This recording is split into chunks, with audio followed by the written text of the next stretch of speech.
There it is. How are you? How are you, friends? Dragon Age. That sounds awesome. I have only played Dragon Age Inquisition. That's what I started with, and I absolutely enjoyed the game.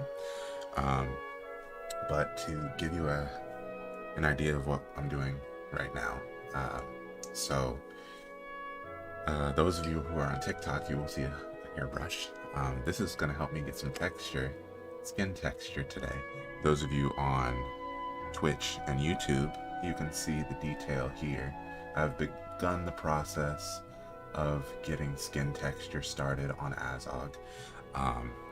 We're going for a realistic but stylized look on his skin.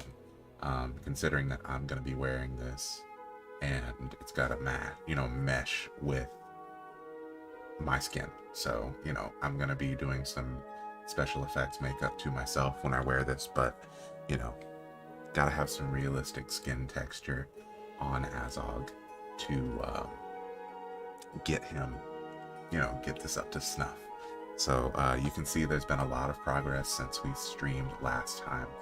I did a lot of reworking on his nose, his eyebrows, his ears, and his chin. Basically the entire thing has been reworked quite a few times since I streamed.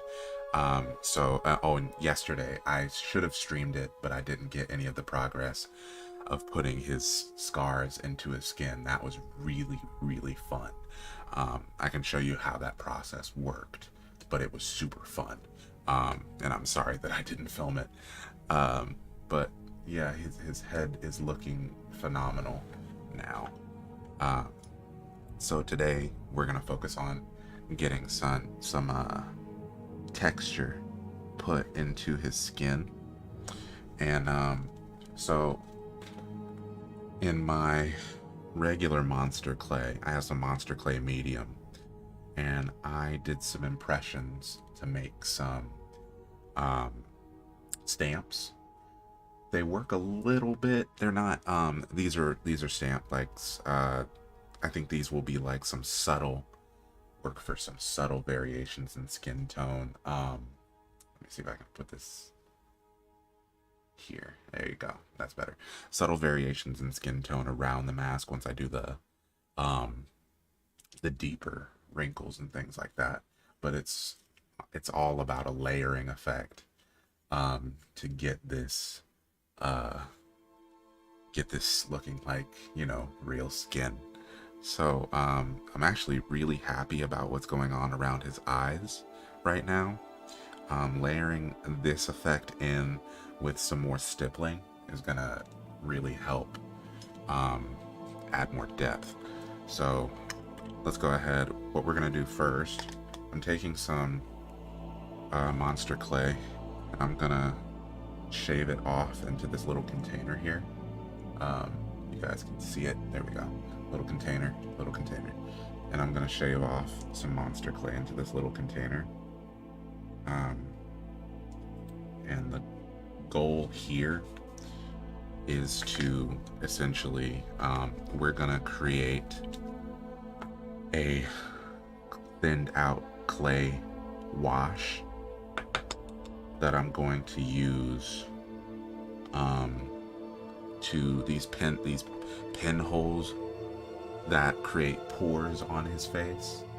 We're going to fill those pores in just slightly with a thinned out clay, and that will create like raised bumps on his skin that will look pretty damn awesome.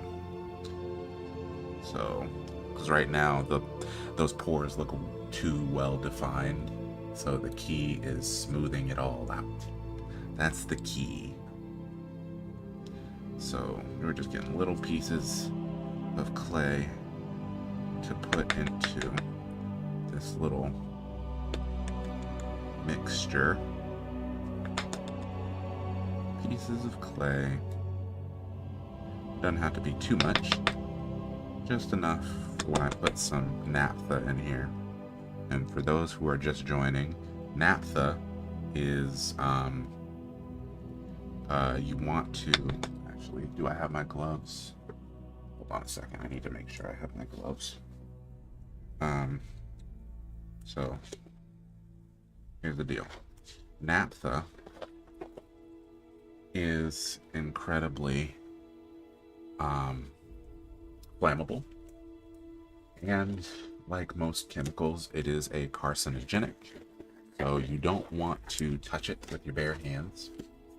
You don't want to. Oh, welcome to the Dark Brotherhood. You do not want to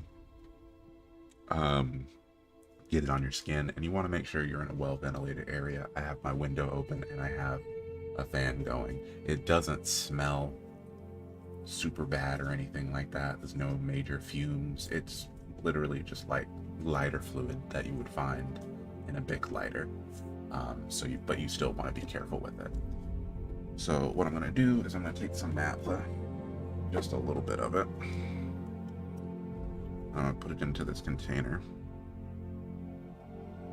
Just a tiny bit. I need that's my favorite towel. Soak that up. Okay. So we're just going to let the naphtha soak into that clay. Naphtha's going to soak into that clay and soften it up and basically turn it into a mush, like a soft mush that will be able to paint over these pores and get a better effect. So we're just going to let that sit for now, and then we'll mix it up in a little bit. So I'm going to focus on getting some more detail done in his lips right now, because I stopped on those earlier. So the best way to get detail put into your skin, you use a piece of plastic, film, whatever. I have gone between using part of an old plastic bag and then a, what do you call the plastic that you use for leftovers? That super thin stuff. Cling wrap. So I've gone between the two of them, and they actually give you pretty good effects. So you have to, if you want those smooth lines within your clay surface, you have to, let me turn up my mic just a little bit, I'm sorry.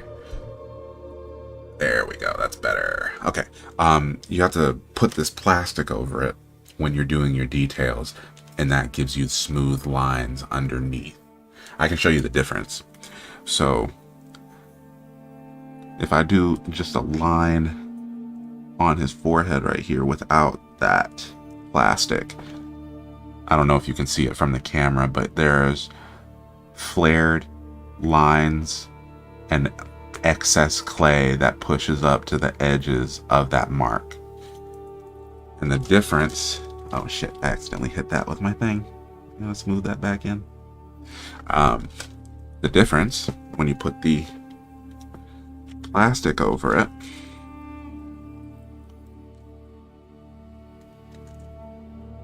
give it a little bit more detail right here. So the difference when you put plastic over it, it smooths out there's no flared edges along that little wrinkle now. Cleans it up. This is how the professionals do it. Alright. So, I need to work on his lips a little bit. Let me pull out my reference first. Referencia. Okay. So I'm going to put plastic along his lips. And we're going to work on this section of his lips. I want just a little bit more definition around the bottoms of his lip here. I got some straight lines, but I want to cross hatch just a little bit. He's got a lot of scarring, random scarring on his face, and I really want to emphasize that. So I'm going in to these little areas, and I'm just adding both the wrinkles of the natural movement of the face, and then deeper lines for, you know, random scarring here and there. Like, I'm trying to best replicate his look from the movie while simultaneously giving it, this is, you know, artistic license. This is my own flair to the, for this character. You know, take a look at it. Oh yeah, that looks really good already. And the, you know, the plastic, oh shoot, sorry about that. The plastic makes this, you know, much, the marks much lighter if you do the same level of pressure without the plastic in the way. You'll get a much deeper groove that will not look natural. So this plastic really helps maintain that look of elasticity with the skin.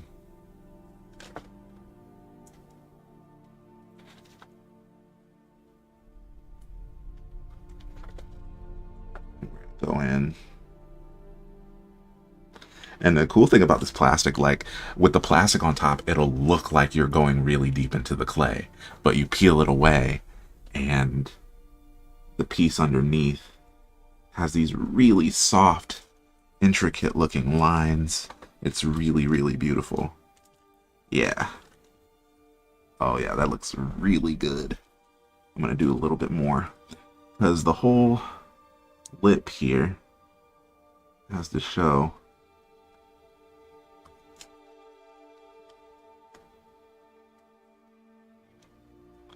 There it is.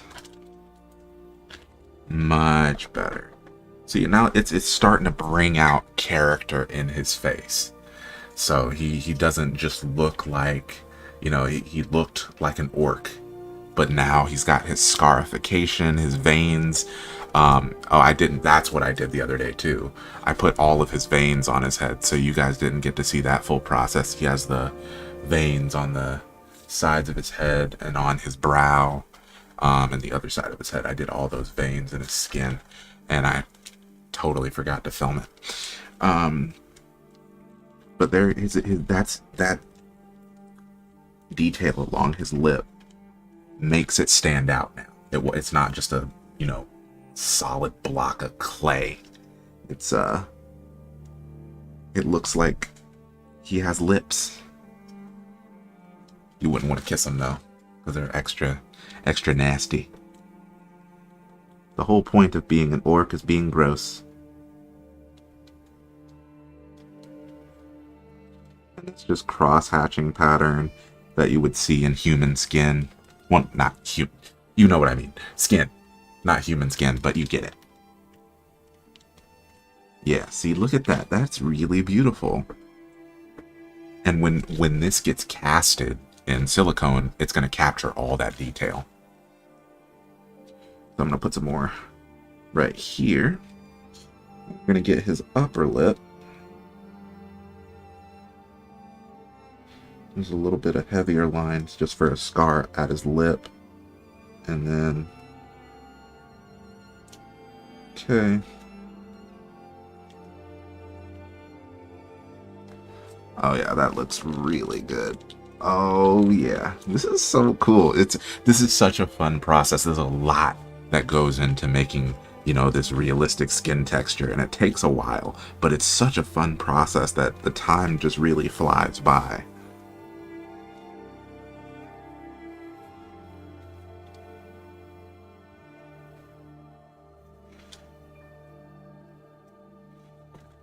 Look at them lips. Oh, lips only an orc mother could love. But we don't discriminate. There it is. See, now that really looks... I mean, wow. I wish I could zoom in a little bit better and show you guys, because it looks fantastic. I'll do some photos, detailed photos later, to show you guys, but it honestly brings out the lips, makes them look so much more in depth. It's really cool. Okay, so that's good for the lips. I'll do a little bit more on this side though. I do have to hit this side, and it's gonna be so cool because I can open my mouth with this mask. I'm gonna have to create prosthetic teeth, so I'm going to have to get some casting material to make a cast of my teeth, and then I'll sculpt some orc teeth for my mouth that I will wear. Yeah, there it is. Ooh, this is looking sick, bro. Looking sick. Alright. So let's check on this mixture of the clay. I'm going to take my brush, wherever you are. We're going to mix this all together. Turn this into... There it is. It's turning into the clay mush. Clay mush that we wanted. Yep. That's what we wanted. I'm going to put a little bit more clay in there. It's turning into the clay.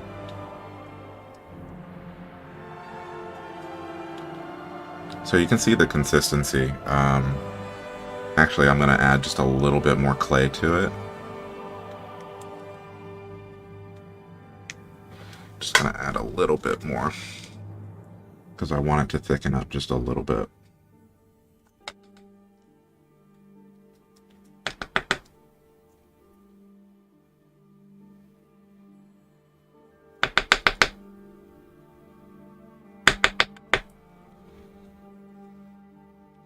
Oh, and just in case anybody was wondering, I did see Thor: Love and Thunder today.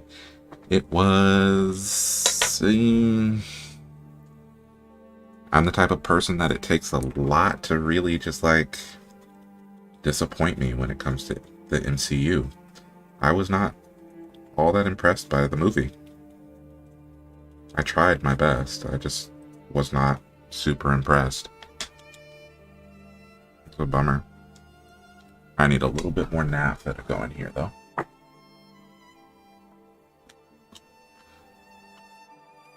Yes, this is Azog. Azog the Defiler. The Pale Orc. You can't say the name regularly. You have to say it with a sense of bravado. A reverence about it. Who is that? It is Azog the Defiler, also known as the Pale Orc. He killed King Thrall.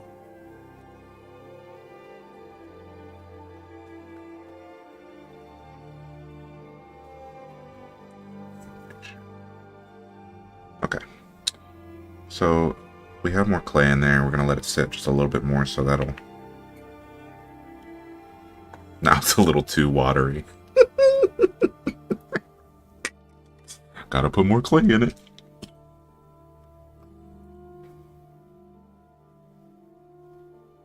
Put more clay into our mixture. There we go. Alright. So, for those of you on TikTok who don't know, the watch hours that I need on YouTube, I am at 1,296 watch hours. We started at 200 watch hours, so we're actually kicking this thing's ass. It's actually going pretty good. So, for those of you who are helping me with my watch hours, thank you so much. Alright, so I'm going to add a few more pinholes, or pores as you call them. And the cool thing here, so what the objective when we're adding these pores, I'm using this tool to, this one with the little kind of like ballpoint pen head is for just making regular pores. And I'll just poke those around the nose here. And then this one, the other one that I was using, this kind of pencil or needle type of head. So I'll push this into the skin and kind of press upward. And it will create this little indentation behind where I pushed in, that will push up the skin. And then when I put that, Welcome to the Dark Brotherhood, when I put this mixture, this naphtha and clay mixture onto this sculpture, it will fill in those pinholes and it will leave behind these really neat looking bumps that look like, you know, natural skin formations sort of thing. So we're just gonna add a few more in here.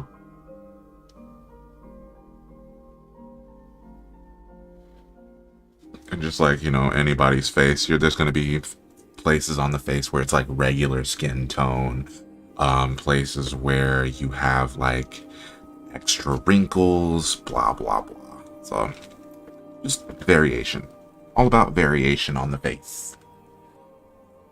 So now I'm gonna do a little bit of work on his cheek here, add a couple of Azog has a lot of wrinkles and stress marks because, you know, he's an orc and he's always stressing about them damn dwarves.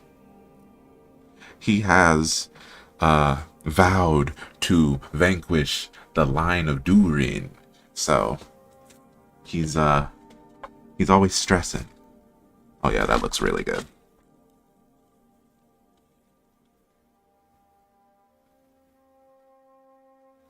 Wrinkle. And the plan is to always make sure that your wrinkles are moving in a manner that the character's face would move, you know? You can't just have like random looking marks and designs on in the wrinkles. It's kind of like this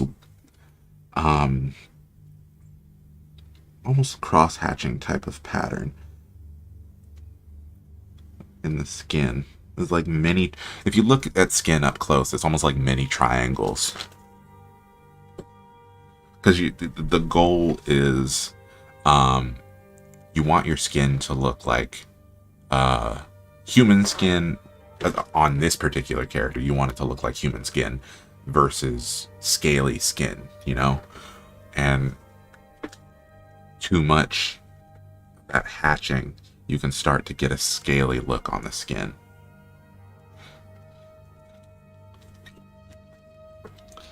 I just want to get this in here just a little bit.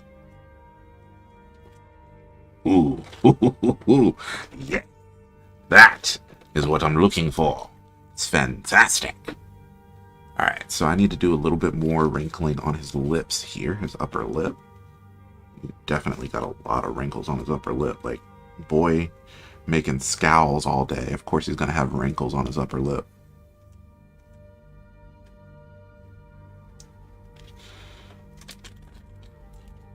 Ooh wee, that looks good. What's up with that? What's up with that?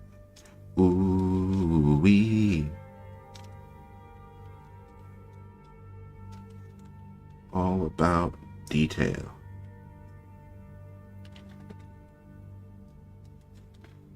Add some more detail down here.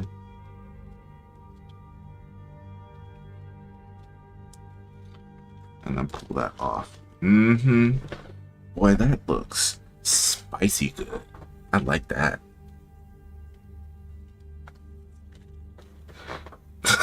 Your resting bitch face looks like that. That's funny.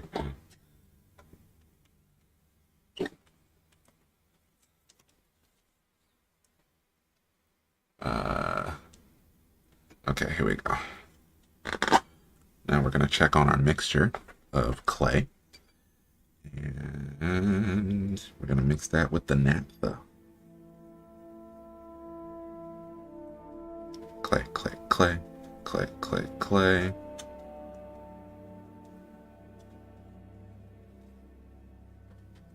Okay. So what I'm going to do now, I'm going to move this so I don't pull that off again. I'm going to rub this mixture over top.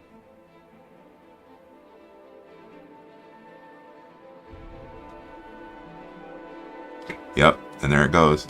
It's filling in those pinholes and leaving behind this really cool skin pore texture. This is neat. Yep, there it goes. It's seeping into the pinholes. That is so neat how that works. So we're going to take some more of that clay texture, or clay mixture, and we're going to dabble it onto the tip of his nose where we have more pores. More pores on his skin. And we're going to let it soak into the pores of the skin. There it is. Look at it. That is so cool. That's so neat.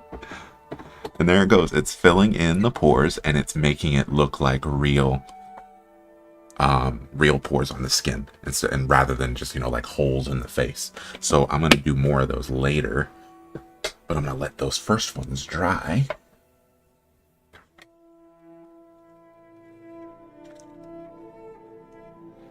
I'd love to see you doing one of your voiceover videos for some Azog stuff. I would love to do some Azog lines. I just need to learn some black speech, so that way I can do Azog lines.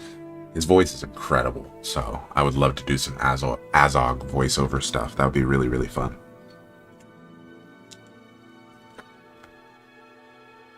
Alright, so we're going to let that dry. The naphtha evaporates really quickly, so you don't have to wait much, you know, for it to do what it needs to do. Oh man, I think you can see it on the camera, the DSLR camera, the HD camera on YouTube.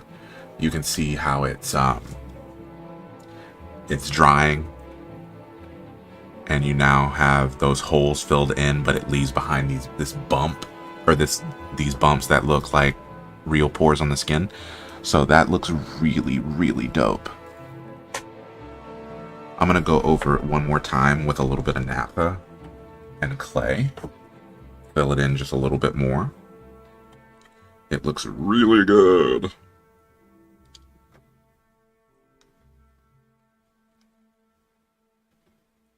Oh yeah, this looks fantastic. Marianne, come look at this. It's fantastic.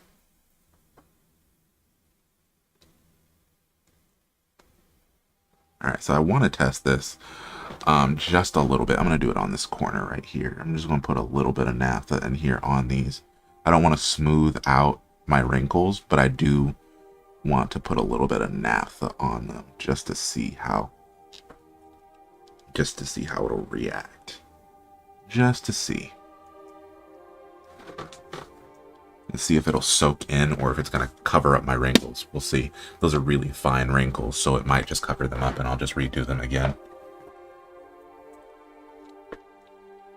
Alright, so now that that's going, I'm going to work on, let's see, I still need to do these wrinkles on his lips. Still a few more wrinkles on his lips I gotta do.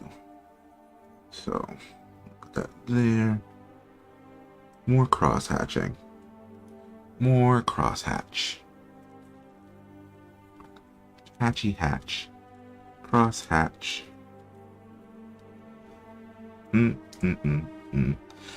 So I have been doing this all day, you know, like sculpting and watching Game of Thrones. Man, I forgot how goofy this show really is. Like, honestly. Not goofy in a bad way, but goofy like, I honestly forgot how much I hated some of these characters. Like Lord Baelish, for example. I forgot that I hate him so much and that he survives so long in the show. I'm like, you know, I'm in season 1 and all I'm thinking is, wow, I really want him to die. Oh wait, he doesn't die until like season 6. Shit. So yeah, and you can already see, like, from season 1, you can see Lord Baelish like eyeing Sansa, and she's a little girl, and it's super creepy, and it makes me really angry.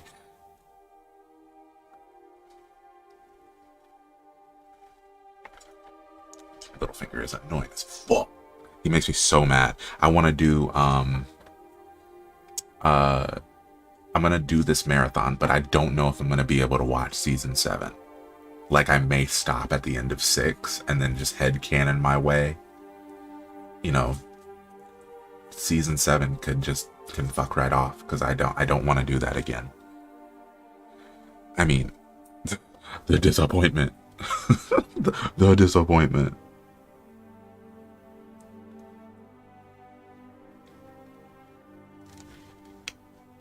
Hey, Jon Snow, I know that you're like the rightful heir and all, but yeah, Bran's gonna be the king now. For what? For why? For why? Explain. For why? Oh man, the amount of detail that is in this thing is incredible. I love it. I love it a lot. Wait, was it season 8? There's 8 seasons? Oh, it was 8 seasons. I forgot. Sorry. I thought it was 7 seasons. Damn. I gotta watch those 7 seasons? It's an hour an episode. Golly. I mean, it honestly helps me get through sculpting and stuff. It's just a whole bunch of listening, because I'm usually looking at the clay while I'm doing it. Alright, so I need to do more on the eyebrows, because there's not enough variation up here for me. And then I need to do more pores. Let's see, I gotta look at the... Alright, so he's got pores on his forehead. I gotta do some pores on the forehead area.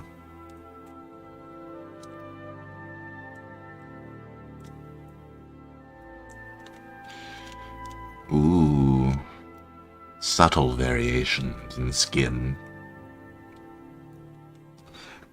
And when this is all painted, this will look really, really nice. This detail will stand out. A lot of these pores and things like that, wrinkles in the skin, will catch dirt and whatnot. Okay, it was season 8. Yeah, see, I didn't realize that it was season 8.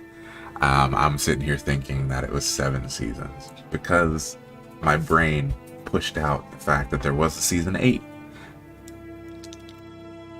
Ooh, look at those eyebrows, bro. Look at those eyebrows, Brody. Let's go. And then you're gonna get more hashy marky. So you really gotta get that hash mark, like miniature diamond and triangle pattern in there. Otherwise, it starts to look too much like leathery elderly skin. So if you just have like lines going in one direction, it really does start to look like leathery elderly skin. So you gotta have a lot of variation in it.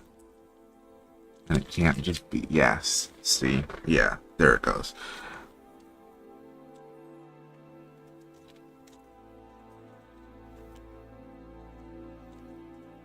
A Lannister always pays his debts. Really? I would have never guessed. It's not like you guys say it every 5 minutes.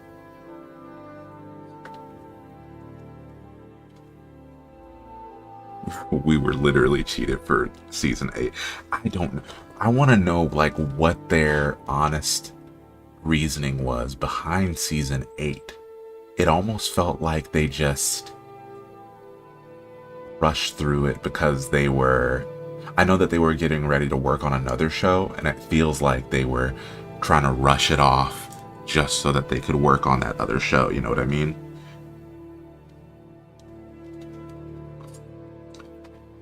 Oh, that's right. They were working on that. They were going to do a TV show if the Confederates had won the Civil War, what the United States would be like. And everybody was like, fuck no, don't do that. Nobody wants to know what that's like except for white people, like racist white people. That's it. I don't want to know what that's like. I already know what it would be like. My ass would be out in the field. Be out there singing. Alright, there's some more wrinkles I gotta do on the cheek here.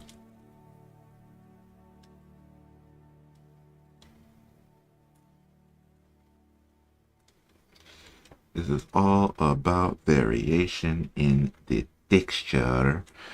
It is beautiful and wonderful. Ooh. I mean, this is so cool how this works.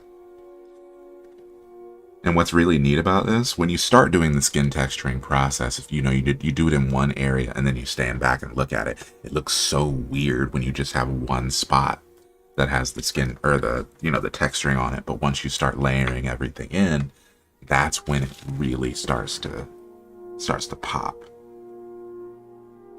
There's a little bit of naphtha still here. Naphtha clay mixture, and we're gonna wipe that in.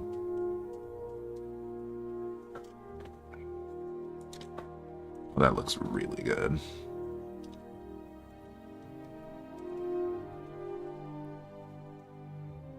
Oh yeah, that looks fantastic. I'm gonna do a little bit of texture up here too, just cause I need it.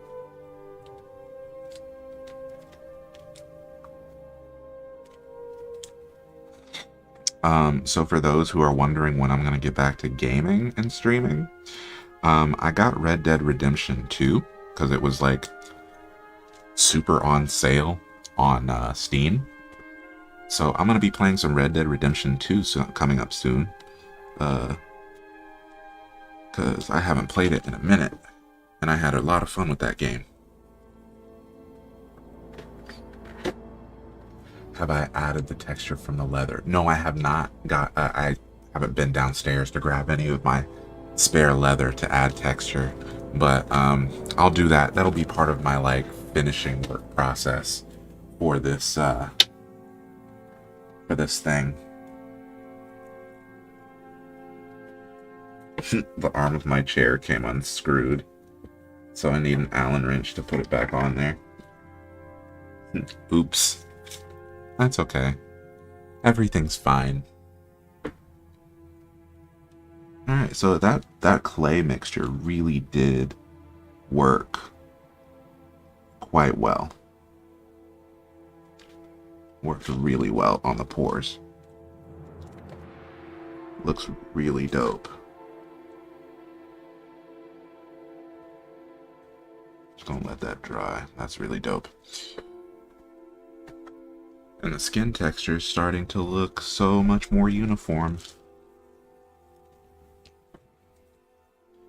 Add some more texture here. So much scowling, Azog. You would think that he would smile more.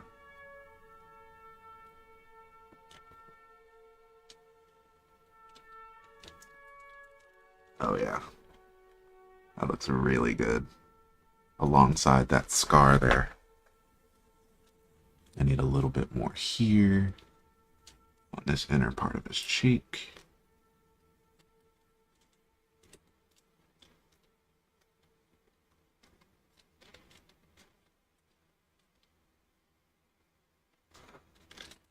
There we go.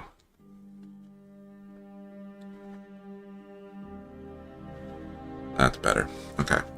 Now I'm going to try this airbrush thing on the back of his head. This was another method that somebody suggested to me, so I'm going to try it real fast and see how it looks.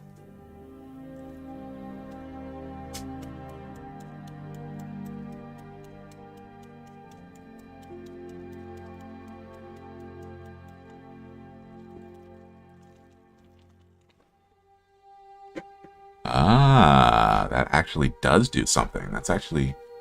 Oh, I like that. Okay. They weren't lying. That's actually pretty dope. Stippling, stippling, more stippling. It's just a whole bunch of stippling all over the head. Little bit there, and a little bit here, and a little bit there. It's just a stippling thing. whole bunch of stippling. Let's go. And we peel it away. Ooh. Skin detail. So beautiful. So wow. So wow. So beautiful. This makes me so happy. Let's put some more up here. Let's see if this works. Okay, so it works with a brush like that. Let's see if it works with a wire brush. Let's see. Wire brush. Oh, this is actually probably going through the plastic. I need to be a little bit more chill with this. I don't want it to break through my plastic.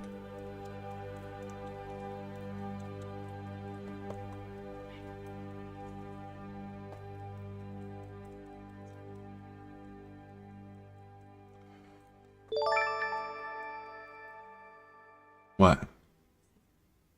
Oh, Night Pookie. Weirdo. Okay, let's see if this actually worked. Hold on. Oh, it did work. Yo, that's so neat. That pore texturing is so cool. Oh yeah, we're totally doing that. Just need to be careful that we don't.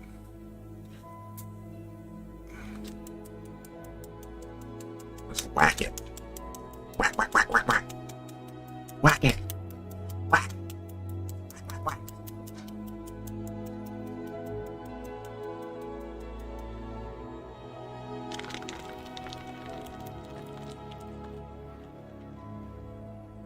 That's really neat. Oh, that's so cool. Layered over top of the wrinkles, it actually looks really dope. That's so cool. That's really neat. I just need to do some more wrinkles. Let me do the wrinkles on his forehead, and then I'll do the forehead stippling. That actually looks really nice. Very, very, very, very, very happy about that. Use this plastic instead.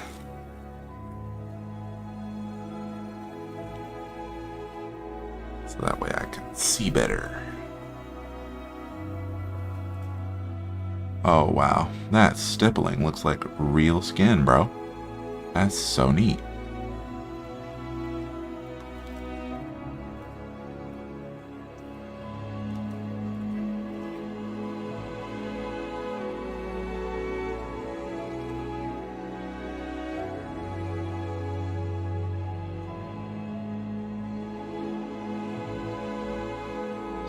Some randoms. Randoms. So these lines are probably going to be a little bit deeper because this plastic is thinner. Yep. Deeper wrinkle lines, which I don't mind. Not on the forehead. It's got a very furrowed brow, so... I think the difference between this plastic and the other plastic is more like this will give you excellent wrinkles. This will give you more like skin pore texture. So that's the differentiation between the two. Ooh, crap, and I did it again with my fingernail. That's okay. That added character. It added character to the face. Oh yeah. Adds character. Random scars. Let's go ahead and add some more wrinkles here.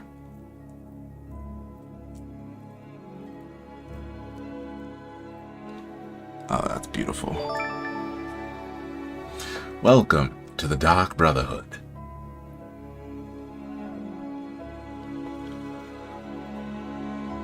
Okay, so texturing, yada, yada, yada. Okay. Wrinkles, more wrinkles. Oh, look at it. Welcome to the Dark Brotherhood, friends.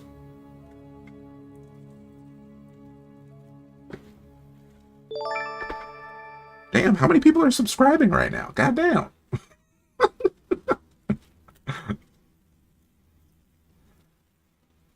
Welcome, friends.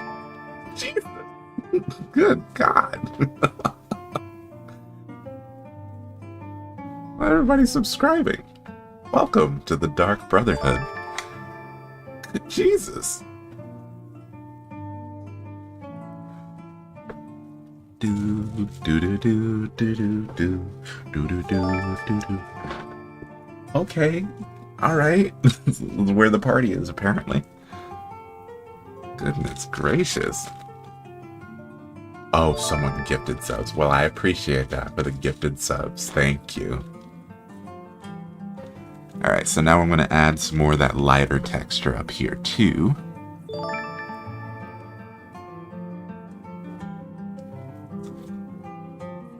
Hey guys, remember, if you can, pull the YouTube live up on your whatever you're using and just play it in the background, because the views on YouTube count towards my watch hours. So if you want to watch on Twitch, that's cool. Pull the YouTube one up in the background and just let it play. So that way it helps towards my watch hours. Oh, this is so cool. I love this. There's nothing that really beats this, honestly. Oh, that's so cool. I love this.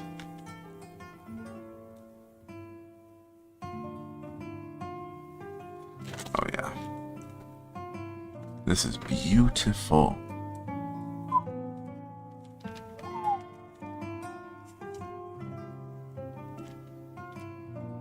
Alright, we gotta get all these wrinkles put in across the entire eyebrow, and then we'll stipple with the brush.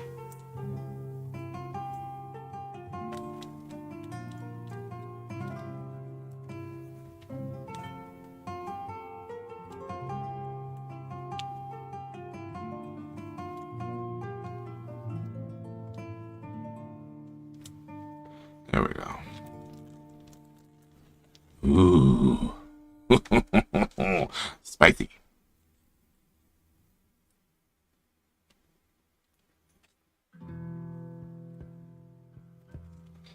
Oh shit, I forgot. I'm supposed to be in the Discord chat too. Hold on, give me 1 second. I'm supposed to be in my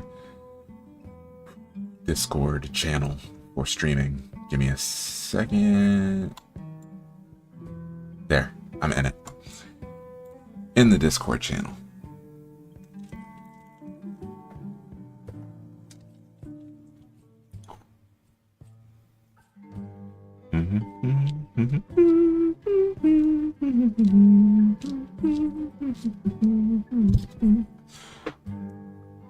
If you could go to any fantasy world to hang out, visit,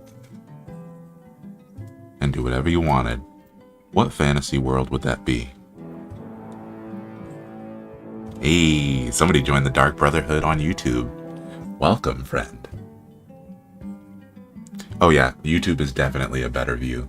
If you want to see an HD view of the workspace, go on YouTube and watch it, because I have a DSLR camera pointed right at the sculpture up close, so you can see all the detail that I'm working on.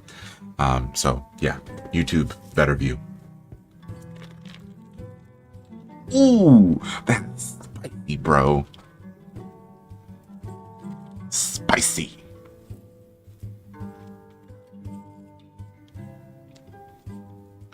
I mean, this is the most fun I have had on a project in a while. And I love 3D printing shit, but there's something about being able to get in here hands-on with a sculpting tool. So much fun. Oh my god, that looks good, bro. Oh, that looks amazing. Oh, that's fantastic. I'd go to the world of Dishboard from No Game, No Life. Can you bring anything back? Yeah, so if you go to the if you go to this fantasy world, You are allowed to bring one non-consequential item back with you, like a souvenir. You cannot bring back anything that's like world-ending or world-changing. So, where would you like to go? I, obviously, if you know me, I'm going to Middle Earth. And if I... This whole thing is you're visiting. You have to come back. But... I'm going to hide from customs, or I'm going to overstay my visa. You won't be able to find me. I'm staying my ass in Middle Earth. You will not be able to find my ass. You're not bringing me back.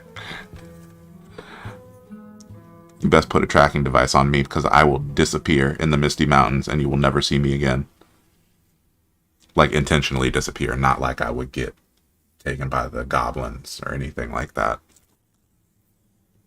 The goblins would get rid of me within 5 minutes because I'd be asking them questions about set design and like, what's it like? I mean, this is incredible. They would get so annoyed with me. Oh yeah, that looks good. Hash marks. Hello, Azog. Look at the detail that is coming out on your face, man. Oh yeah, Azog. Azog the Defiler.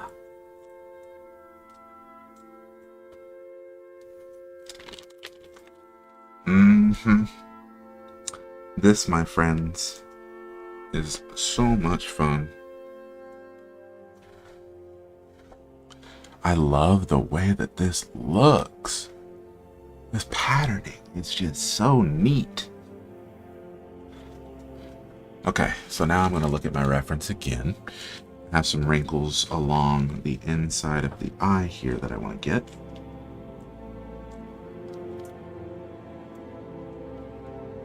This is all about getting those realistic looking wrinkles, you know? Yep. Do the other side. Because there's some wrinkles that you carve in there when you're doing the initial sculpt, and then you can redefine them or enhance them when you do your final texturing process. And that's what I'm doing right now with some of these, like the crow's feet sort of lines along the outside of his eye. I had originally sculpted the deeper marks in there, but now with the softer wrinkles, it brings out that look even more. This is going to look amazing when it's painted in that like ivory, that dirty ivory look of Azog. It's going to look really, really neat, especially with the contrast of his scars. Oh, it's going to look amazing. Okay, so let me read these. Going to Middle Earth. Aslan is a kind of a jerk. Aslan is a jerk. Hitchhiker's Galaxy. Okay, alright, Hitchhiker's Galaxy. Hold on, I'm reading these. Middle Earth.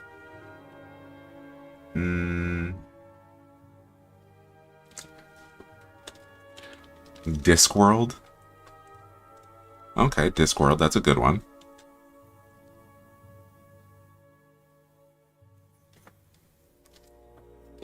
Whenever I ask questions like that, like, would you want to visit a fantasy world, or what fantasy world would you want to visit? Nobody ever says Game of Thrones, because who the fuck would want to visit Westeros?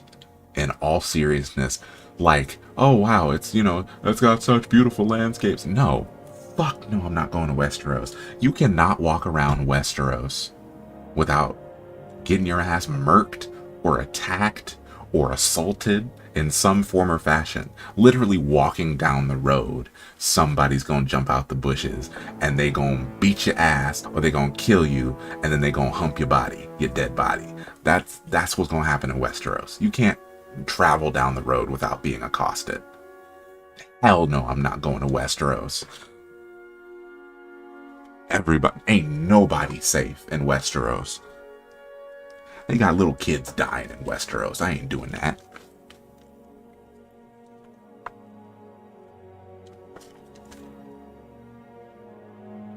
Ink heart. Oh, that's a good one. I'm going to Hogwarts. Hogwarts is good. I like that. I like that. Yeah, everybody's passing on Westeros. I, in all seriousness, you're a sociopath if you say that if you have any option to visit a fantasy world and you decide you want to go to Westeros, you are a sociopath.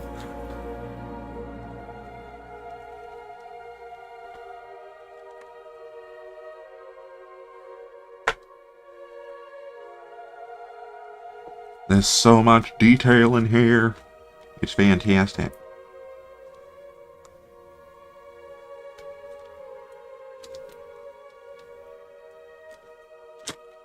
There it is.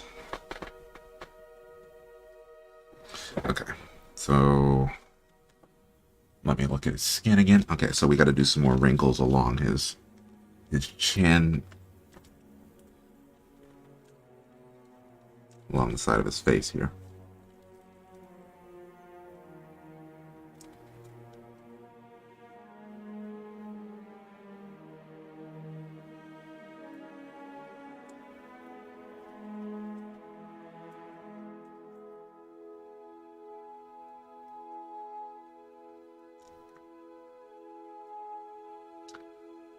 Whole idea with these particular wrinkles here.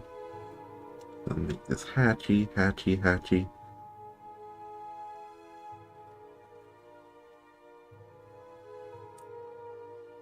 we go. Much better. And so,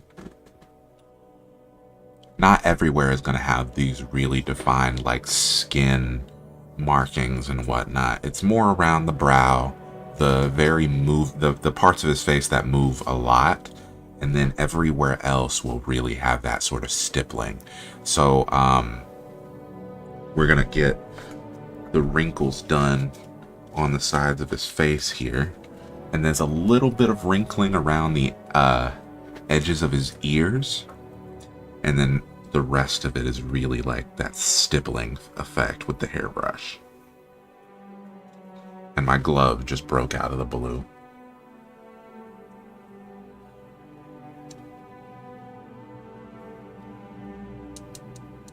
Middle Earth herb. Oh my gosh, yeah. I swear, I feel like going to Middle Earth, I feel like the food in... So, I love the elves, but I honestly feel like if I go to Rivendell and I try the food there, it's going to be bland as shit for me. I know that they probably have like elevated tastes because they're elves, but I feel like they don't season their food enough for me. That's just me. Like the Hobbit really solidified that when the dwarves were sitting there at the dinner table, just like ick.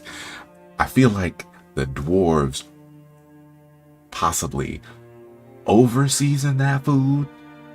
Like they go all in. The hobbits, they be killing it in the kitchen. Like when Dwalin showed up at Bilbo's doorstep and he stole, well, not stole, but you know, Bilbo gave him the fish he was about to eat. I don't eat fish with bones in it.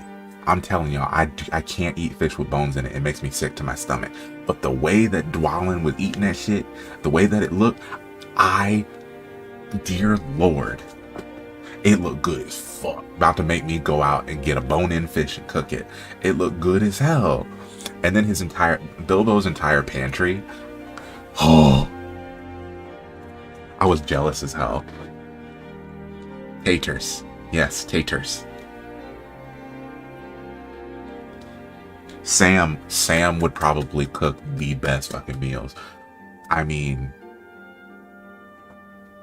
I just want Sam to cook me something, like for real. He'd probably kill it. There we go, that's much better.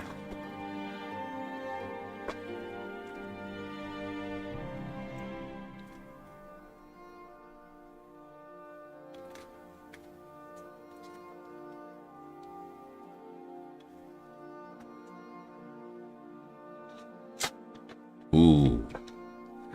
So nice. A little bit more wrinklage here underneath his lip. And then we're going to do some more over here.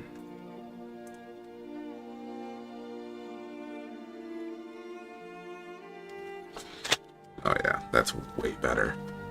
And a little bit on the middle part of his lip.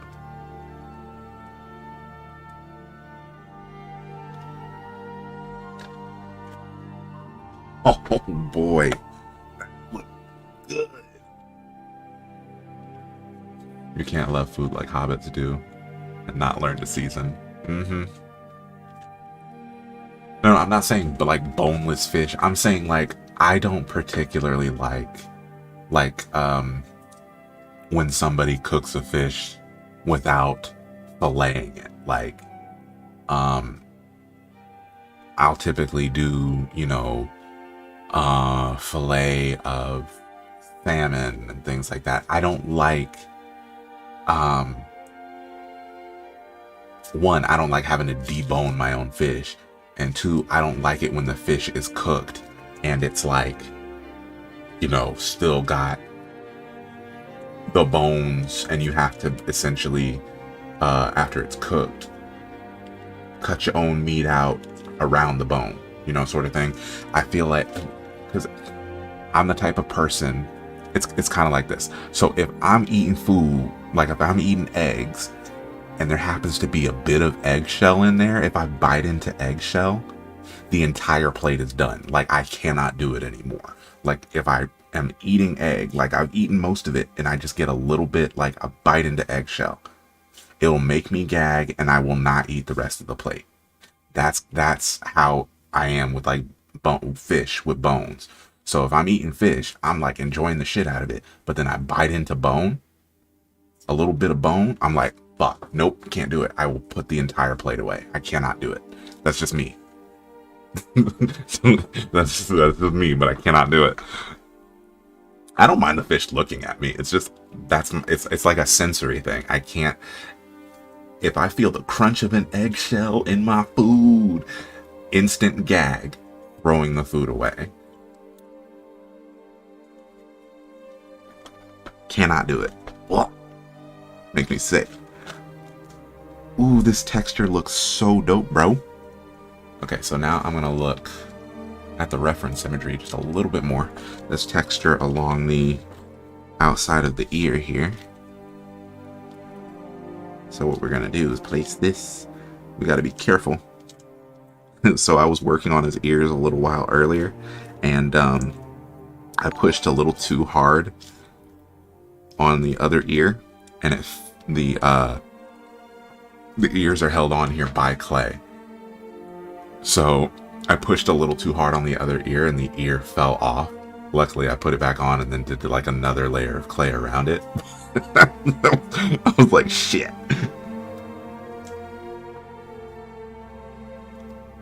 Okay.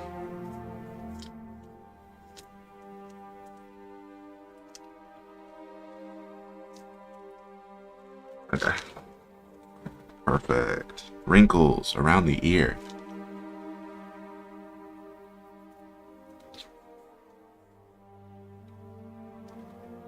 Ooh, yeah, see, gristle, that'll do that to me too. Like a hamburger and I get a little bit of gristle. I think I'm a little better with gristle though. Like, I won't throw the entire burger away. I will pretty much like cut off the entire section that I was eating into, and then continue eating the rest of the burger. It's different with with burger meat though. So, fish and eggs, entire things getting thrown away. Me no likey. Alright, let's be careful with this ear because we don't want it to fall off again. So all this sculpting is really fun.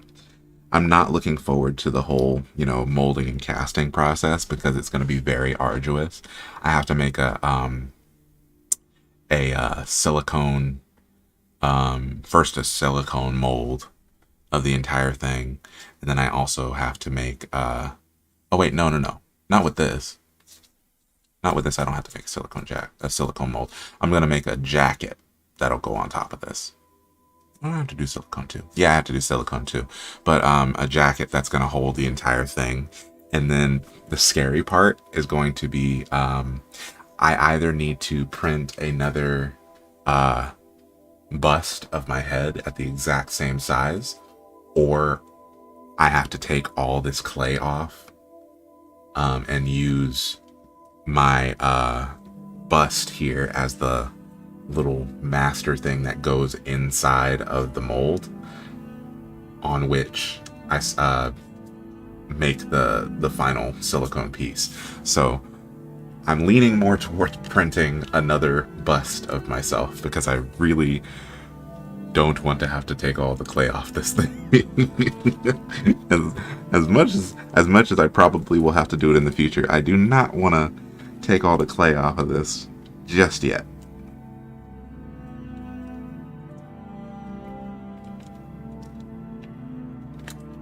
Oh yeah, that looks way better. Some more detail on the ears. I'm gonna do that on this ear too.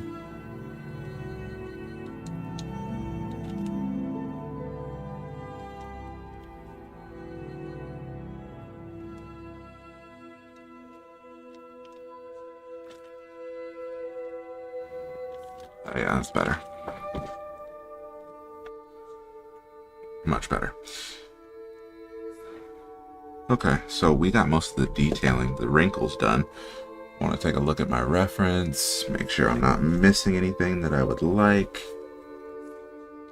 A little more subtle detailing here.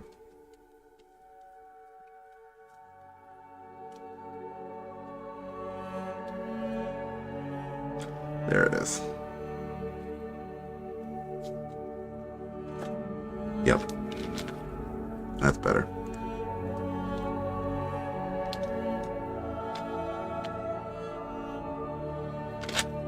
Much better.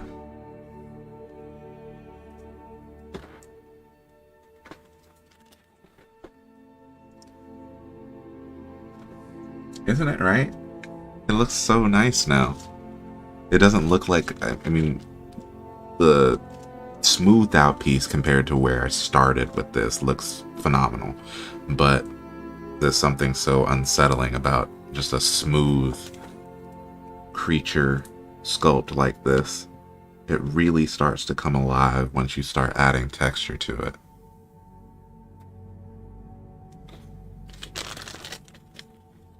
Really starts to come alive. Honestly, the way that the light plays off of the skin, really, he's starting to, or well, he looks like Azog the Defiler now. The detail is there. All of that detail is there. Oh, I still need to do some more pores on his skin up here, on his forehead. I'm gonna do this.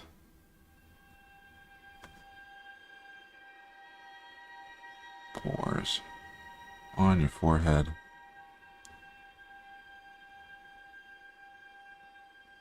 And then I'll probably, once this is done, I'm probably gonna have to redo these wrinkles on his forehead because the little mixture of naphtha and clay is gonna probably fill in the wrinkles. But I don't mind that. I don't mind that at all.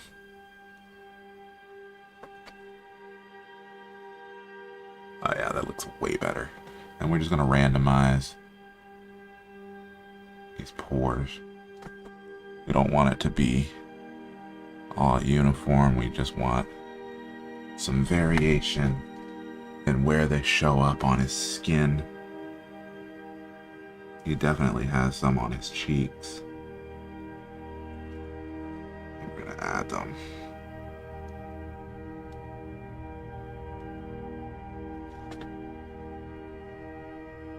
And there's a few down here too.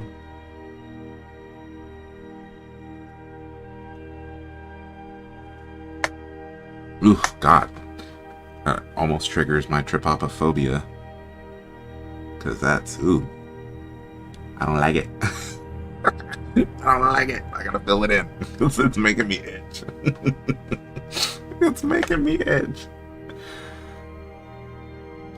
Okay, let's see. Is there anywhere else I need to add some more of these? Yeah, there's a few. Here and there, here and there, here and there, here and there. Blah, blah, blah, blah, blah.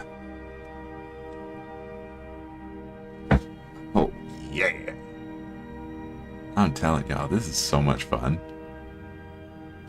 They do not tell you how much fun sculpting really is.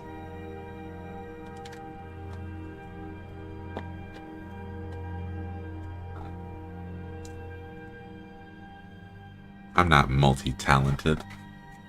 Don't do that. I don't know what to do with compliments. Alright, here we go. Let's add some clay mixture into here. Clay naphtha mixture into the pores. Woo! Shoot. Shoot, doggy dog.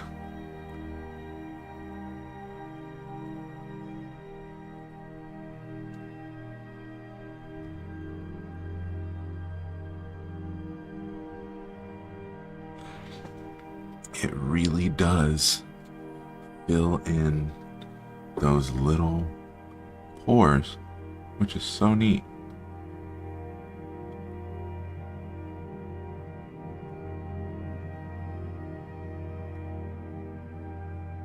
Just gotta make sure that you get up in now.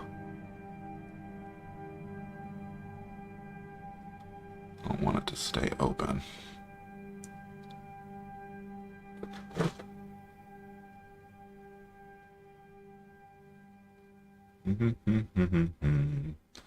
The snack that smiles back in a creepy form or fashion.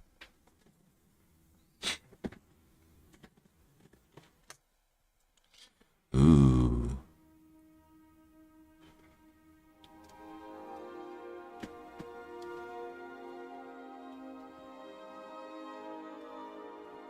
Alright, so now we just need to add more in here.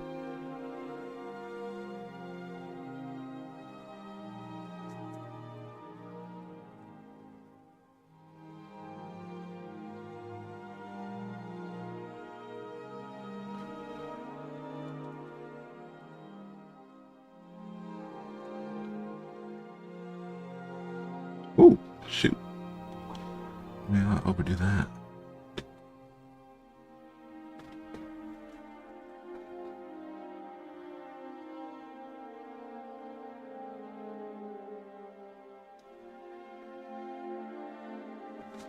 There it is.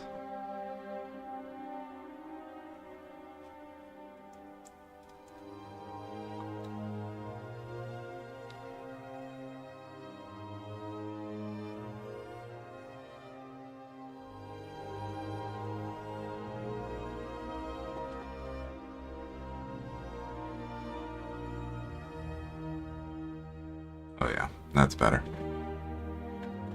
That's way better. Alright. So the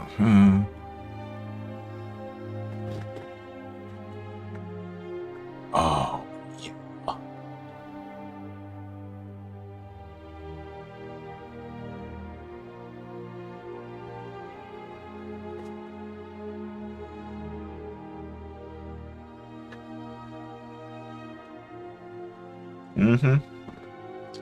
That's how you add in that detail, bro.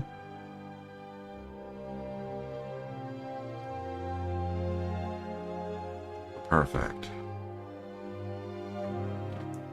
A little bit more on that side.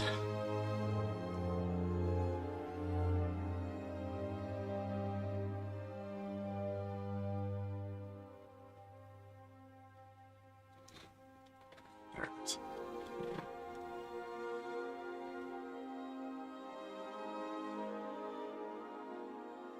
Much better. Put that over there. Yeah, this is going to be a mask.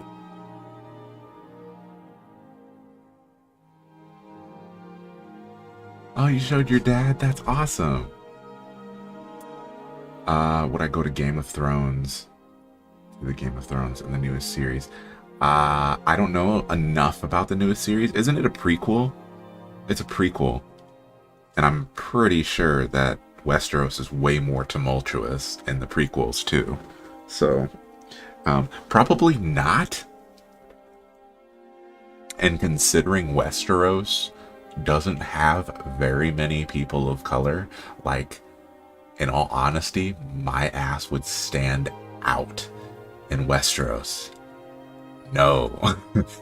No. All of the dark-skinned people are relegated to Dorne or across the sea. No, thank you. No. No. I ain't doing it. I ain't doing it. Y'all trying to get me killed.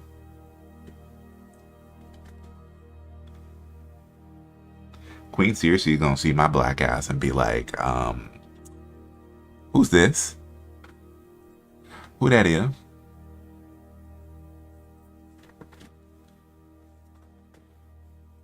And I don't want to have to fight Queen Cersei, but I will. Hand-to-hand combat. I'll beat her ass.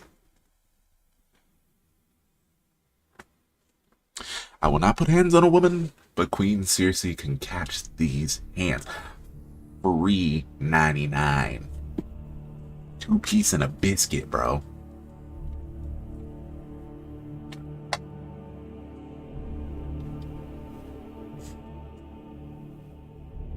They don't have more black people in the prequel. Oh, okay.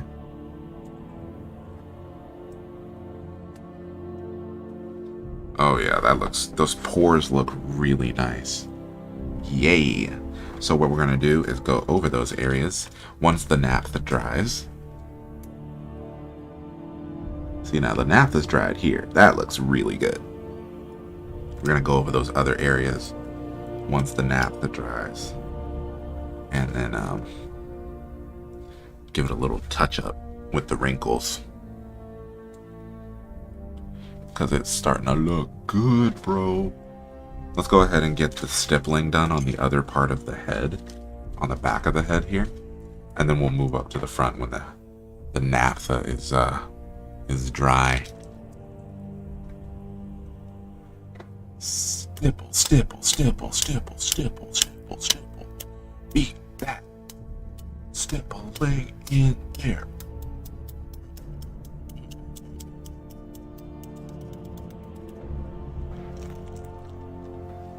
See how it looks on this side. Oh, yes. That's working. Don't want to hit that, though, because I don't want to hit that. Add that unnecessary texture. That looks good. Okay.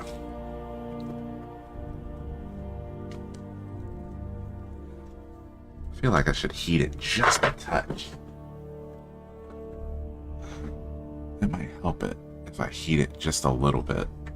I'm gonna test it. Let me grab my heat gun and we're gonna test this theory really quick. Pain. Pain. So much hobbling pain.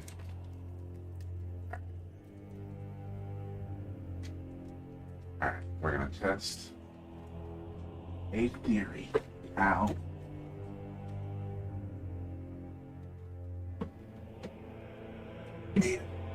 Heat that. Let's test this out.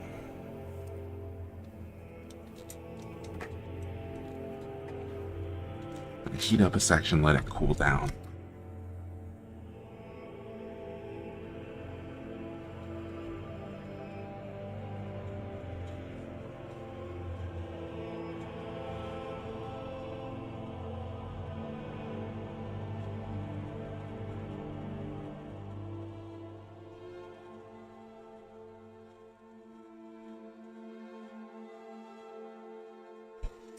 Alright, let it cool down just a little bit. Put the heat gun in such a way that I don't burn down the house. In the Game of Thrones lore, the Targaryen queen is black. Oh, for real? That's cool. I did not know that. Alright. So it is cooling down. Alright, it's cooling down. Now, that should give it a more pronounced stipple.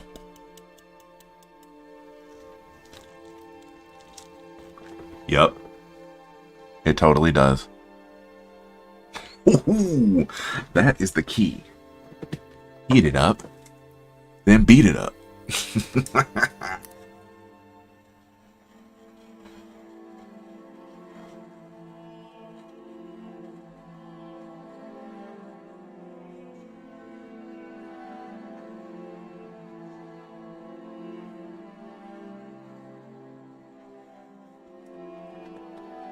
Oh yeah, that's the key right there. Heat it up, then let it cool down. Uh-oh, I got a hair on there.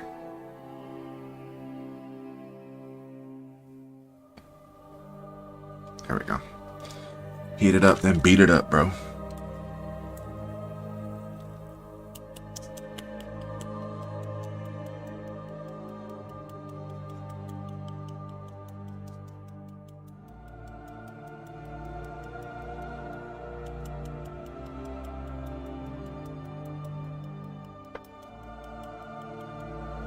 That's it. Yeah, that looks like a excellent skin texture. I like it. A little bit more. Mm-hmm. That's looking phantasmagorical. Heat it and then beat it, bruh.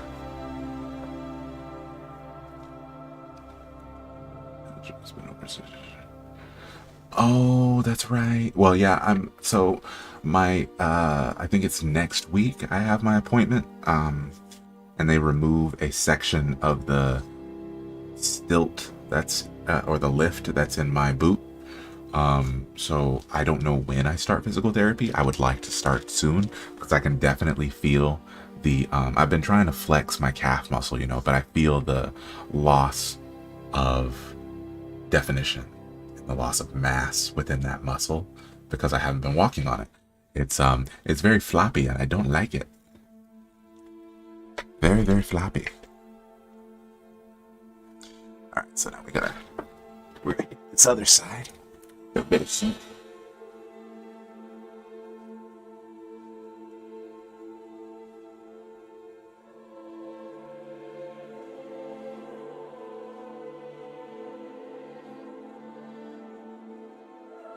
Heat it. Heat it, then beat it. This is incredible stuff, man. These little tricks to help you sculpt are so neat.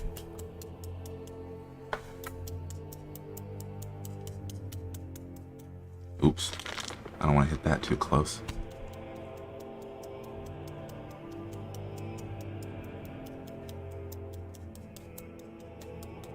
There it is. Heat it, then beat it. Ooh, I like that. I like that a lot. That made me happy.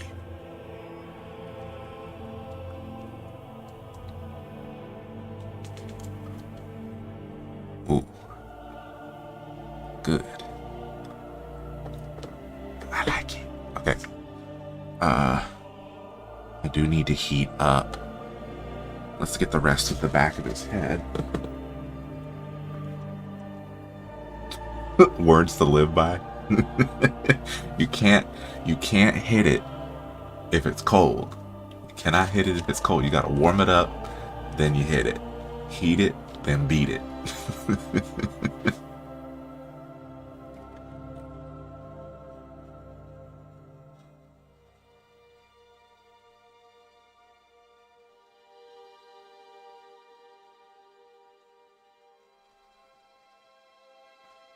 There we go.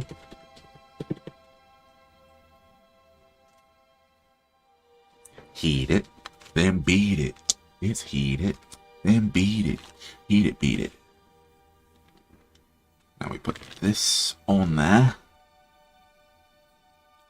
And then we beat the shit out of it.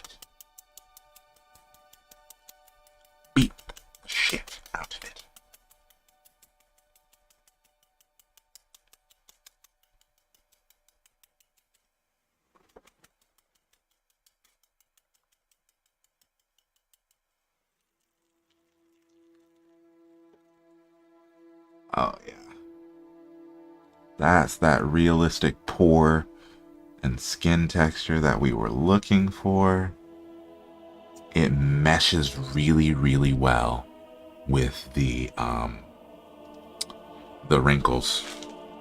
So now I'm going to try it on this ear. I'm going to have to do it carefully so I don't bust the ear off the side of his head.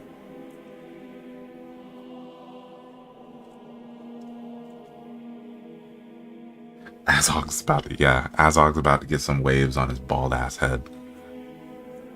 Alright, let's see. We're going to do this on the ear.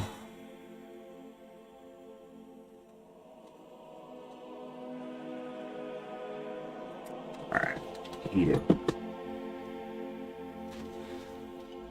Oh god, I want some ramen noodles right now. I want ramen noodles so bad. But I ran out. I ran out of ramen noodles today.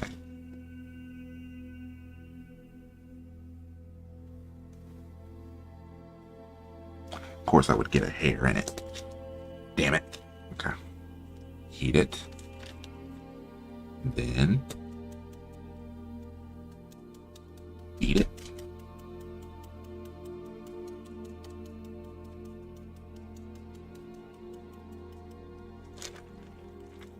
Oh, Nelly.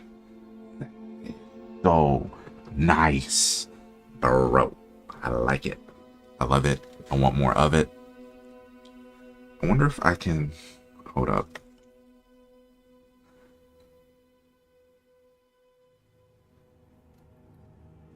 Does it work with this? Oh, it does. Kinda. Nope. Need to do it through the plastic because that doesn't exactly work. And the wire brush doesn't give me the... wire brush is too thin.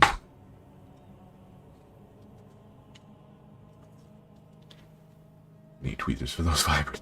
Yeah. Hair will be getting in there. Alright. So now we're going to do... I'm going to do the back of his ear. I don't know. Yeah, I should be able to get the back of his ear with no problems.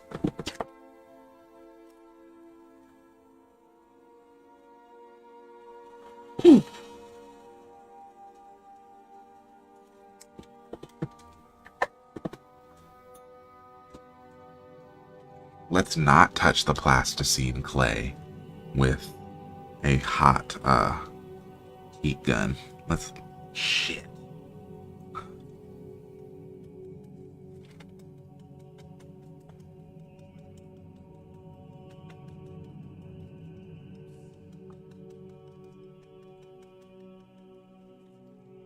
There it is. Bro, it's such a simplistic thing, but it really, like, gives you super nice skin texture. Now,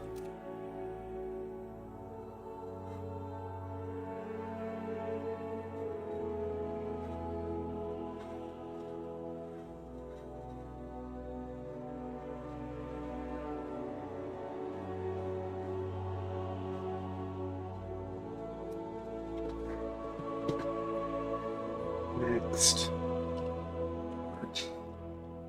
I'm gonna cover this entire part, or at least try to.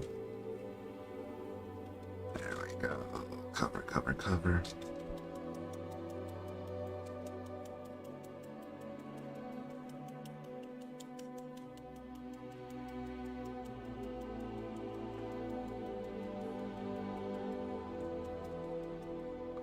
Oops.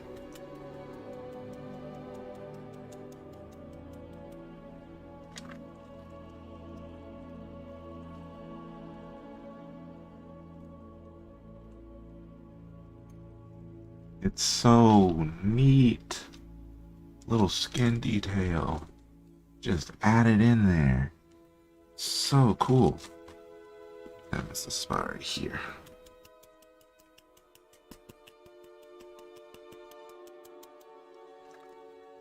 Better. That's better. Perfect. Alright, let's get the nape of his neck.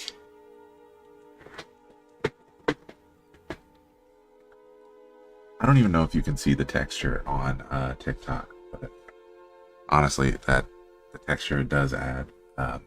If you want to see, I think you can see the texture on YouTube. So if you want to see the texture up close, I got a HD camera looking at it, so you can really see a better look at the texture. So, oh, hi, halfling.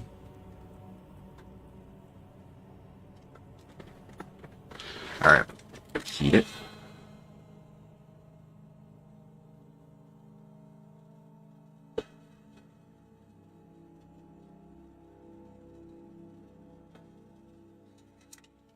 There it is. Heat it. Put the plastic. Let it cool for a second. Put the plastic. Then beat it.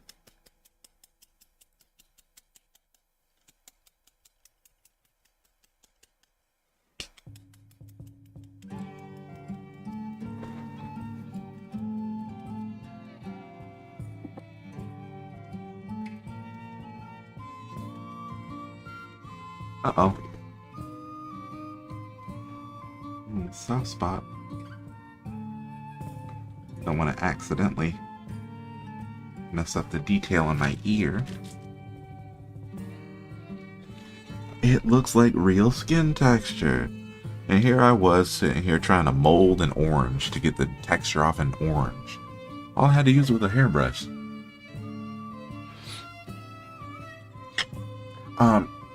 I actually thought up this technique when I was I had brought the hairbrush in here because before I go out, I'm usually just brushing my beard out real quick. So I came in here and I was sitting down with the brush, and I was looking at the bristles on it, and I was like, that looks like a really nice pattern when you like if I were to put it onto clay. And so I just took a little test piece of clay, and I just put the plastic over it and whacked it with the hairbrush. And I was like, wait a minute, that looks just like the orange I was looking at earlier. And bada bing, bada boom, a hairbrush actually gives you the perfect texture for human skin. Well, skin. I keep forgetting this is not a human. It's got very human-like skin, but it's not human skin.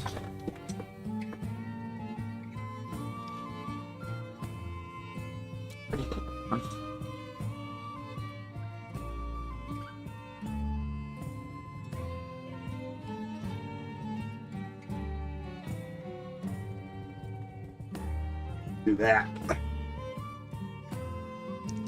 Cool off for a second, then place.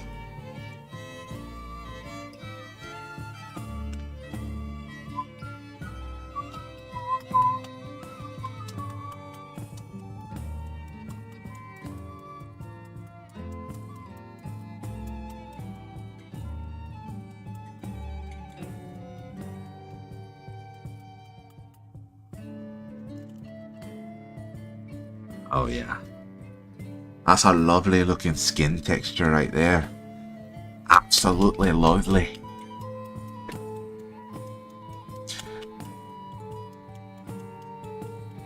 I'll be shooting for me own hand. I want to change me fate.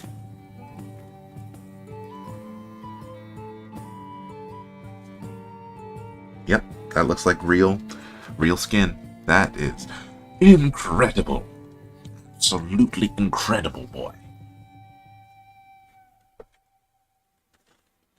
You lose... Oh, toilet paper texture on fondant. Yeah, that's a really good idea, too. You know, it's good when the brogue comes out. The brogue accent rarely comes out, because I don't want any of my friends from overseas hearing it and getting mad at me. My British accent, I don't care. But, like, if I do a Scottish or Irish accent, I know there's a million different accents from those regions. I don't want them getting mad at me. I fear them more than I do my British friends.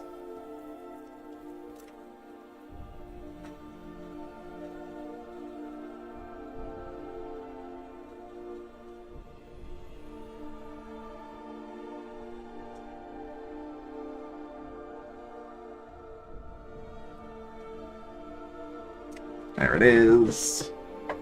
Heat it. Oh God, I can't do a Welsh accent. I've heard it. I cannot.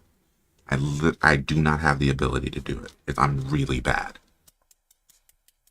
You just want them to make fun of me. I'm not doing that.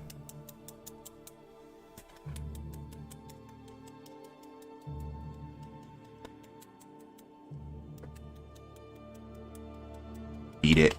Beat it, beat it, beat it, beat it, beat it, beat it, beat it, beat it, beat it, beat it, beat it, beat it. This you? This you? This you, this you, this you?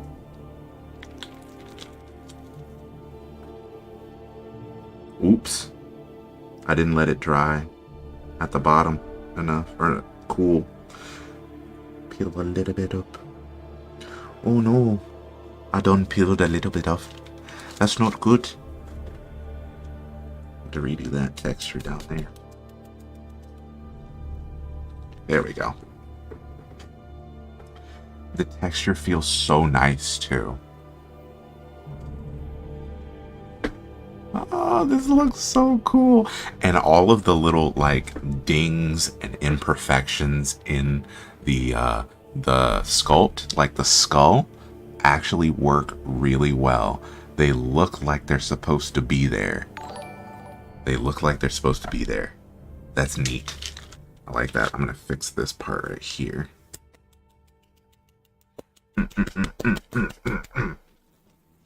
Yeah, that's better. This is so cool. Yeah, no, I keep saying this. Pissing off the British folks, that is okay with me. What they gonna do? Attack me with some fish and chips? The Irish and the Scottish. I'm really afraid of them. They don't play. The Irish especially. They got bombs. Probably shouldn't say that on a live. Scratch that. Don't come for me, FBI. I was just talking about stuff that had nothing to do with you. I mean, it does have to do with you, but then again, it doesn't have to do with you. Don't swap me. They'll throw tea and crumpets at me. At this point, probably they'll just throw Boris Johnson at me. That's what they'll do. Oh no, it's Boris Johnson. Ah. Here, have our former prime minister. You can keep him. Make sure he's watered and fed at least twice a day.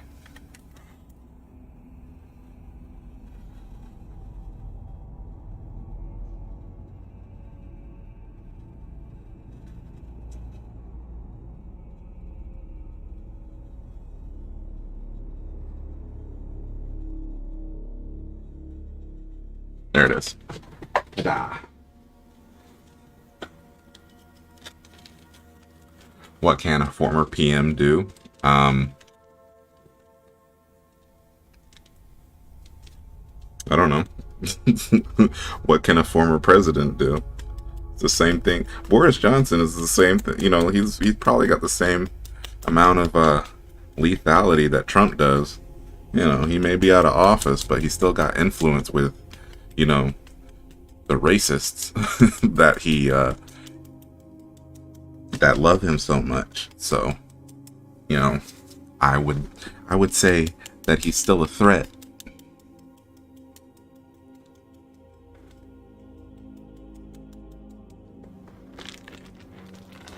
Texture! It's texturized. Oi! Look at the texture! It's bloody brilliant! Would you like a wee bit of texture? I got some for you. All you need is a wee hairbrush and some plastic, put it on top, and then you whack it. You heat it and then you beat it. It's wonderful.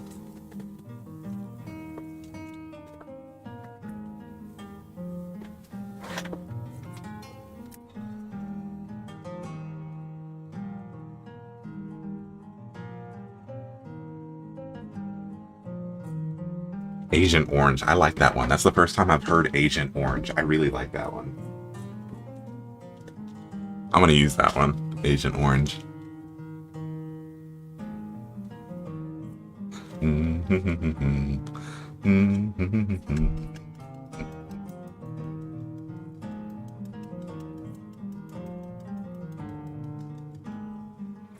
Oh, crud.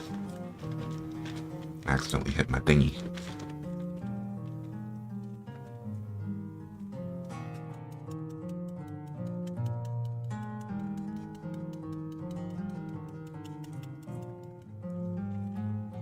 There we go.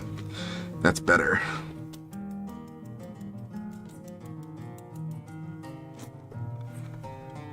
It's much better.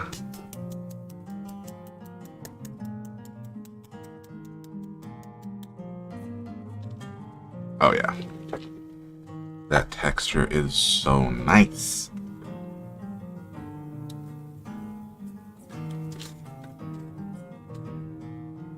It's the...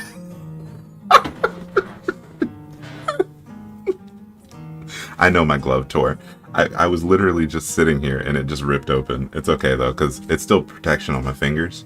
I can't touch the, I don't want to touch the naphtha with bare fingers, so the tips of the gloves are still intact. The back of it, not so much.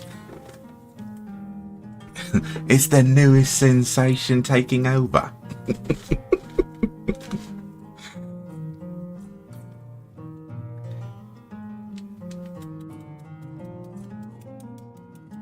Oi, come here, try this texture.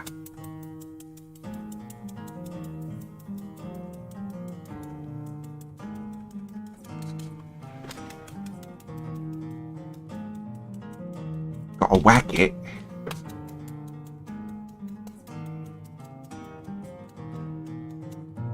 You gotta whack it a little bit. Okay, so there's the difference between what happens without heating the surface and heating the surface. So yeah, definitely a difference between not heating the surface and then heating the surface. So we're gonna go back over that again.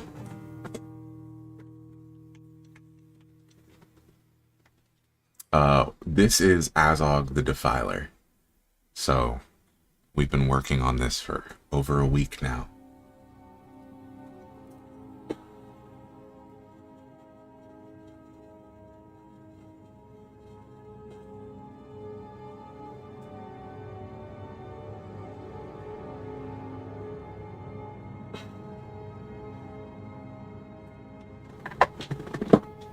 I've got a heat gun, and I'm not afraid to use it. It's the only gun I could get. Handguns are outlawed here. It makes for a brighter future.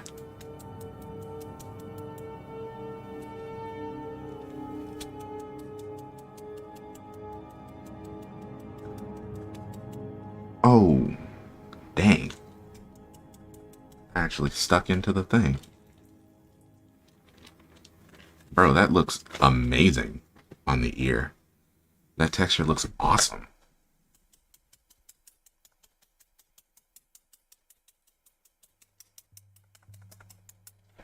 There it is.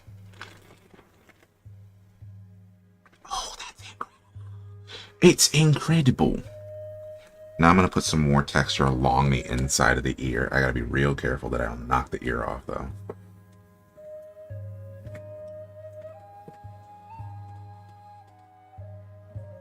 Wait, scrolling through lives and thought you were really... Yeah, no. Actually, when I worked, there was a job that I worked where I spoke in an English accent the entire time, and they thought that I was actually from London. It was so funny. I had everybody convinced. And I worked there for over a year. It was this photography studio that I worked at. Had everyone convinced that I was from the UK for over a year. And then when I left the job and I spoke with some of my coworkers later, like years later, they were like, you're not British? I was like, no, I was just faking the whole time. I was It was great. Had a whole backstory and everything.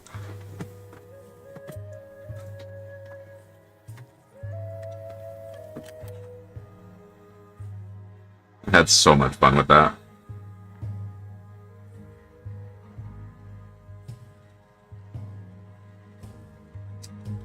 I've wanted to do it with my new jobs. I just keep forgetting to put on the accent before I speak to anybody new. You know, honestly, I could probably still get away with it and just tell them that my American accent is fake.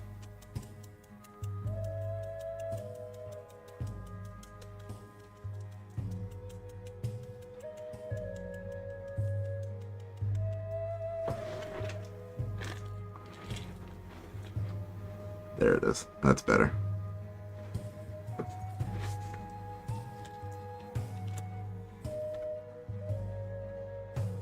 He looks really gnarly. He's gotten into a few scuffles here and there. He likes to tussle. A bit of fisticuffs. Bit of fisticuffs, if you will.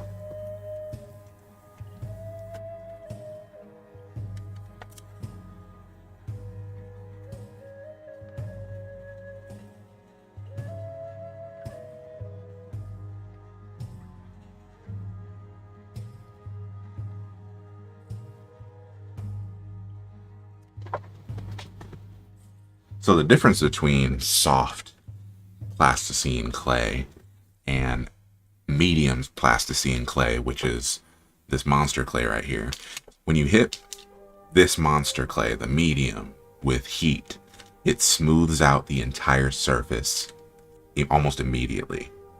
It would turn all of this texture back into a smooth, flat surface. When you hit soft with heat, it just softens up the surface.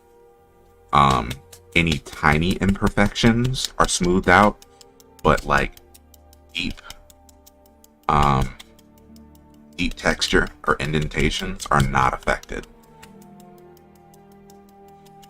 So like all of my wrinkle lines and stuff like that, I could hit them with my texture brush, like put the plastic over and hit it with my texture brush, or hit it with my heat gun. I could hit my wrinkles with my heat gun. It would not get rid of them. It would not make them disappear or dissipate, which is really cool. I'm kind of liking the soft monster clay. It's a lot easier to mess up your work because it takes so little heat to work with the clay. And if you have long nails, accidentally nicking it with your fingernail, you'll put a dent or a cut into the clay. But I like that ease with which you can work with it. It's very similar to wet clay, water-based.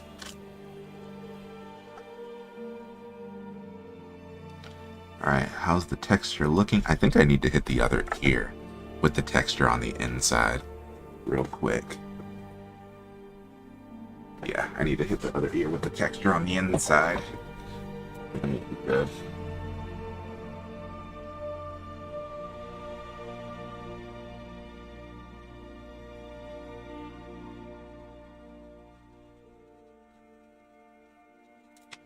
Texture. It's a wee bit of texture on the inside and outside of the ear here and here.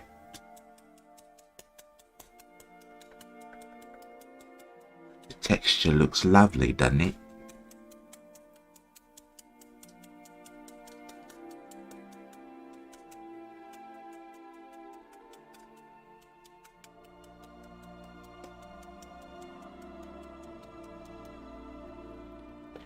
There it is. That's wonderful. He's got an ugly ear, bro.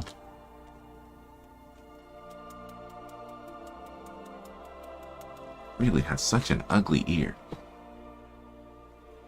But it works. Alright, now it's time to add the texture to the face. Ooh, the fun part.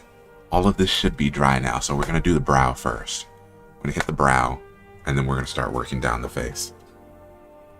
No, this is an oil-based clay.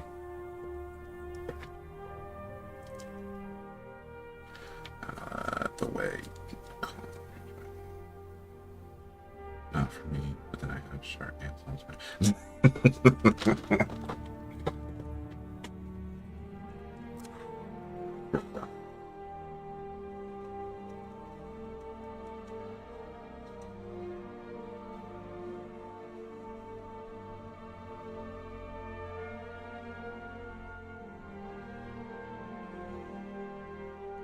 Ah, lovely.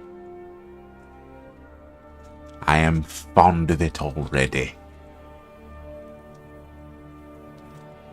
Let it cool just a little bit. And then we're going to put plastic down.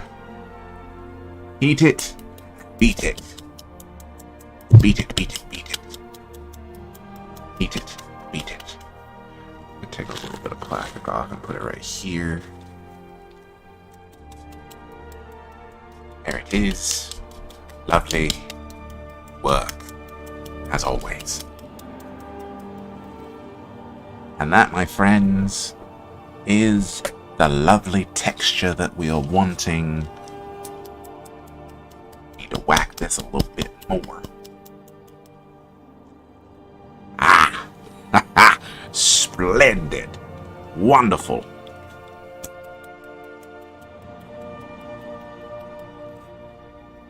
That is a lovely accoutrement.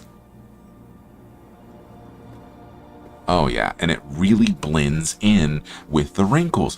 The deeper wrinkles show up very, very well. The lighter wrinkles, they're kind of melding in, but I can go back in and I can do some more. That's easy. Oh wow. I like that. I'm going to go over that with my finger or my burnishing tool when I'm done with that, just so I can smooth out some of these pores that opened up just a little bit. And that's easy to do. Super easy to do. I need to hit this other side of his face, though. Did I get his... I got it? I think I got it. Okay, I got it. Okay, we're good. So now we're going to start with his eyebrows. We're going to get some stippling done on his eyebrows. You came in at a weird time. Yeah, this is actually the perfect time. You came in at the perfect time. We're heating it and then beating it. I don't know, the glove is not for the clay. The glove is for the naphtha that I'm working with. So naphtha is a it's essentially lighter fluid. It's a carcinogen, so I don't necessarily want to get it on my skin and for it to absorb into my skin. It's just a safety precaution sort of thing. It's very flammable, but it doesn't have like a very super strong smell or anything like that. You do want to work in a well ventilated area for safety reasons, but it's not like, you know, world ending. It's not like barge cement. If you've ever worked with barge cement, that stuff will stink you out of your house. If you do not have ventilation, you will die. Barge cement is strong as hell.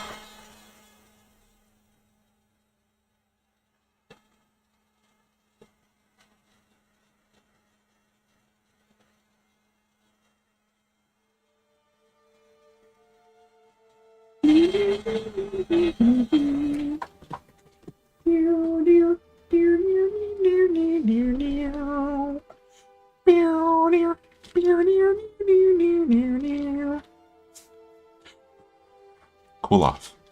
Just a little bit. And now, plastic. We have heated it, and now we are beating it. Heat it, and beat it.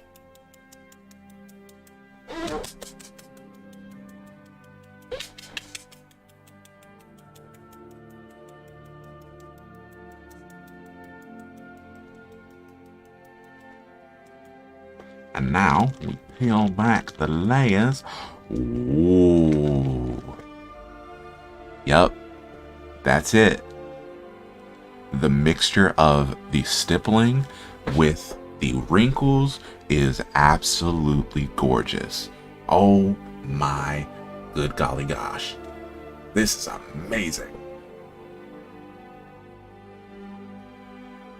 What do we have left to do on the face? So this is honestly the last portion of the face, the sculpting process. I'm probably going to do a whole lot more tweaking here and there just because I'm a perfectionist, but this is technically the last part.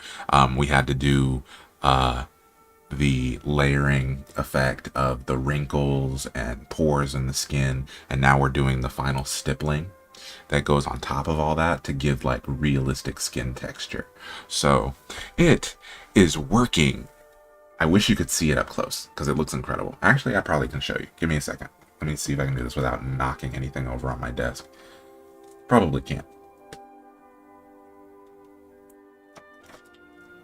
All right, here we go. Here we go. I'm gonna knock everything over. Shoot. Okay. So I don't know if you can see that.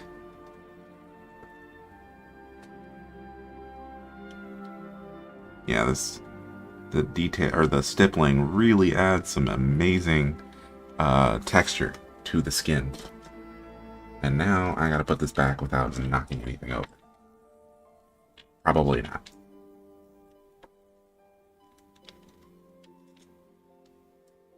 There it is. Okay, cool. Okay, so now we're gonna hit the center brow with some heat and then beat.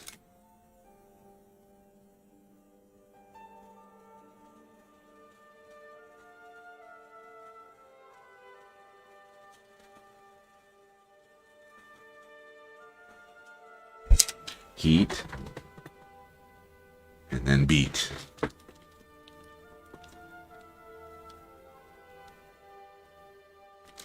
My little plastic is so beat up right now.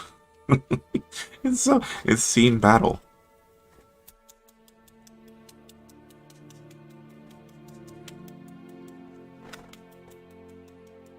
The best way to know that you've hit the entire area, the plastic will stick to wherever you have beat down. So you just want to make sure the entire area that you hit with your heat gun is beat down with your brush, all the different angles.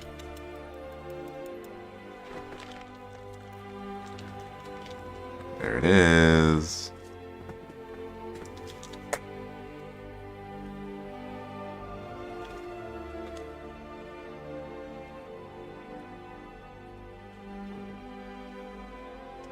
There's some pores in here that I did not create.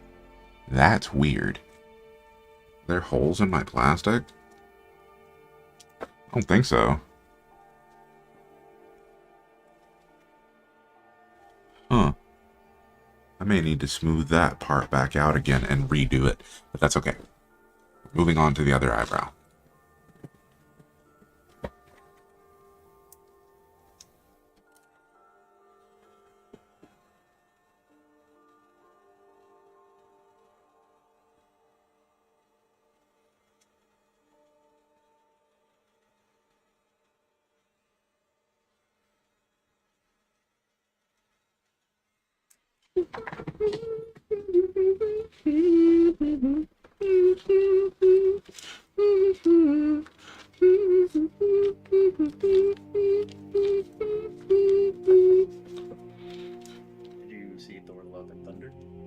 Yep.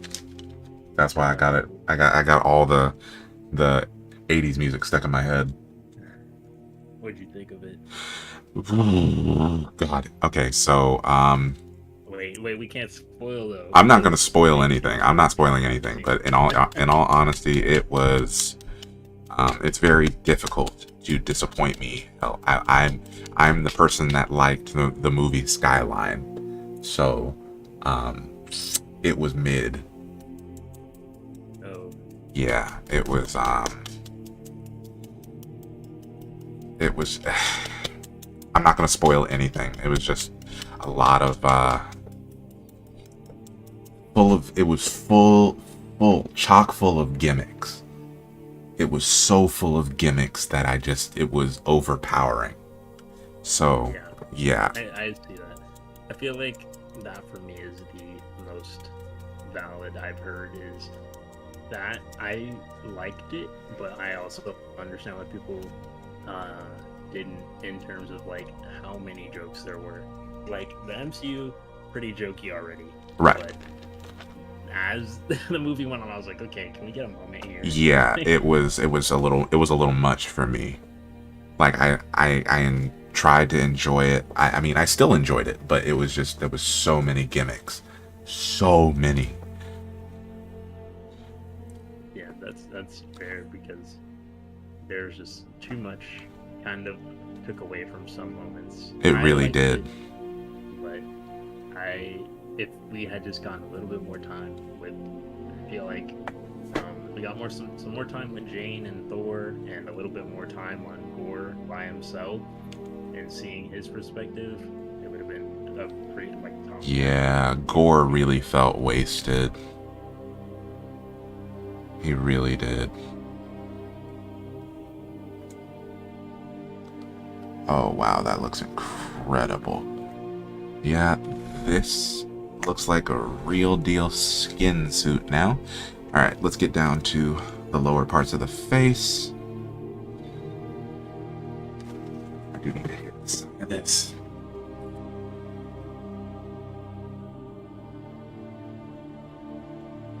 I wouldn't say it's all 4 movies. I would say it's just Taika's, but Thor Ragnarok had some very good moments in it.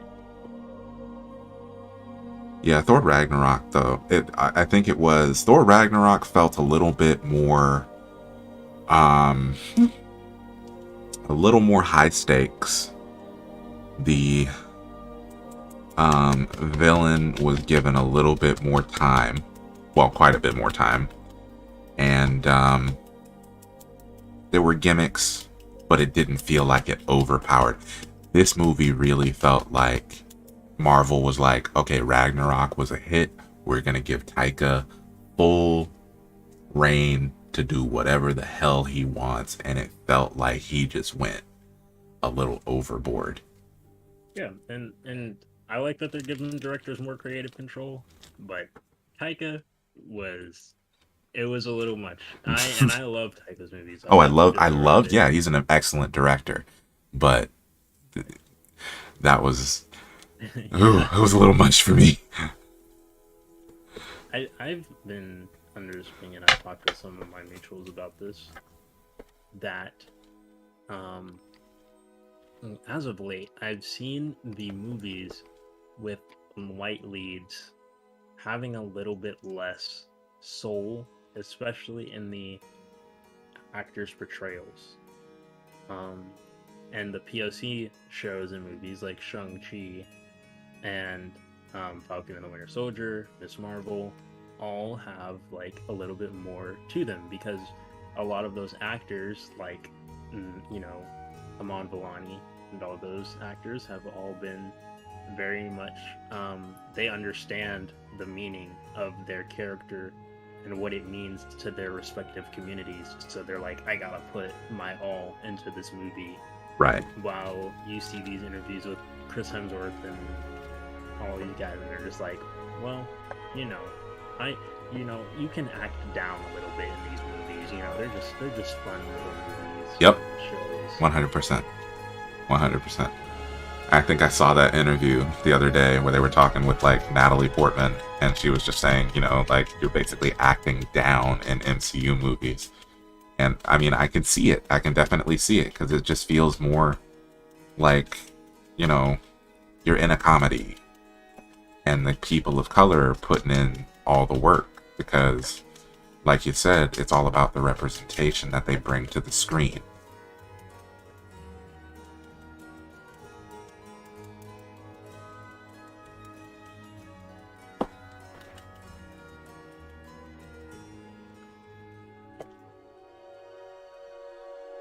Oh wow, that looks really good.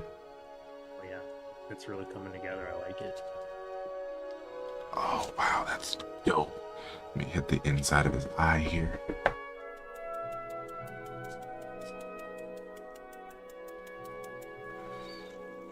So what are you gonna do? What do you do for the Oh, eyes? crud. I'm sorry. I Oh whacked the no. shit. Oh, no. What did I do? What did I do? Oh, shit. Part of his... I knocked part of his brow off. That part was too hot. Now I'm going to have to redo all the texture on that part. That's okay. I'm okay with this. That's easy. Not the brow. Oh yeah, it's going to be simple to fix. Let's go back and do this. God. Okay. Redo this texture. Everything's fine. This is fine. So when it comes to, I guess, like, stick to cosplay aspects, since this is what we're doing, when it comes to the, like, masks like these, like, do you want them, like, how do you get them to, like, move and stuff, and, like, are you going to, and, like, what are you going to do for your eyes and things like that? So for this particular mask, the mouth area is incredibly thin. So the lips are built up over my lips, but the opening of the mouth is actually not even a layer of clay. Like, you can feel the bust underneath this portion of the lips. And once the silicone mask is made, I'll be able to go in here with like an X-Acto knife and just slice open the mouth. That will allow me to articulate the mouth. I should, depending on the thickness of the silicone, I should be able to get a little bit of articulation in the face. So I can scrunch up my face and scrunch up my mouth and get like a range of movement within the silicone mask.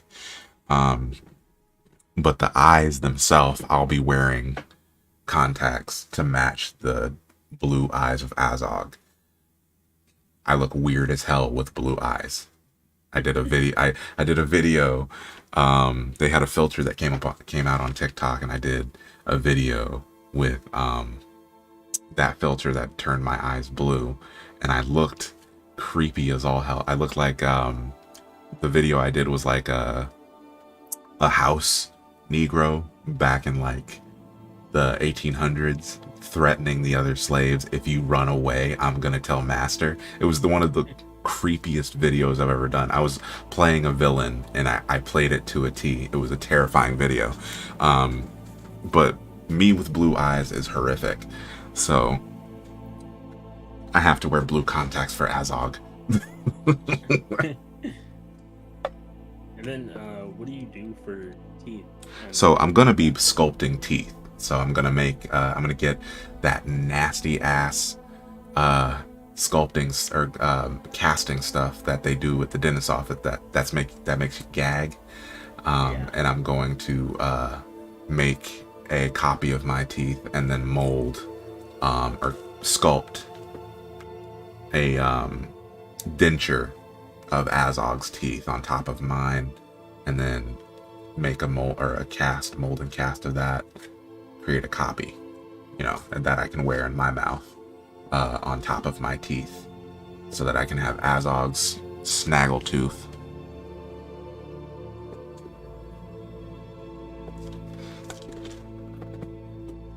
All right, let's hit this.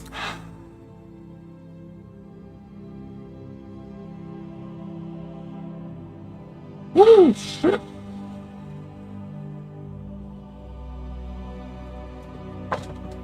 Okay. There's a lot of work that's going to go into this cosplay, and it's going to be worth it, but it's going to be a lot of work. So I'll probably start the sculpting process for his teeth after I get this mask done up. Well, I'm probably going to cast the mask a little bit later because I still got to get materials for it.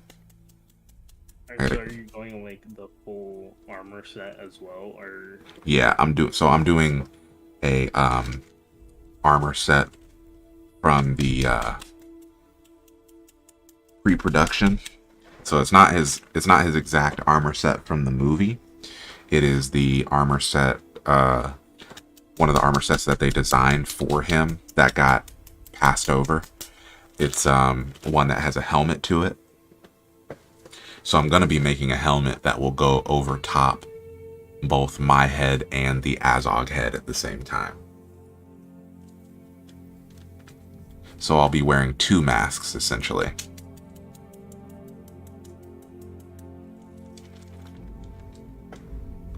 Oh shit. And look at that. I did the thing. Alright, so now you guys get to see the process of how I created the scars, because I accidentally mushed over one of my scars. Where's my sculpting tool? There it is. Alright. So this is how the scars are made. So we're going to start up at the top and weasel our way down, undulating until we cut through the other side. There it is. Now, what we're going to do on the edge of the scar is smooth out that edge, but we're not going to just do it straight. We're going to do some variation in that scar, make it look ragged.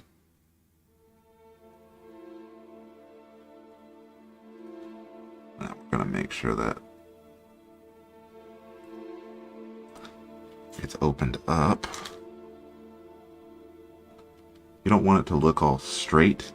You need to have it rounded, because that's how you create that effect of like swelling within the skin.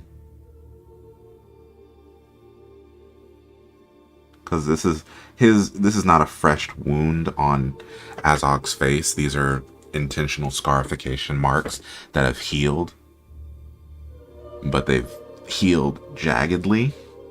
So you want to make sure that obviously the cut is not too deep, not going to where the bone would be, but it's cutting down into like the fatty portion underneath the skin. so when you do a lot of these more flesh-like cosplays, you like do a lot of kind of? I actually don't. This is one of my first big cosplays with prosthetics. I've done smaller prosthetics here and there, but this is one of my first big cosplays with prosthetics. Usually I'm doing armor, like full armor, no skin showing sort of thing. So this will be one of my first, like, really showing off my makeup detail work, because there's going to be a lot of makeup and skin painting that goes into this. Yeah, that really works. Okay. Yep, there it is. So we cleaned that up really easily. So now what we're going to do, I need to get his nose. We're going to be really careful with his nose, because there's a lot of intricacy in the angles of his nose that I do not want to mess up.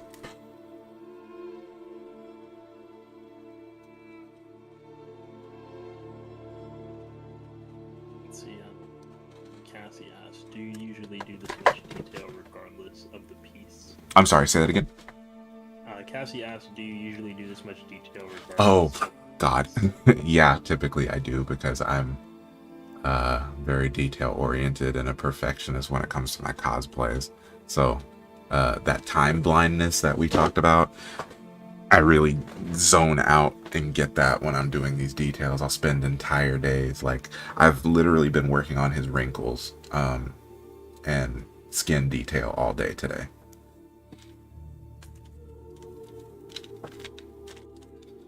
Okay, we're gonna let that cool just a little bit. Now we're gonna hit his lip first and let his nose cool a little bit more.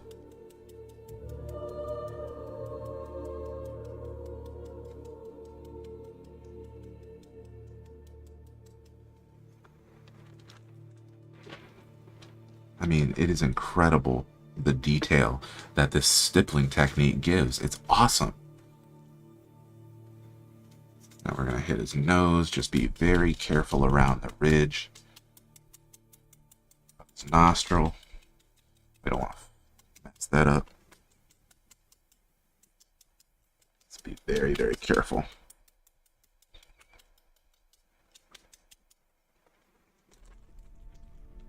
Yep, there it is, my friends. That looks really, really good. Wow. Okay, so we're going to hit the ridge of this other nostril. Just lightly. And then I need to hit the... Yeah, there it is. Inside of his eye right here.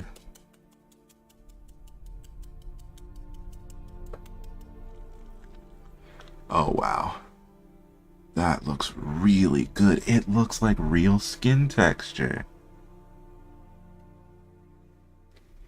I mean, I can't imagine doing this as a day job. Because, whew, boy. I mean, I kind of could imagine it, though. That'd be some good pay. That would be some good ass pay.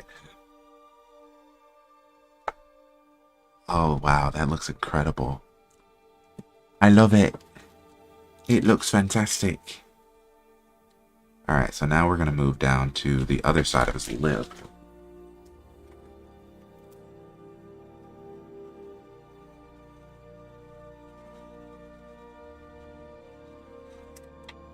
Perfect. Let it cool just a little bit.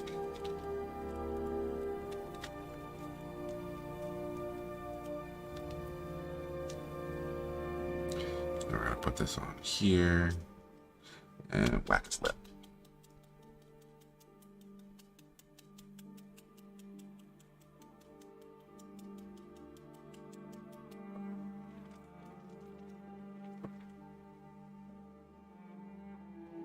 Wow. I'm just blown away at how this works. I mean, it's just so cool.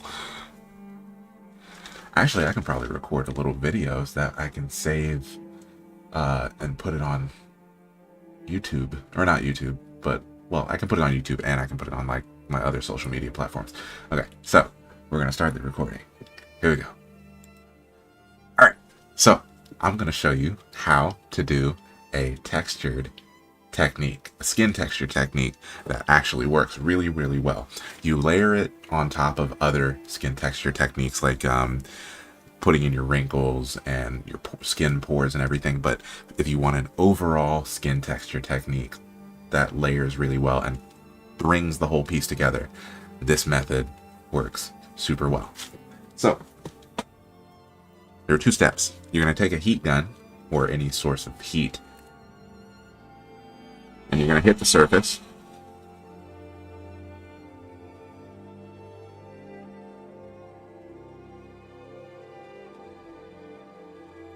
Hit the surface of your piece. And then what you're going to do is let it cool for just a second. Give it like 15 to 30 seconds. Then you're going to take your piece of plastic and you're going to put it on that surface that you just heated. And you're going to take your hairbrush here.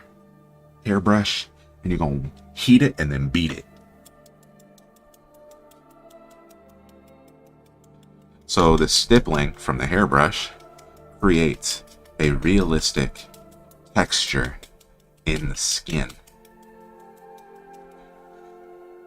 Now this works really well for like the scalp and undetailed areas of the skin, but if you are doing, you know, like right here I'm doing it alongside the pores and wrinkles that I made earlier, so it layers very well on more detailed parts of the face. So you can see it up here as well. It's such an excellent technique and it's very easy. All you need is a hairbrush from your bathroom. So what would you say about texturing armors? Texturing. I'm sorry, say texturing what? Armor. Oh, so Texturing armor is more like it depends on the material. So if I'm doing a 3D printed piece versus an EVA foam piece, there's differences to the texture in both of those materials, and there's also going to be the difference of what is my armor made out of. So give me an example of what you would want the armor to be made out of. See, I'm lining up to do a clone trooper armor, and you know, from the looks of it, you know, their armor isn't exactly like metallic. Oh, there are, okay, so if you're doing a clone, their armor is not textured. I know that for a fact because I've done clone armor before. I've done lots and lots of Star Wars armors. So their armor is straight plasteel. So Yeah. literally plastic. So the only thing you have to worry about is how much weathering you want on that piece. You're not going to have to worry about much texture. So if you want a clean clone trooper, obviously you're not going to really do anything. You want a dirty stormtrooper. It's all dependent on that level of weathering that you want. I'm the type of person that less is better. So when I'm weathering, I'm always focusing on where is dirt actually going to collect on this piece. So with stormtroopers, top of the boots, the crevices of like the joints and things like that, the edges that would get scraped on like the elbows, for example, the edges of the elbows, those getting scraped when they're, you know, doing low crawls, and the knees. It's when I'm weathering a piece, I'm telling a story. So when I did my tank trooper, I was telling a story with all of the weathering that I did. I have blast marks on the chest that you can see the arm or the blast hit the chest and then scorched up towards the shoulder. So it's all about telling a story when you're doing weathering. You guys are still laughing about Heat It and Beat It? There's nothing funny about Heat It and Beat It. That's what you gotta do. You gotta heat it and beat it. Yeah. And then so since for Azog you're still doing an armor, and I'm assuming, you know, I'm not a huge Lord of the Rings fan, so I wouldn't know, but I'm assuming it's like a metal. Oh yeah, well Azog's armor is it looks to be like a very like a wrought iron sort of thing, and there's a lot of texture to it because it's painted to look like bone white like him. So I have to do I think a lot of the surface texture comes from the very hammered look of the armor, and also the paint is not evenly applied to it as well. So that's all the fun stuff that's going to go on with his armor.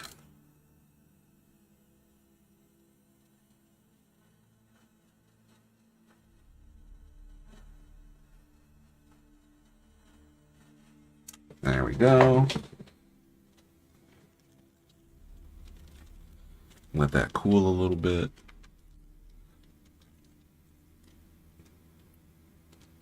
It's not funny. There's nothing funny about that. No Heat It and Beat It. Let's make sure that it's not too hot, and we're going to put this on here.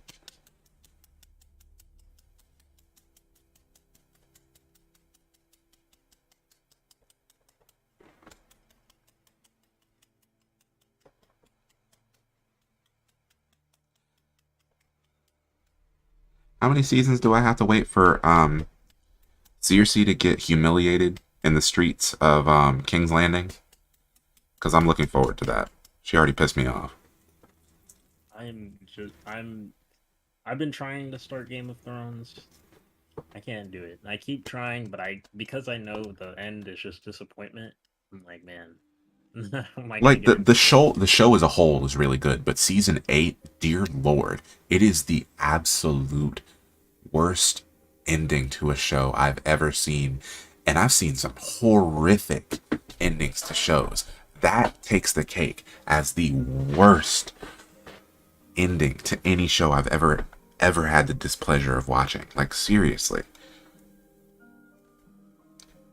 Yeah, like I was like, because I'm not old. I wasn't old enough to be watching Game of Thrones growing up as it was coming out. But Gotcha. Yeah, I feel you. I yeah, feel you. so I was just like, ooh, like it's finally time, and it was literally like right around when season 8 was about to come out, and then everybody was like Ooh, that's a telling me the horrible worst time to first. ending. Honest, I'm so sorry. That's when you were introduced to Game of Thrones because that's terrible. That's And then utterly everybody was terrible. like, "This is the worst payoff ever." I'm like, "Well, should I even watch the show if there's like no payoff?" Like, I feel like it was a very significant cultural moment. Seriously. You know what I'm gonna do? I'm gonna take my huge army of shock trooper horseback soldiers and send them into the darkness where they can't see a jack shit thing to fight snow zombies. And then they all get killed for no fucking reason whatsoever. Ooh, ooh, that makes tactical sense. I'm gonna send in all my shock troopers into the dark to be murdered. Oh, and then later in that season, even though all my shock trooper Dothraki soldiers are dead, they're gonna show up later in King's Landing. Even though they're all dead, more of them are gonna show up in King's Landing to help me take the Iron Throne. You know, just cause storytelling. What is it? What is storytelling?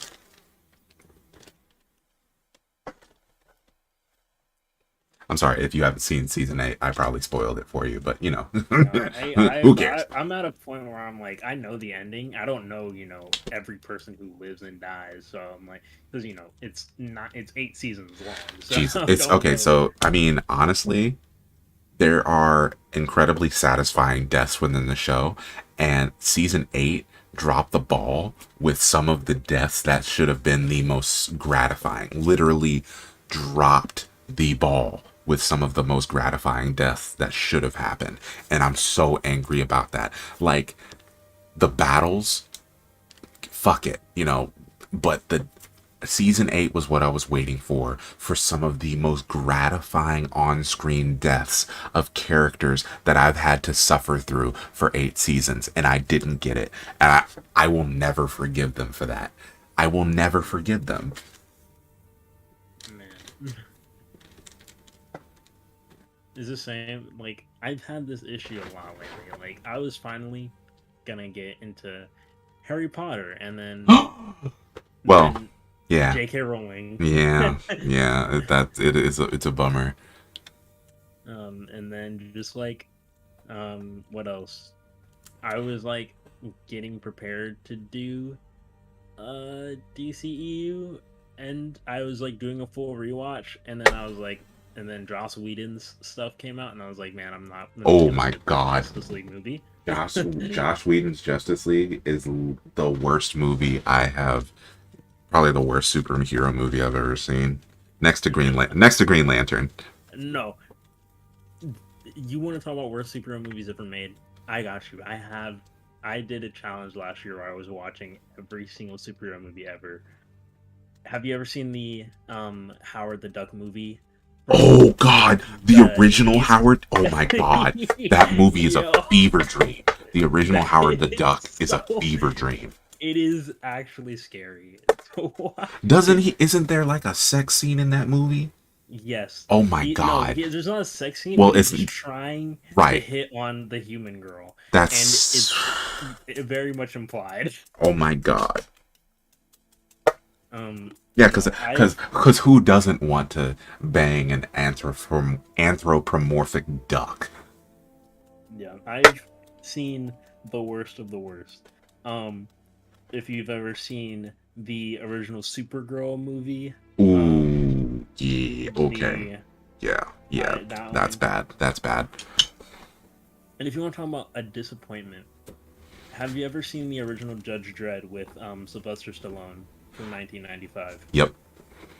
That movie made me so mad because the entire time he's basically going on this adventure, going on this journey, and he's literally seeing the rooted issues of having, basically these people be judge, jury, and executioner, Mm-hmm. and seeing all the issues throughout the entire movie.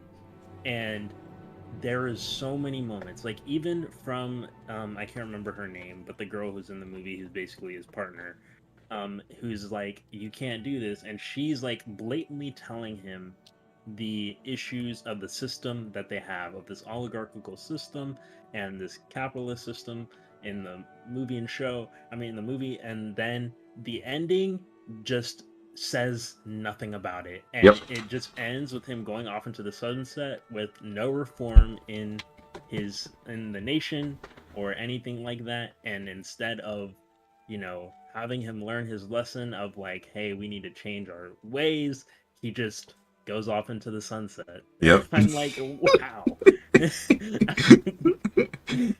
You Like, thought you you thought of you thought all a movie souls. was actually gonna talk about reforms that need to go on in this country? Hell no. The worst part is, like, I expected it from Judge Dredd of all movies, but it was just like it was so there, and it was right there, and I was like, wow, are they really gonna do something like this? Like, this might turn into like one of my favorite movies of all time. And then it just didn't, and I was like, wow, that was the worst payoff.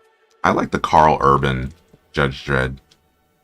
I don't think I've seen that one yet. Oh, oh god, you gotta watch it because that one's just straight up like, um, the Carl Urban one is just straight up just action the entire damn time. It's just like, okay, we're gonna put Judge Dredd in a building full of bad guys and just let him loose.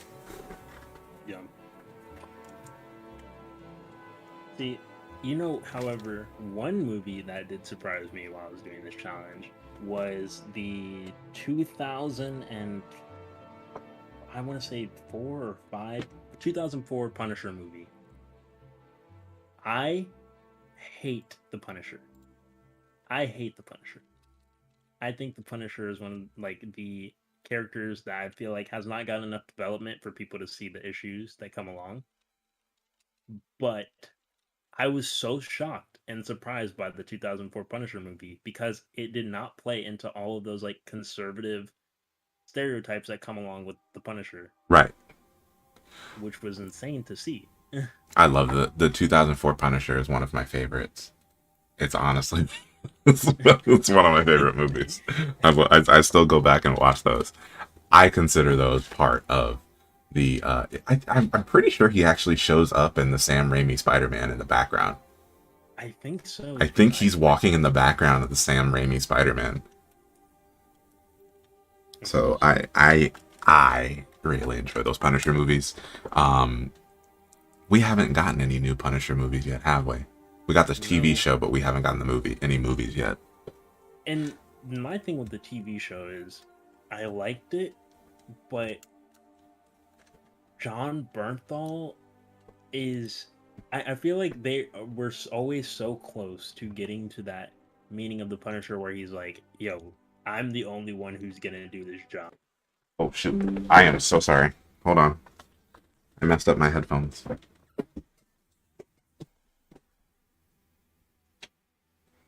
I keep forgetting that I can't stand up with my headphones on.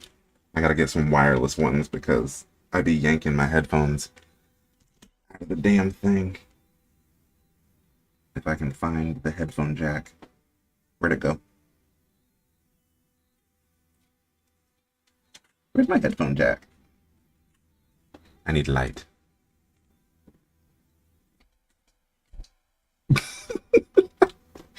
Oh, God. Give me a second. I know you're talking, but I can't hear anything until my headphones are put back in. There we go. We're better.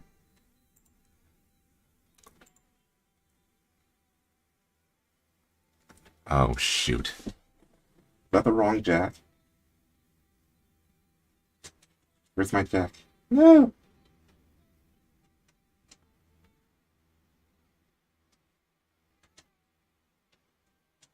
You walked into madness. That's what you walked into. There we go. Okay. Whew. Sorry. Damn. I messed that up. Okay, I think I'm good. Give me a second. Let me plug this thing back in because I totally messed that up. Unplugged it.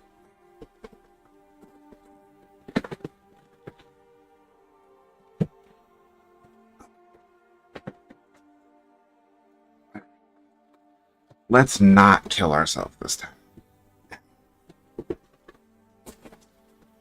What'd I knock over now? What the hell? I don't know. I knocked something over, Now that but he's not here, I can talk to you guys about the Hotep okay. initiative that I want to start. I'm kidding. I'm not a Hotep. Okay, I'm sorry. What did I miss? Because my headphone jack came out. I was just telling chat about the evils of capitalism, you know? Oh, Educate bet. people.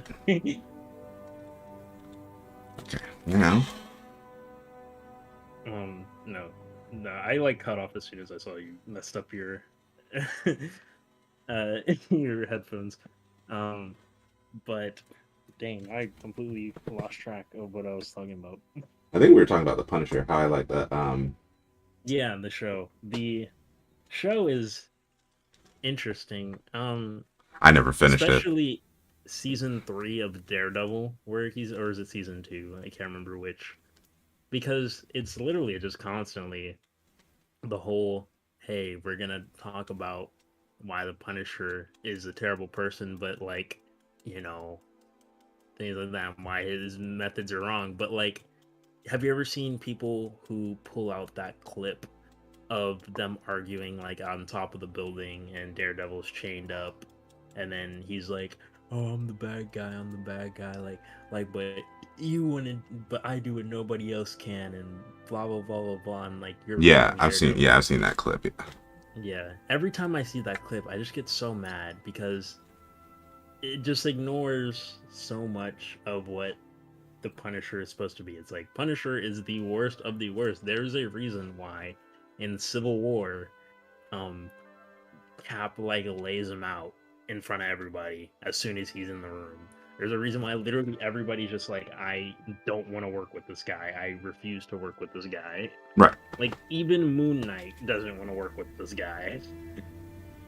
Yeah, and Moon Knight's brutal as fuck. So it's like, and I like every time I'm driving around and I see on the back of somebody's car one of those Punisher logos, the Blue Lives Matter flag, I'm like, man, you just really don't get the Punisher. Sorry, TikTok people. I'm trying to pay attention at the same time. I'm really sorry. If you want to, I'm still streaming on YouTube. So if you want to see a better view of what I'm working on right now, then you can go to YouTube and look there. The little chat for TikTok is very small from where I'm sitting. So I'm trying to pay attention to it, but it's just very small and I'm not seeing what's going on while I'm working on this.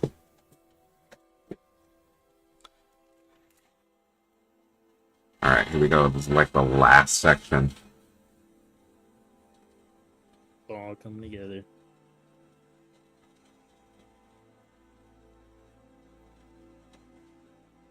It really is all coming together, and it's a breath of fresh air.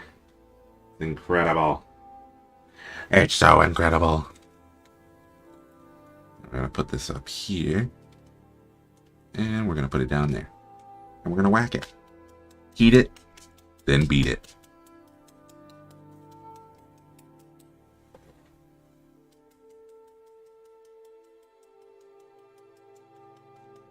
The more you say it, the more you're encouraging all of us. I know, but I'm still gonna make a t-shirt about it. You're gonna I'm gonna heat it and beat it. The funniest thing is, I know if I were to buy that and then go wear it somewhere, no one would understand. Nope, it's an inside joke. That's the whole point. It's an Ebony Warrior Studios inside joke. That's the best part about it. I have a few inside joke t-shirts. They're just not up on my website because most of the new people that follow me don't know the inside jokes.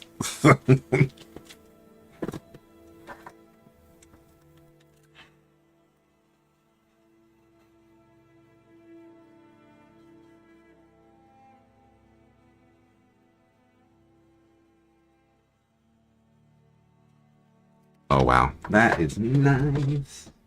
It looks really nice. Let's not melt any plastic. Jesus. Let's not do that.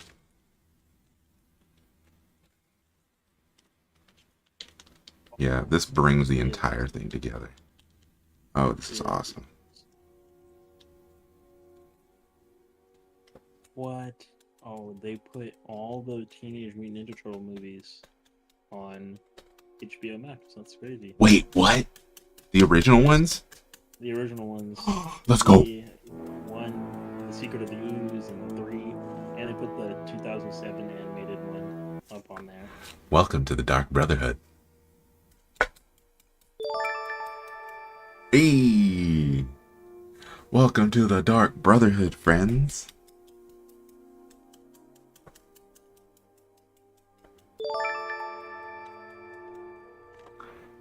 This is so great. Okay. So this... Yeah, what's up?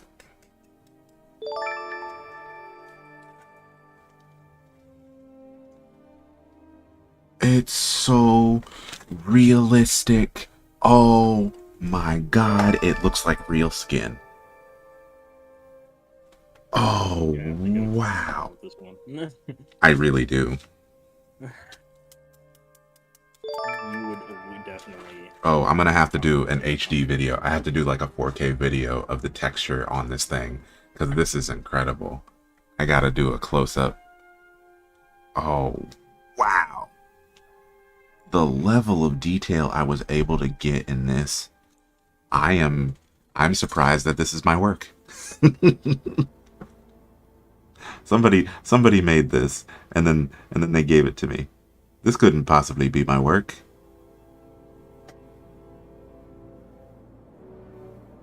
I mean, from the things I've seen on your gallery, the Darth Vader is still so surreal to me. Like, it just looks straight from the movie. I put so much work into that damn Darth Vader armor. It's not even funny. So much work into that piece. What did you end up doing for the... Who'd you go to for the lightsaber? I actually had a friend who was going to... who sent me a lightsaber, right? They had one from their collection that they sent me. And that's awesome. So it was sent, showed up on my doorstep. Somebody came onto my porch and stole it. And yep. I made a video about it on TikTok. Somebody stole the lightsaber off my porch.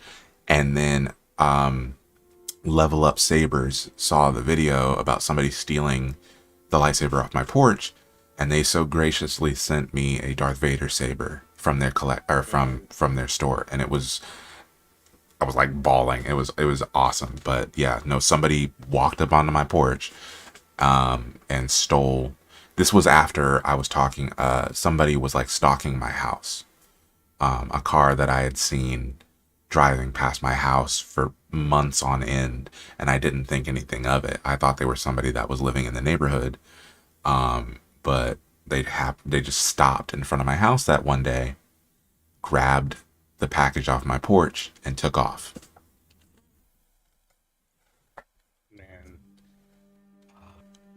I don't understand package stealing. You don't even know what's in there. Exactly. It's just random as hell. Because, like, for all you know, you could be getting some sex toys or something. Exactly. But some people would like that, so, you know. I don't know. I'm getting my first, my second ever lightsaber. My first lightsaber was a Galaxy's Edge. And then when I did more research into lightsabers, I was like, wow, I really got cheated. Yeah, Galaxy's Edge sabers are bad. Oh my god, they are bad. I got cheated. But I'm getting a Mace Windu LGT, which is gonna go crazy.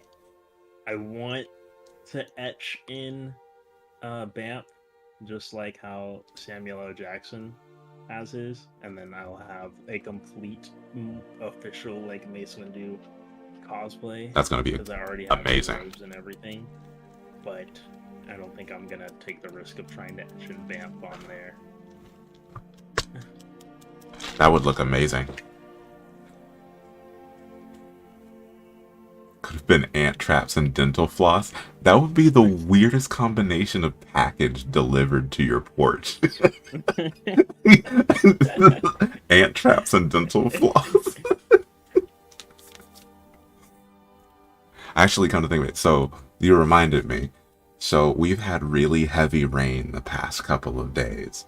And what happens here in Georgia, the fun part about being in Georgia, you get some fantastic critters that like to come inside when it rains heavily. So there's a difference between house roaches and roaches from outside. And you can tell by the size. So if there's a roach in your house and it's really small, those are the ones that be, like living under, little spaces in your house or like in between cracks and crevices. The big giant motherfucking roaches, those are the ones that come from outside, and they love coming inside after it rains.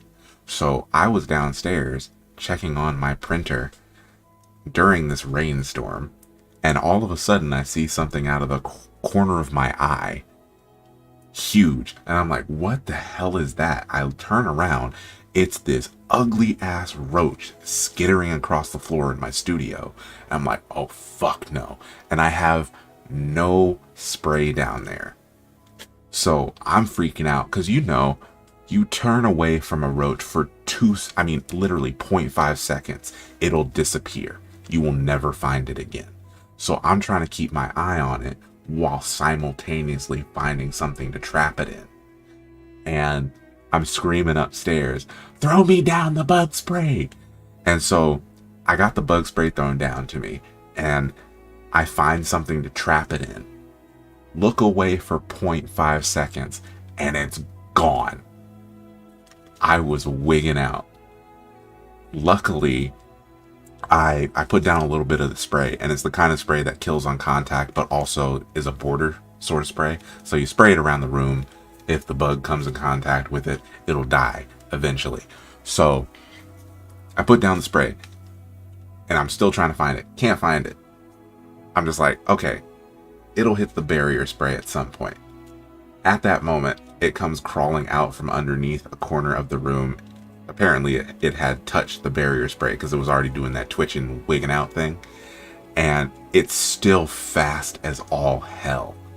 And I'm like, oh fuck. It starts to run towards the front of my studio to get out of the room. And I'm like, oh hell no. I spray it, and then I take I had this old mug on my work desk that I use to hold like pens and pencils. I put the mug down onto the roach and sprayed inside the mug to create a gas chamber. And yeah, I'm sadistic when it comes to roaches. Incredibly sadistic. One time, a roach made its way into my studio.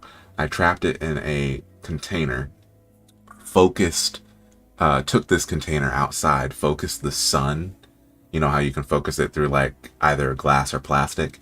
I think it was a glass container that I had used. I focused the sun at a certain point through the glass, and it turned into a death ray of sun that basically lit the roach on fire.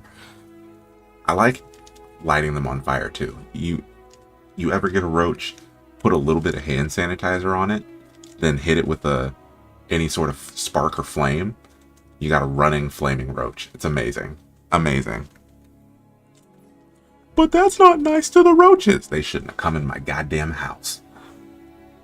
I hate roaches as much as the next guy, but Oh, I am evil when it comes to roaches. I am evil. Next I'm level. Too scared to even get close to them to be doing those kinds of things. Oh yeah, everybody's gangster until the roach starts flying. No, no, I hate those. I can't even. No, if a roach starts flying, it can have the house. I'm not doing that. Not doing that. I have murder plans. Yeah, I only have murder plans when it comes to roaches. Okay, I can't do broken bones and blood. When it comes to human beings, no, can't do that. Roaches, however, because you can't, listen, you cannot crush a roach. I'm telling y'all, some people are like, just step on it. You can't do that. If you step on a roach, it spreads eggs. You cannot do that.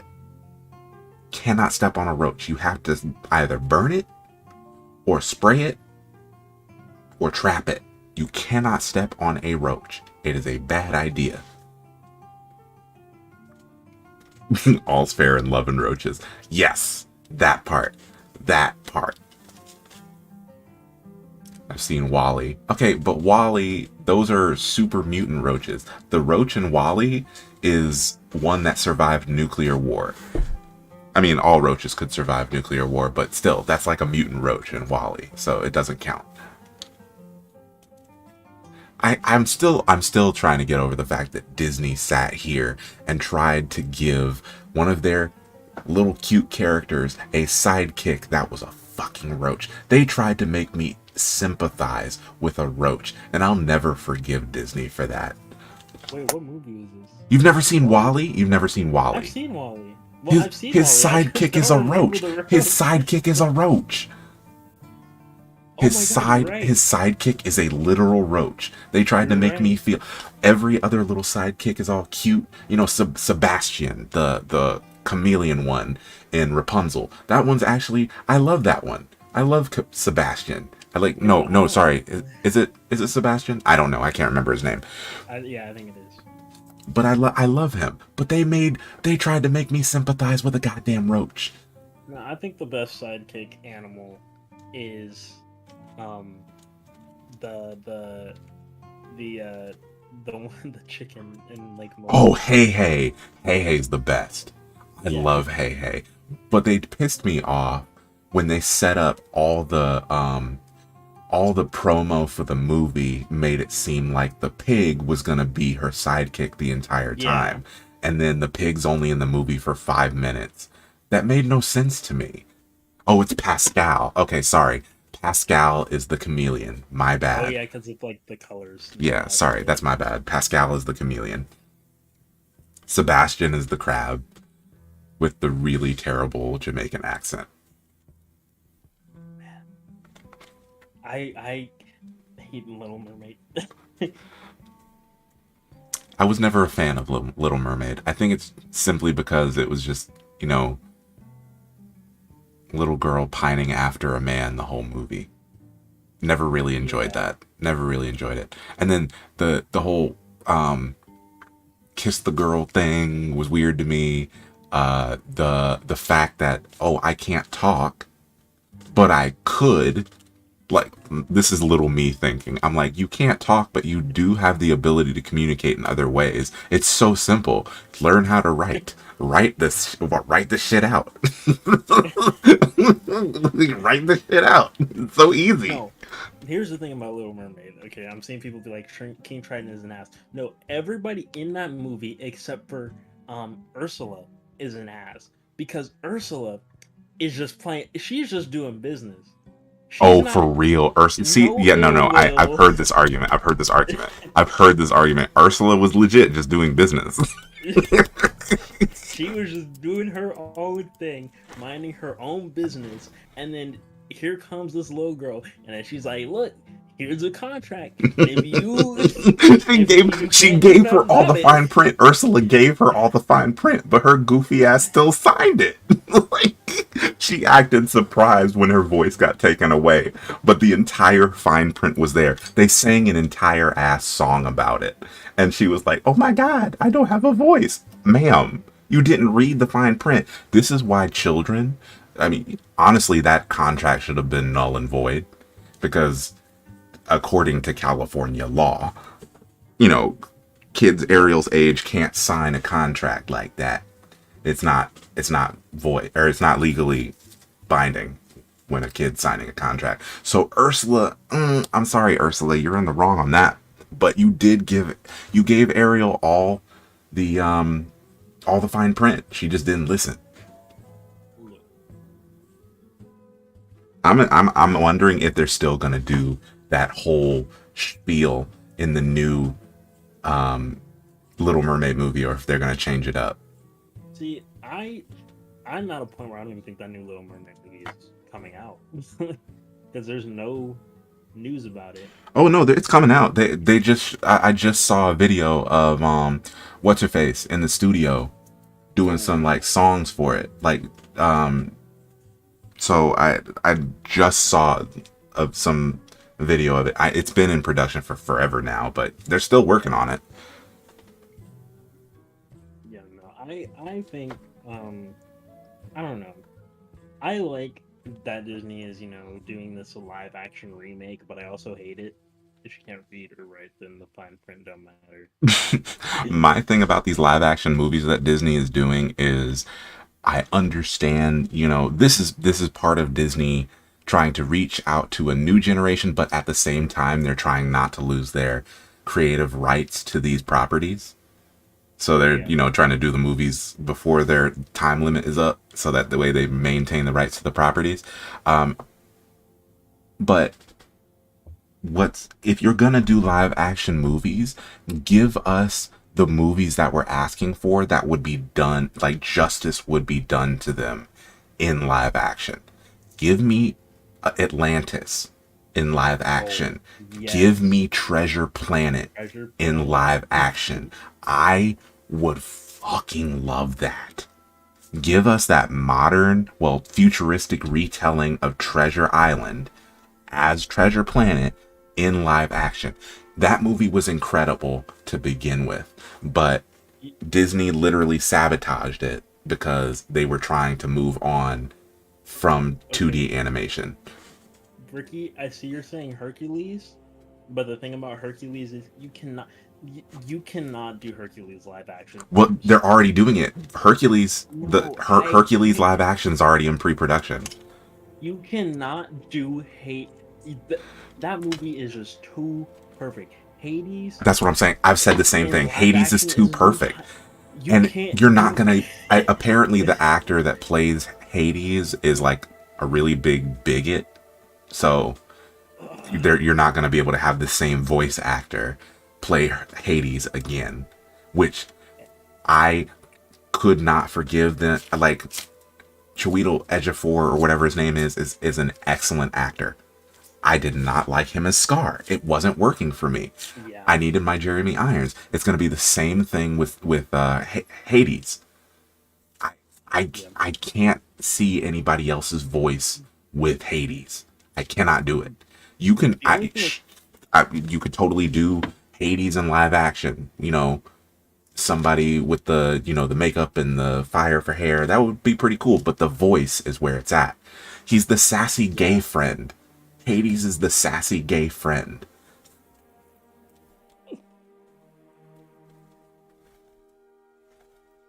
yeah, no.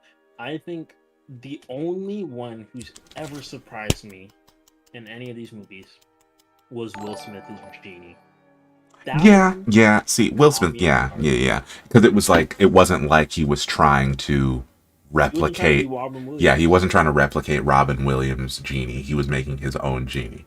You can't replicate Robin Williams' genie. You can't do it. So yeah, I was kind of okay with that. The movie as a whole, it wasn't hitting for me because they made it. It was part of the them lightning Jasmine, the actress that played her. They just took Jasmine, who is darker complexioned, and lightened her up with the actress. They gave us a beautiful Jafar. Like, who asked for beautiful Jafar? I Hey, didn't. on I didn't ask for a beautiful Jafar. Didn't. Not once. Never. And then Iago didn't talk. Mm, that itch made me mad. Iago didn't talk. Like, for why? visual effects. For why? Okay, I would say here's my thing about practical and visual effects. Ricky. The thing is, practical effects are I feel are very cool when it comes to a lot of movies with creatures and things that they really kind of bring you into the world. That's why I love Star Wars for always doing practical effects when it comes to all their aliens. Voice actor, it factor. That's it. Yeah. And like when it comes to all that stuff, it's pretty cool. But I feel See, like I said the same exact thing. So Iago's entire personality, he's just an annoying ass Godfried parrot. Even if they had given me a different voice actor, I would have been fine with, you know, annoying Iago. But the fact that you made him unable to speak at all was so weird to me. Why is he still a parrot? Why? if he made him a guy. It made no sense to me. And then I was waiting to see awesome final battle CGI giant snake Jafar, and then they change it into giant terror bird Iago. Ooh, why? I didn't want that. I didn't need a giant Iago. Well, see, I understood why they didn't do Mushu in Mulan. Yeah, it was. They gave us the, you know, more true to life story of Mulan versus, you know, Mushu was pretty disrespectful. So I understood that. But Iago not being able to talk, I still don't get it. I actually skipped Mulan, because I don't remember why. I think I skipped it because of a lot of stuff that started happening towards the end of its production and towards its release.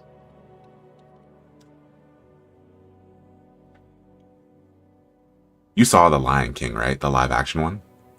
Um, yeah, I actually did. I did watch it. I think I fell asleep. I was watching it with my mom. You fell asleep. I did. Yeah.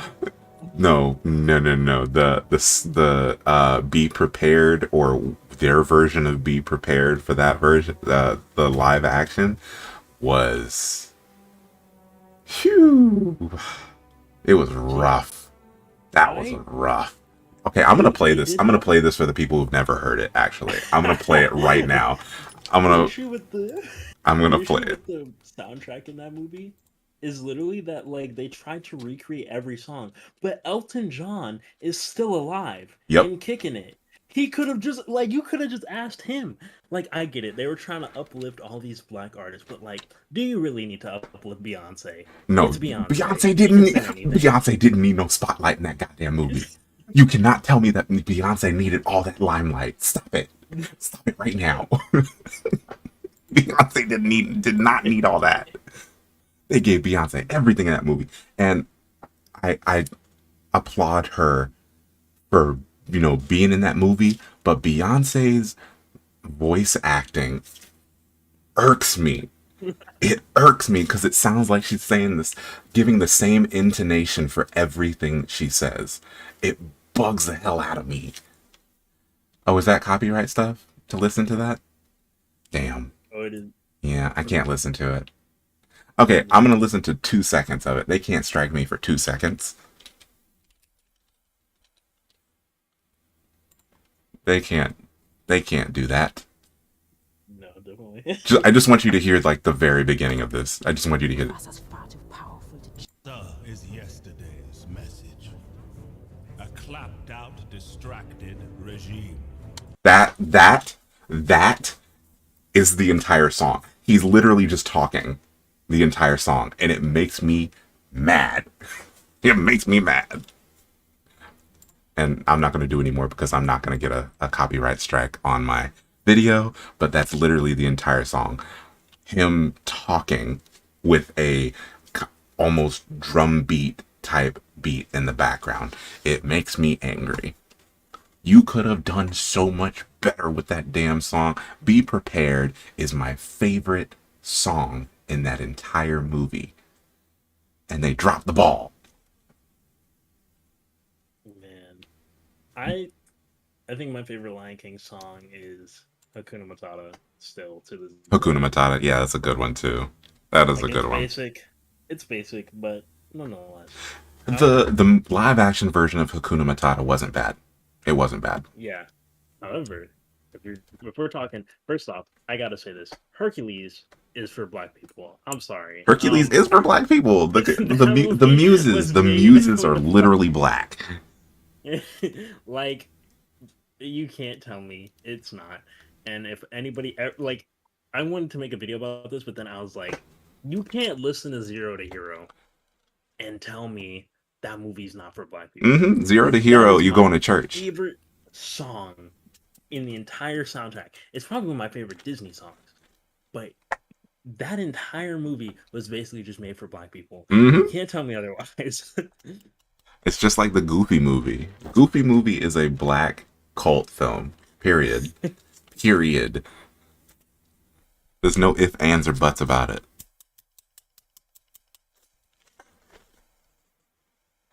There are so many Disney movies where I'm just like, yeah, that was that was definitely just for black people. Yep.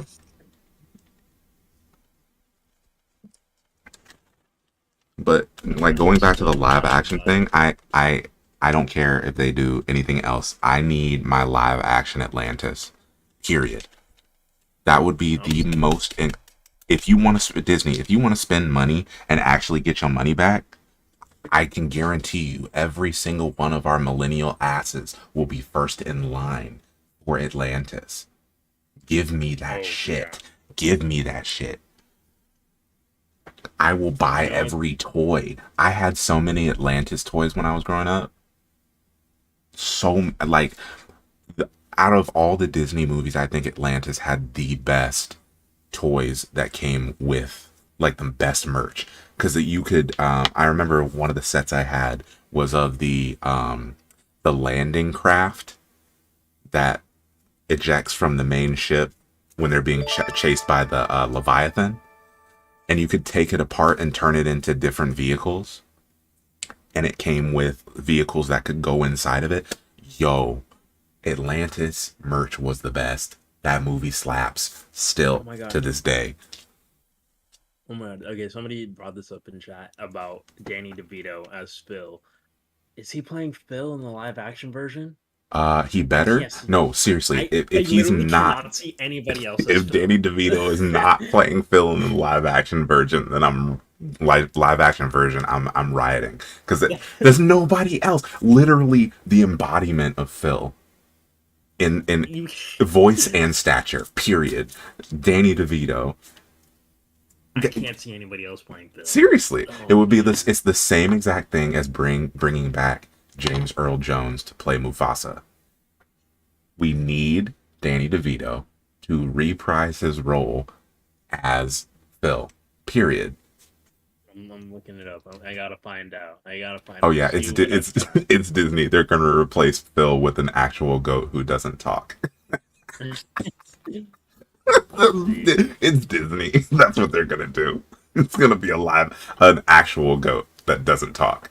I'm trying to see. This is the worst part about trying to find stuff online, because you look up stuff and like you gotta go on IMDb, but IMDb is always wrong, but the Google list is always wrong as well.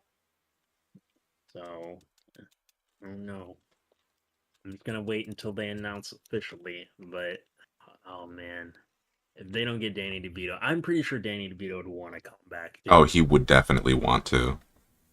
I know for a fact that they're doing.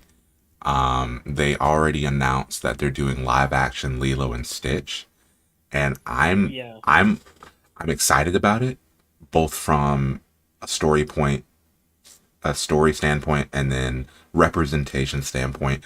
But I'm a little scared on what they're gonna do with Stitch. Like, I know he's gonna be CG, but is he gonna be ugly as all hell? How you gonna make Stitch is cute? You know, he's a terrifying little furball, but he's cute. How are you going to animate that in live action? I'm really scared about CG Stitch. Not gonna lie. Yeah. Because I've seen artist renderings of what he could possibly look like, and they're all terrifying. Yeah. It's gonna be like a. I want them to go the Sonic route.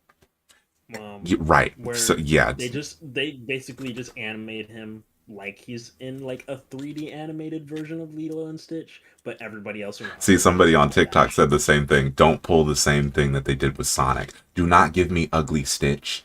Do not just stick with how he looks in 2D and turn that into 3D. Do not give me ugly Stitch. Ugly Sonic. Oh my. Did you watch I the Chip and Dale rewatched. movie? Yeah, I watched the Chip and Dale movie, and then I also rewatched the original Sonic trailer, just because my brain had essentially wiped that from my memory because it was so scary. Ooh, I remember why I wiped it from my memory. Human teeth. Why did they give him Yeah. human teeth? who, who who said give Sonic human teeth? Why? I'm excited. I'm not gonna lie. I am excited for Lilo and Stitch. Just want them to do Stitch justice, and I don't want them to lighten up Lilo and Nani or any of the characters. Oh, Like I want them to give Native Hawaiians those roles, and I want them to keep. I want them to still be darker toned Hawaiians. I don't want them to be going the route of Zendaya looking Hawaiians. Because yeah, and like Hollywood has a knack for lightening everybody up when they do live action because lighter's better. yeah, especially with like America Chavez. I'm still so I'm still I mad love about Selena America Gomez. Chavez. I'm still Selena mad. Gomez is such a great actress and she's a great Oh, person. she's an You know, amazing it's not her actress. fault. It's not her fault at all. No, But the casting director just did not put the effort in no. to And do it's her wild to me justice. that so many people like the representation of America Chavez is important to me because my son is the Yeah. same. He's Afro Latino as well.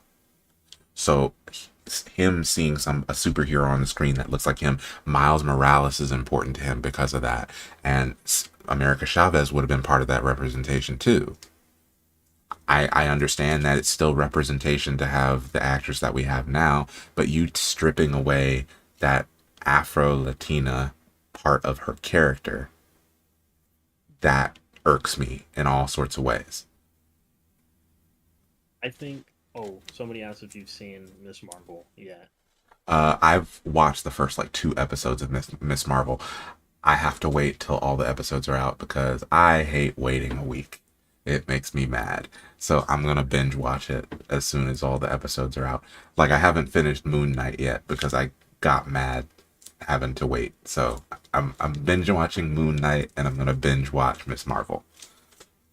Well, I will say this as somebody who's I'm like in a to answer the question of person who asked. I've seen Miss Marvel.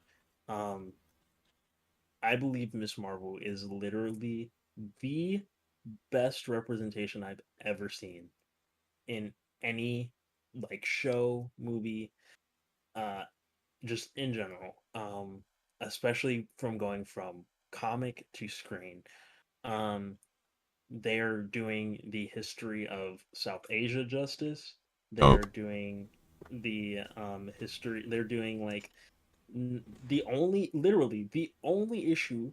Me and all my mutuals, because one of my biggest mutuals is you guys should follow her. Her name's Ash. Uh, I can't say her handle on here because it's like a bunch of different letters and numbers. Um, but she basically is like Miss Marvel's TikTok representative, and she, while hating the power change, just absolutely adores everything they've done with the show in terms of just Yeah, representation of that's the only history issue that I've and had so far. The power change. That's literally the only issue I've had. especially and however they're still doing her self-discovery journey and things like that and her trying to accept what she is. Yes, the partition conversation. I love that I'm on TikTok right now and there I'm learning so much from all these South Asian creators talking about Miss Marvel and how well the show is talking about partition. Um and because I didn't learn about that in school, like I've learned about plenty of other things. Like I got lucky enough to go to a school where my teacher actually tried to teach a good chunk of history correctly, but I had never heard about partition until like a few months leading up to the show. And then now I'm getting to like basically I'm like having whole history lessons. And the newest episode has a huge intro that is just talking about partition. So if you're not watching Miss Marvel, to anybody here, if you're not watching Miss Marvel, go watch Miss Marvel because it should not be the lowest viewed Disney It's Plus the lowest Marvel viewed show. because white people don't like anything that's not focused on them. So Well, honestly, like there are Christian groups literally boycotting this show, let and them I'm like, what boycott. is Let wrong them with you? boycott. It's funny seeing more representation. I understand that Disney's only doing this for, like the money aspect. This is all about money for them. But watching white folks implode because they're not the center of attention in these movies, or because black people or people of color are getting more, like more roles within these films, or more secondary roles, like Buzz Lightyear. Oh my God, his sidekick is a black woman. A black woman who happens to be gay. Oh, everybody's gonna die. Yeah, and like, and she and she literally dies in the first like Yeah, 3 minutes like of the movie. God forbid a black person have a big role in a movie. Oh God. Yeah, And yes, I have finished The Boys. Jesus. I'm not gonna spoil it for anybody who hasn't seen the finale yet. Lackluster. That's all I'm gonna say. Lackluster. Lackluster. But the really. very ending of the episode was terrifying because it is way too realistic. That's Jesus see, that's what I've been Christ. hearing. Jesus That's what I've been Christ. hearing. Is it really like that? Oh, it's the very ending of the episode is horrific because it is this show has been playing off of, the parallels to everyday life in modern Yeah. America from the jump. But the very ending of this season 3 finale is the most realistic that they have gone compared to what we're dealing with today, and it was fucking terrifying. Oh my, it was it made me sick to my stomach. Made me sick to my stomach. And luckily, it wasn't at the expense of people of color. Finally, it wasn't violence at the expense of people of color for once. I saw a TikTok today. I can't remember who made it, but they were talking about the um, how the boys is like it's a revenge story. Like wholeheartedly at the end of the day, the boys is a revenge story. And they actually were talking about how it treats black people trying to get revenge in comparison to other characters, which was pretty interesting to hear, because I haven't caught up yet, and like I don't really mind spoilers as much, but just like, well, you would know what I'm talking about more, but like the way they explained it was kind of just like the way the show has treated a black person trying to get revenge on their repressors versus someone like Huey or Butch, is kind of frustrating. Right. Exactly. I 1,000% agree. I hadn't considered that perspective before you shared. But now that I'm thinking about it, it is 1,000% right. Like, I'm not going to give any spoilers, but certain characters definitely were like received more like finger wagging at the fact that they wanted, revenge, Or they were whereas other like it was characters more didn't. more like the white characters, got that vindication that they wanted or just like they deserved. Whereas the characters of color, it was like, I don't think that would be a good idea. Yeah, or like, why would you want to do that? But the whole premise of the show is It's like, literally revenge. The whole premise of The Boys is about getting revenge or Yeah, it taking out literally the soups. starts. It literally starts with Huey wanting revenge for his girlfriend dying. Mm-hmm. And I did not like the way that they did me up and down with A Train. I can't stand him. I can't stand his coonery. But they tried to make me feel something for A-Train, and I did not like Yeah, that. one of my friends actually was like, "Oh, I like where A Train is going," and I was like so surprised because he's like so inconsistent. He's incredibly inconsistent. I think that some of the characters in this season really got him to like really think and shift his perspective of like, oh, I have just been like an absolute, a-hole. But no. Nope. For a second, you thought he was going to change, and then no, he just completely went left, back to where he came from. Yeah, and it's kind of A-Train goes to Africa, my ass. I partially blame while I've been watching the show and learning about what the comics, because I refuse to read the comic because Oh, everyone the says comic it's is like bad. actually horrendous. Yeah, don't touch the comics. Yeah. So as I've been like learning about both sides, I learned that A Train in the comic is actually originally white. So Ooh, I'm assuming that they're basically just doing like a whole new story for A Train. Um, and that's kind of like, to me, that's kind of like might be one of the issues because clearly these white directors and writers are not going to focus on progressing the aspects of their black characters in comparison to white characters who already have parts of their story rewritten, and like yeah, they've like changed some things a lot from the comics to not make it as stupid and boring as it was, but nonetheless, like you still have to put in some effort into progressing these people of color in their stories. right. Um, and I guess that might be leading to some of the very much inconsistencies with A Train because I even noticed that from like season one till season two. Yeah, so MM and Noir both got done dirty. They honest to God got done dirty. Noir more so than MM, but um God, I'm not spoiling the final episode. There is a 2-week moratorium on spoilers, but they both got done dirty, and I'm not okay with that.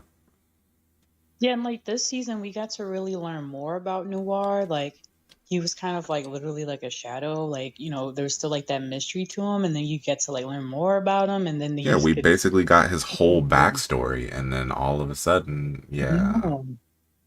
And the way they demonstrated his backstory was very unique. I had to like run it back. I'm like, what am I watching? Like, but the way that they I like delivered that. I his really like past that. was like Yeah. very, yeah, it was really cool. Yeah. I'm not caught up. I'm still mid season two. I have refused to watch Oh, okay. Then we're not because going to of talk. I was getting ready to talk about the uniqueness of that. Yeah, we're not going to talk about it. No, we're not. We're not going to talk about it. I'm not going to ruin it for you. But season, I mean, season 3 it's really good. I would love for them to get some more writers of color in there that can handle, the characters of color a little bit better. Because I don't understand why it's okay for white boy number A to get revenge, but then when uh black man wants to get revenge, that's not a good idea. This is not the best for the group. It's just and it's always the questioning when it comes to the characters of color wanting to get revenge. But the white people just go right at it. They just do it. Just do it. yeah. Oh, somebody asked how you felt about Stranger Things, the final season. Stranger Things. What about Stranger? Sorry, I'm trying to read it. What about Stranger Things? Have you seen the new season of Stranger Things? Yes, we It's actually still watched yet the to be. finale. We watched the finale on TikTok Live. We watched the finale of Stranger Things, the final season, or not the final season, but season 4. Um, And what do you think of the practical effects for Vecna? the practical effects for Vecna were incredible. I would love to do after I'm done with Azog. I would love to do just a bust for Vecna, just for myself, because I love practical effects. One of my favorite movies of all time is The Thing, because of John Carpenter's work in Stan Winston Studios practical effects work. Love that movie. One of So I'm sorry, you were saying? Oh no no. I was just gonna say one of the things that Vecna's practical effects design really reminds me of is, while I've never actually watched Stranger Things, but I don't really care about spoilers because I don't think I already know too much. Um, the It reminds me very much of the original Swamp Thing movie. Oh yeah. His design actually, which is kind of funny because that movie is hilarious to watch, but it's like it very much reminds me of that, especially with the mask design. Yeah, see the thing used to scare the shit out of me. I mean it's still a terrifying movie because you don't know who to trust.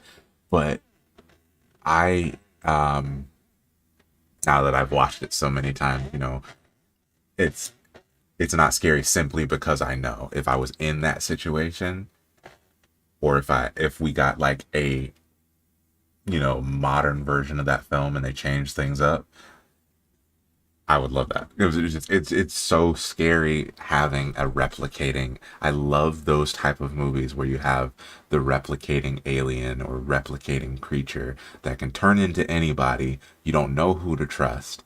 I loved the added element in the prequel, the 2011 prequel, where they added the element of the creature cannot replicate any parts that are not organic.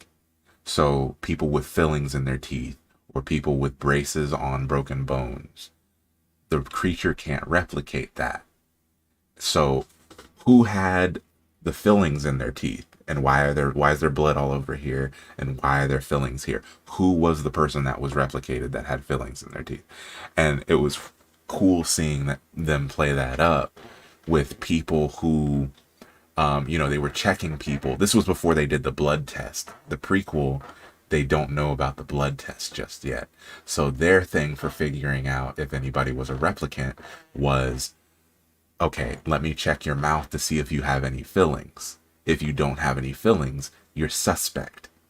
So that was not foolproof. The blood test was pretty foolproof. So you got to see the dynamic of them not trusting, you know, just because I have good dental hygiene, you suspect me of being one of the aliens, and it did not work out. It was really good. I wish they had named it something different though, because it gets confusing. You got to make sure you type in The Thing 2011 versus The Thing 1980 whatever.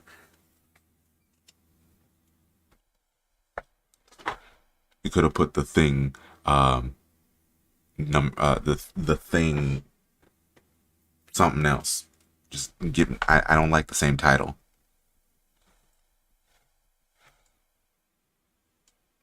But practical effects are my thing. They've always been my thing. Now I gotta fix this because I accidentally nicked it.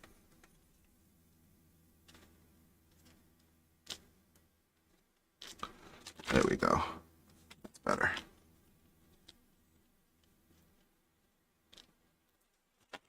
Okay, much better. Now let's whack it.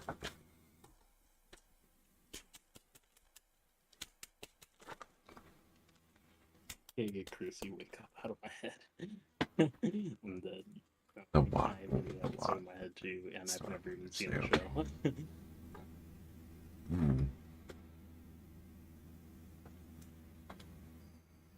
The Thing. No, see, I'm claustrophobic. You send me to Antarctica, I'm gonna die. I can't do anything like that. You want me to stay inside?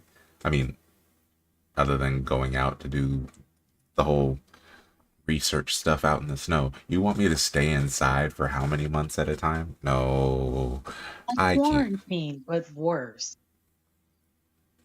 Quarantine was worse? No, I said but worse because you know. Oh yeah, quarantine but worse. Yes. Oh no, I don't want it. I don't need it. Quarantine. Like movies where characters are relegated to you know, they are confined to a space because there's either a danger outside or, you know, whatever. Those freak me out because I get claustrophobic watching that shit. I'm like, can you just? Is there any way you can get out? Like, there was this movie. I think it's called Centigrade or something like that. It's on Hulu. This couple gets stranded. Their car shuts down on them in the middle of nowhere in some Nordic country or whatever. Freezing cold. Their car gets stuck, stranded. Nobody knows where they are. And a snow plow essentially comes by, throws snow over the top of their car, and nobody can see them. Nobody can see them. So they're stuck in this car and it's starting to freeze. It gets even colder at night. And so they're trying to stay warm in any way they possibly can while simultaneously getting out of the car. The doors are frozen shut. It's one of the scariest movies I've ever watched. Hated it. Hated it. It was a good movie, but I hated it. Me almost felt that way about Everything Everywhere All at Once. I love that movie. Also, it's like literally instantly made it to my top like 10 movies of all time. But I realized upon watching it for the third time that most of that movie is just in the IRS building and the laundromat. I was like, wait, Wait, which movie? Everything Everywhere All at Once. Oh, okay. Still haven't seen that one. I need to watch it, but I haven't seen it yet. You will. I genuinely believe if you don't cry during that movie, you have no soul. I You cry. have no I soul. cry in a lot of movies. I No, cry in a that lot of movie- movies. That movie. made That's me a lot of movies that made me cry. So that's not hard to do. There are some lines in that movie that just like made me like. You ever see a movie and it just makes you rethink everything in life, and you're just like, Yeah, that was me when I watched The Land Before Time. yeah, Littlefoot's mom died. That made me question everything, and that made me bawl. So- yeah. I literally there's one speech in that movie, and from man, why did I just forget his name? Well, I know his character's name the character's name is Wayman. Um, oh my god, I don't even want to. I'm not gonna mess up his name. We're just gonna call him Wayman because that was his name in the movie. He has this speech in the movie, and I left the theater still just. I still think about it every single day since seeing that movie. That's March. Every day since seeing that movie, I have thought about that speech, and it still sticks with me. And that's how I know that movie is one of the best I've ever seen, because it just it just says so much about life and what we want out of it, and just Mhm. there's so many good themes. It's like every kind of movie wrapped up into one. It's an action movie, it's a comedy, it's a drama. It's so many things all at once, and I'm like literally everything ever all at once. But like it just there is so much to that movie that just makes it so special. And I genuinely believe that if um Michelle Yeoh does not win an Oscar, or uh Kihoe Kwan does not win an Oscar, I will riot. I will genuinely riot if But they do you not win already an know how Oscar for hard this it is for movie. people of color to I win an I Oscar. know. Did they suffer? Was there any sort of racial trauma? No. Oh, okay. They're not winning an Oscar. Sorry. I If but you like wins an Oscar, they especially announced the white movie instead especially of the like I don't know why. If anybody wins an Oscar for this movie, I feel like, if they're gonna go with the whole, we can't give it to the POC, they're gonna end up giving it to like Jamie Lee Curtis or something. Please no. And yeah, please no, but please no, but like I'll be so mad because Kihei Kwan ate that movie up. He has not acted in years, and he ate that movie up. I'm the type of person that cries like when the Rohirrim crest the hill at the Battle of Pelennor. I bawl my eyes out when Theoden gives his speech. Shields shall be splintered. I am bawling my eyes out. Don't ask me why. I just am. I'm bawling my eyes out. They charge. When they scream death, I am like the ugly crying. I am ugly crying. Oh, man. Don't know why. Probably because this is I honestly feel I think it's because this is the purest example of people coming together to fight for one another. I think it's because my brain is going, this is what I want to see. This is what I want to see about us as people Yeah. coming together and fighting against common enemy for the greater, like the betterment of all peoples. We don't see that. We don't see that at all in our day and age, in our current timeline. We don't see that. So yes, there are those squabbles in Middle Earth, but you don't see this rampant racism. You don't see this strife that we see in our day and age. Humans, men are helping each other. Men are living with each other with like,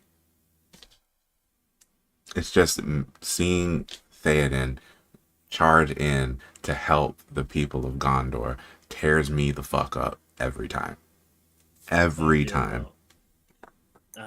I don't know. Have you ever? I've always been a huge kung fu movie enthusiast.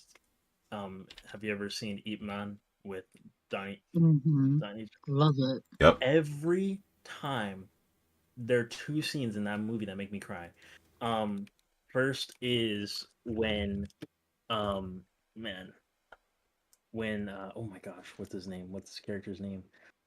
Uh, See, and I gotta go look. But when the other master dies, when he asks to take on three guys, and then he picks up the bag of rice, and then they Mm-hmm. kill him, and then Ip Man, like it's a cool moment because you're about to get to see Ip Man basically take down 10 dudes by himself, but um, like he's not doing it because he wants to earn the rice. He's not doing it because he's just like just trying to show off how cool he is or something. He's doing it because he literally just watched somebody very close to him get murdered by an oppressor.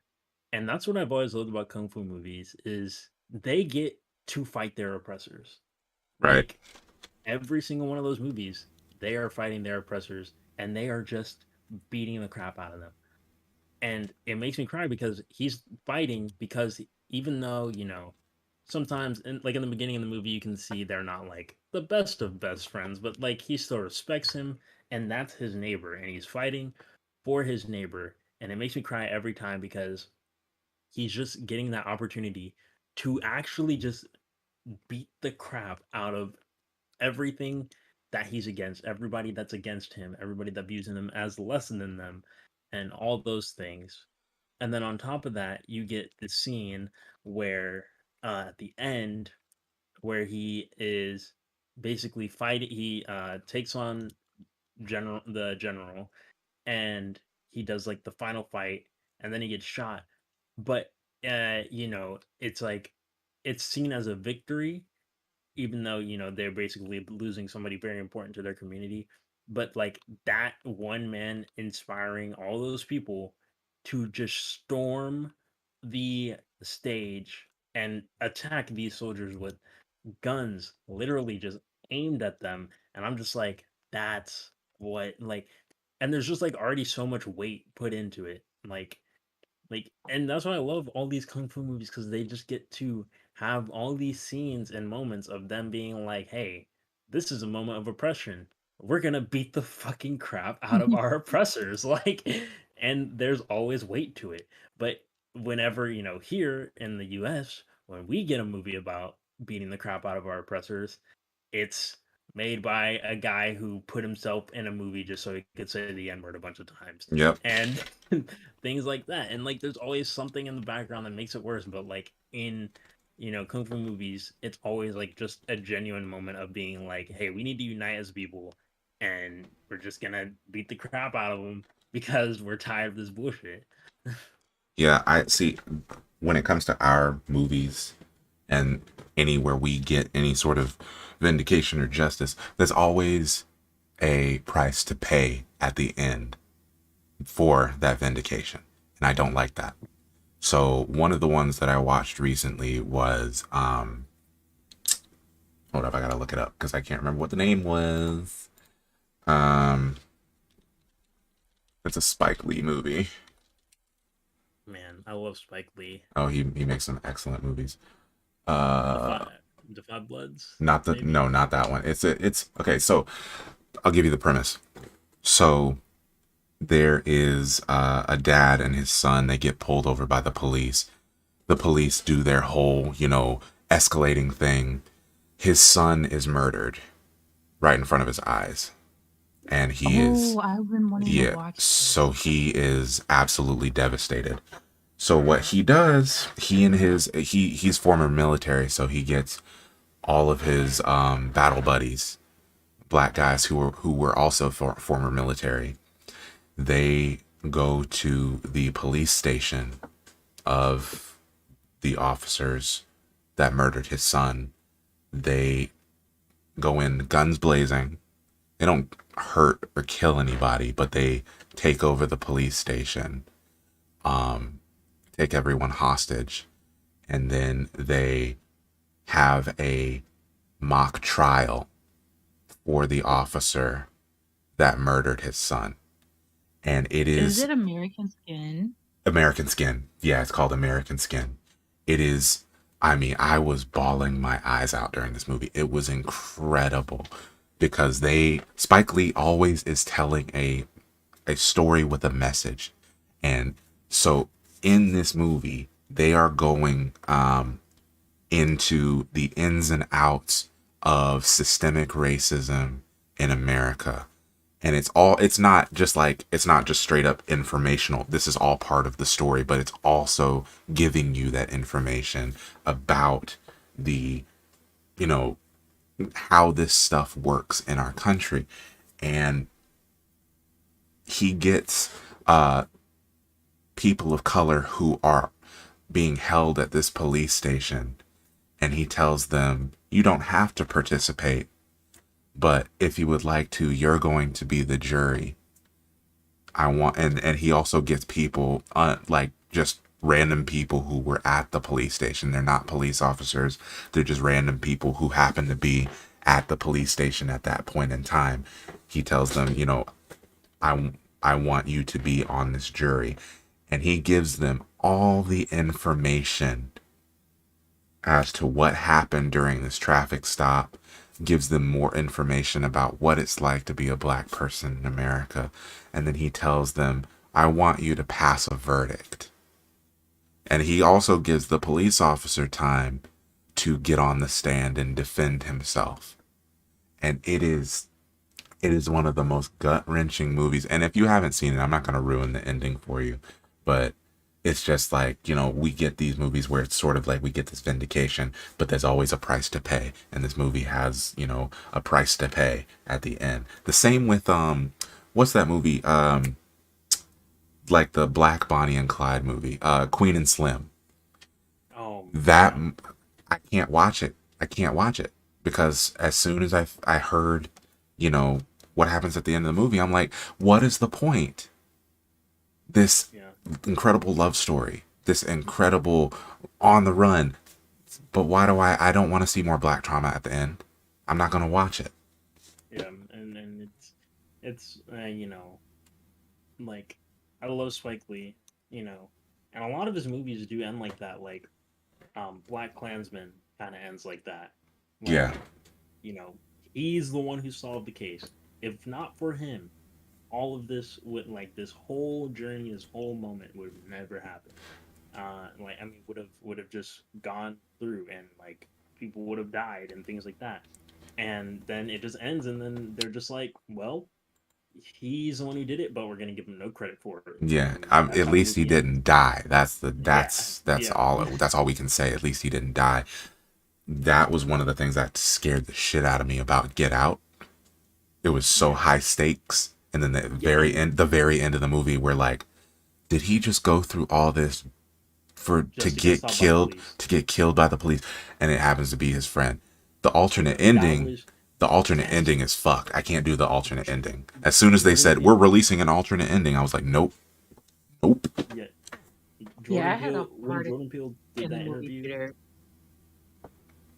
when Jordan Peele did that interview, and he talked about that alternate ending, I was like, I would not been able to handle that. I Mm-mm. would literally like if he because he said that was the original ending too. Oh no, no, no, no, Wow. nope, He I'm no. so glad it's not. Yeah, I'm glad it's I'm I because was like gonna lose it. I was like, no, in the theaters, I was like already like tearing up before I even saw like yeah the entire premise of that movie is white people utilizing blackness to their benefit, yep and he has to escape from literally having white people snatch his body. yeah And then you mean to tell me that you have an ending where he has survived all of this just for a white police officer to show up and just see a white woman's body on the ground and kill him, not even asking any questions?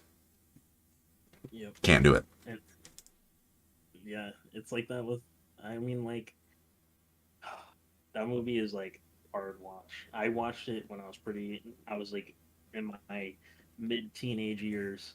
My mom like went and saw it, and then she came back home after she saw it, and then instantly picked. She literally said, "We're gonna go see Get Out like next week. We're gonna go see it. We're gonna go see it. You have to see this movie."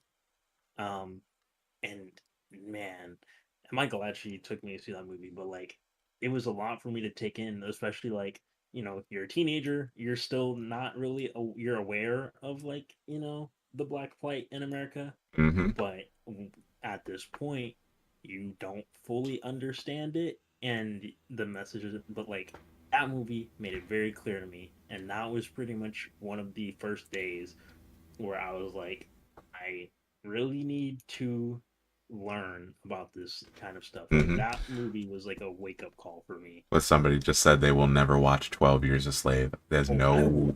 I never watched it see it. once just because I think my family went to go see it, and I never wanted to leave a theater so badly in my entire life.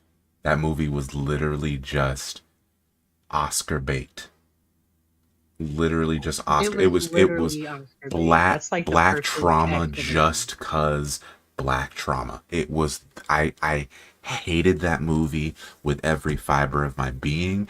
And one thing I will never understand, I understand is acting, but I don't understand how a white actor will go, yes, I'm gonna take this role and become the most horrific racist anybody has ever seen. I can't That's what. understand that. I That's why. can't Whenever get I it. watch Django, Oh, whenever I watch Leonardo Django, DiCaprio, Leonardo I'm gonna give it DiCaprio. my all. This is gonna be the best performance you've ever seen. That's a little too good of a performance, sir. Yeah, It's I'm like, too good. Yeah, that wasn't his first time saying it. I don't care what anyone says. No, mm-mm. like And then the what Michael Fassbender? Oh yeah, hell, I have not. I liked Michael Fassbender before because of Prometheus and X-Men. But as soon as I saw 12 Years a Slave, me and Michael Fassbender got beef, bro. We got fucking beef. I don't care if that was acting. We have beef. yeah, that's literally why I do not want to see movies like The Help. I don't want to see movies like um whatchamacallit, The like Help just made me Hidden Figures, mad. and just like all of these movies that all the white savior movies, all the movies that take us back to slavery and show how glory. I watched that in my eighth grade year of middle school. They require us in Texas Hmm. to watch Glory, I watched Glory and too. I was never more mad at a movie like Glory. It's whenever we have these black trauma movies, or it's like it's supposed to be like some sort of redemption arc or some feel good sort of movie. It doesn't matter if the story never included a white person being in there. They always add white people as, oh well, they needed help, so this white person comes in to give them the help that they needed. No, Every single Yeah, and a lot of time. these stories too are like books and things like that. It's like, I don't know, when you read a book, you can kind of generate certain images, but it's definitely different when you're like watching it, especially when you're in like a theater and like the audio is really loud. Like it, to me, it can be more traumatizing to see a lot of this as a movie as opposed to like reading about it in a book. Right. So sometimes I'm like, could you just kept it in the book? Yeah. yeah, and here's the thing about Glory. Okay, I had the worst experience with it because I'm watching it in a history class, and mind you, the year I was watching it was actually the year my second time in my entire life where I had a black teacher. But the day we watched it, she was out of And town. you had a white So sub. I was watching it with the not even a white sub, the white teacher next door. Damn. And so I'm watching this movie and um literally we get to the end where they storm the fort and I'm like, yes, finally, I'm gonna see some moment of like revenge and fighting against your oppressor and fighting for your freedom and like actually seeing them win. Only to see them hard cut to a Yeah, black screen black and then it bodies. say Yep. they all died. They Mm-hmm. stormed the fort. They all died, Yep. and while they were sacrificed, they will always be remembered as the first black regiment in the United States military. Yeah. And I was so mad. And to make matters worse, a kid next to me, 2 rows over, he was like an Asian kid, but he was like very whitewashed. He stands up and he says, "This is why niggers should not fight in wars." And He when did I not. say He did not. I I when I say I stood up so fast and started screaming at him. I started screaming. I almost left my desk, but I knew if I did, they would have definitely done way worse things than what they had already basically about to do. And because I'm in the classroom with a white teacher, I got in trouble. I got in trouble because I started cursing his ass out in the middle of class, I love that and part. they literally were. I got in trouble. I got sent to the principal's office. They literally just started. They were like, "Oh, you can't do this." Luckily, I asked for the black principal to come in here, and I explained it to him, and then he heard what had happened, and he said, "Oh no, we ain't playing that." My teacher comes back 2 days later. They had him suspended for a week. I was so mad. I was so mad because I got detention. I still got detention for it. But I was like, you cannot tell me y'all made me watch this black trauma movie, made me suffer and think I was gonna get this some type of way ending. Have some dude disrespect me in class. Like he ain't even in my class. He's in the white dude's class. And then right after that, y'all put me in detention for it? I was I so love how mad. especially in American schools, white folks will do a racism, and then when black folks react to it, it's a problem. The racism, doing the racism Right. wasn't a problem. No, that wasn't a problem. But you reacting to it, that's the problem. Yeah, I remember I was in a chem lab. So like my school had this was an undergrad, has a really big international population. So the school is the UIC and folks would be like, "Oh, this is the University of Indian and Chinese," cuz like when you walk around it's like very diverse. Hmm. And so our I'm sorry, our teaching assistant was from Sri Lanka and you didn't even have to like know her personally to know this. Like she would wear like a shirt that said Sri Lanka on it or something. Like if you halfway paid attention or like valued her as a human, you could tell that, she was from Sri Lanka. Right. And so folks were talking about like emailing her questions and just like, not really understanding like some of the material. And this kid, mind you, he dormed, but he smelled so bad all the time. And he like had a dorm with a shower.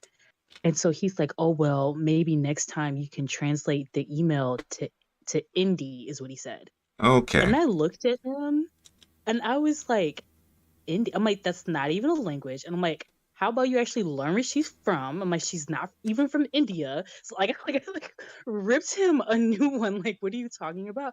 And everyone's like, gosh, you shouldn't have like blew up on him like that. Like the racism wasn't the problem. Exactly. The second we react, we have to be meek and mild at all times. If we react to anything, it's a problem. We raise our voice, it's a problem. We became the angry black man, the angry black woman. Oh no, we can't have that. Can't have that. So, no. Just like my middle school talking mostly black and Mexican natives kids to a cotton farm had us. Oh yeah, the cotton field trips. Cotton field trips. They do that here in Georgia too. I will never understand what crosses administration's mind when they think we're gonna take our mostly black kids to a plantation or a cotton field and have them pick their own cotton, and then we're gonna film it and think it's a joke. Yeah, when they do the let's take the majority black school to a prison on a field trip. We can have an entire conversation about all that and the scared straight bullshit. Nope. School to prison pipeline. Did you period. ever get like half the police force at your school? Yup. The K9 dogs. Yup. Yeah. They bring the whole police force out and then do like. How do you know so much about like how you get charged? I'm like, because the cops told us. Exactly. Come to your school and tell you. I'm like, in fourth grade. No, because like our government literally paid for the whole DARE program bullshit. Yeah. And you have the entire police force come in and basically tell you that a recreational drug like marijuana, even though it has not killed not a single damn person, you have this on your person, we're taking you to prison forever. Like, okay. Back like when there's some law in Illinois that like, and like I know this from like the cops coming to our school, that like if let's say your friend runs into a store and you don't go inside, but they rob the place. Oh yes. And you have no idea, right? Yeah, so yeah, you can get charged. Like, and like Illinois has like some like extra step with it, and everyone's like, "How did you know that?" I'm like, "Cause in fourth grade, CPD came to my school." Like, what? They were like, "Don't have bad friends because you can like not commit a crime and still go to jail." Like, that's what happened to me. Somebody tried to show up on my TikTok and they were like, "Oh, he's got an arrest record," and I was like, "You know what? Let me get ahead of this before somebody tries to start some bullshit." I said, "Yes, I was arrested because a friend of mine went into a store." Not even a friend. Somebody that walked into the store at the same time as me that they thought was with me. Just another human being that I happened to speak with for a split second, stole something from the store. And then they assumed I was with that person. And they picked me up. All charges are dropped. But no. What we're going to do is we're going to take this arrest record and use it against a black man for no apparent reason. Gotta love that. And that's why I'm in college right now. Every person I've met that I know smokes weed. I don't smoke because, like, I already know I get caught with that. Oh, yeah. It's different between me and you. Mm-hmm. I tell every person I've met who smokes weed, does edibles, and all types of shit, I said, if I catch you with that near me, we are not talking. We are not friends. You don't come near me. Don't talk to me. I don't mind if you do it. But if you bring that around me, if you know you have it in the car with you. 100%. Because we have to go up out of our way to protect ourselves. It does not matter if we have no idea that said white person has XYZ on them. We Yep. need to protect ourselves because the police don't give a shit. They're looking for a reason to hurt and kill us. We literally, like, I'm the type of person that I'm not going to. We could be the bestest of friends, but hey, we not gonna be able to hang out as long as long as you doing that stuff. We can't hang out right now because I don't know when and where you have that stuff on you. I'm so sorry. I love you to death, but I cannot risk my life being put in danger because you using your white privilege to do whatever the hell you want. You could get me killed. You could get me killed. Yep. I don't have time for it. I don't have time for it. I have to do everything within my power to make sure that, I mean, hell, even if we do all these precautions, we're still getting murdered.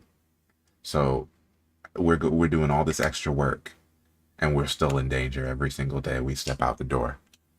And I hate it. I hate it.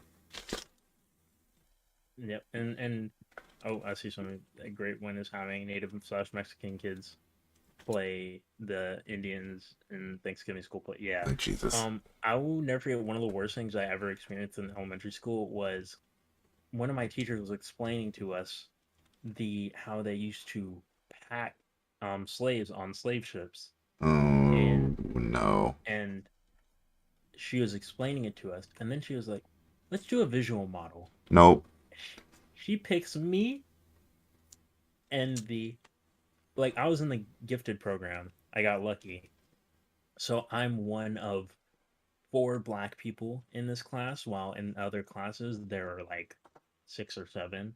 I mean, not 6 or 7. They're like majority black and like minority people.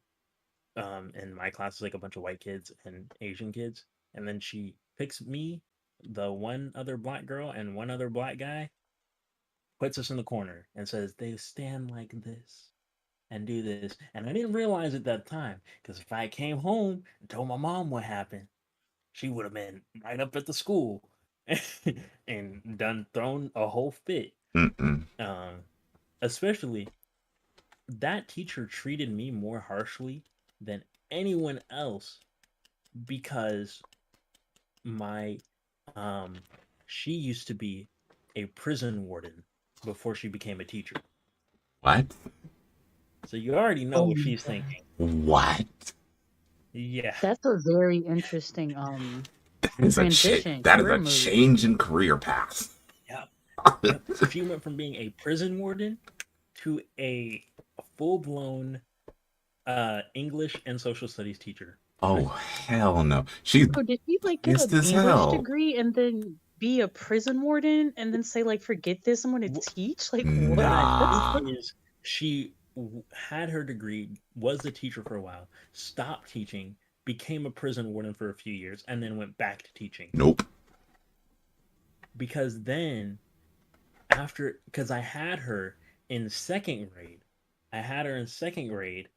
and then I want to say, so then she suddenly leaves after our second grade class, and then I get to fifth grade, and then she shows back up and she's teaching fifth grade now. Mm-mm.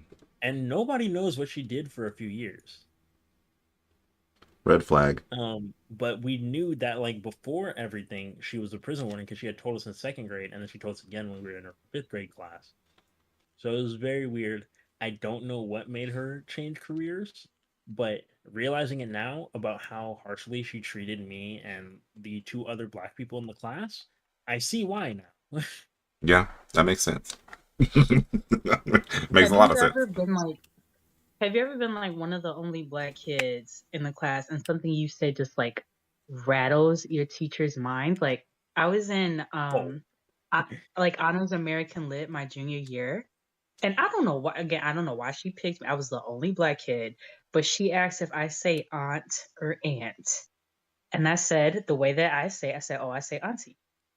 And like her brain just like couldn't Comprehend fathom auntie. the fact that I was, yeah, like a black kid in this class. that uses like AAVE. And in my head, I'm like, I really don't want to tell you that. Like, I really call them like TT. Like, that's really what For I real. refer to them. No, because when I finally started getting into actually reading about communism and socialism and things like that was my junior year of high school. Um, and it was also a time I became very radicalized with black issues and things like that. And I was the only black kid in my AP US history class. Ooh, that's And always fun. every day almost, I would say the most random thing, not even random, it would usually be in relation to what we're talking about. And I would get the entire class silent in mere minutes. Mere minute. It would take me minutes to have the whole class silent because I would say to them something very out of pocket. But to me, I was just speaking the fucking truth. And my teacher, he he was always under while he was a white man, I can't lie. He was always so glad I was in the class because I was because I'm a student, I can say what I want. He can't say these things because he's under all that curriculum bullshit. But this is the things he wanted to say. So I'm telling people the extra details while he has to hold himself back from, but he's like just like letting it happen because he's like, I'm not gonna interrupt because this kid's telling the truth. And he would tell me that after class sometimes. He'd be like, I'm glad you brought that up in class today. Like, because he knows he can't say anything about it because then he's going to get in trouble. And he would literally warn me about the days of when the principals would be coming in because he's had this problem before of where he would want to talk about some little extra things about the black side of history Hmm. and things like that in America. And then the principals would come in and be like, hey, we know you want to talk about it, but you can't talk about it. And he would tell me, he'd be like, Ivory, they're coming in for an evaluation today. Don't talk about it. Don't say nothing. Oh yeah, the speeches people get before they get evaluated were always Yeah. the best.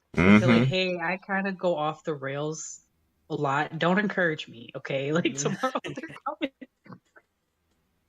And I was lucky to have him as my teacher because if I had gotten one of the other U.S. history Where'd you teachers, grow up? I would they grow up would in have been Arkansas. shutting me up. So I grew up, I was a military brat. So I grew up all over, but, military. I grew up around mostly white kids.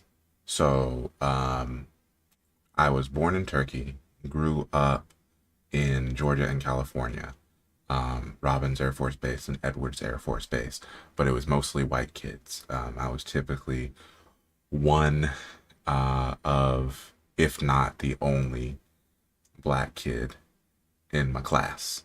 So for me, that out of pocket shit happened a lot, but I was growing up around white people. So I was thinking, this is normal. I didn't realize that a lot of the shit that happened was out of pocket until I was much older.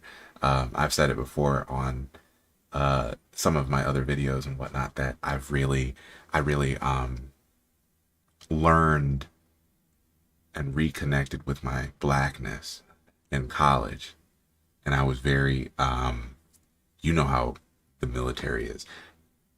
Most of the people in the military are very conservative and they're very Republican. And I grew up around that. I thought it was normal. And I grew up with a lot of anti-blackness in my thought process.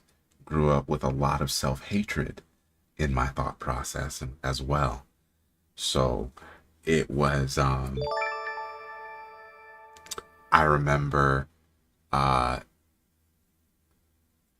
being it was when I went to college, I went to a private Christian college, and there was maybe at the most 15 black kids on campus at the most. And I remember us getting together. It was, really opened my eyes.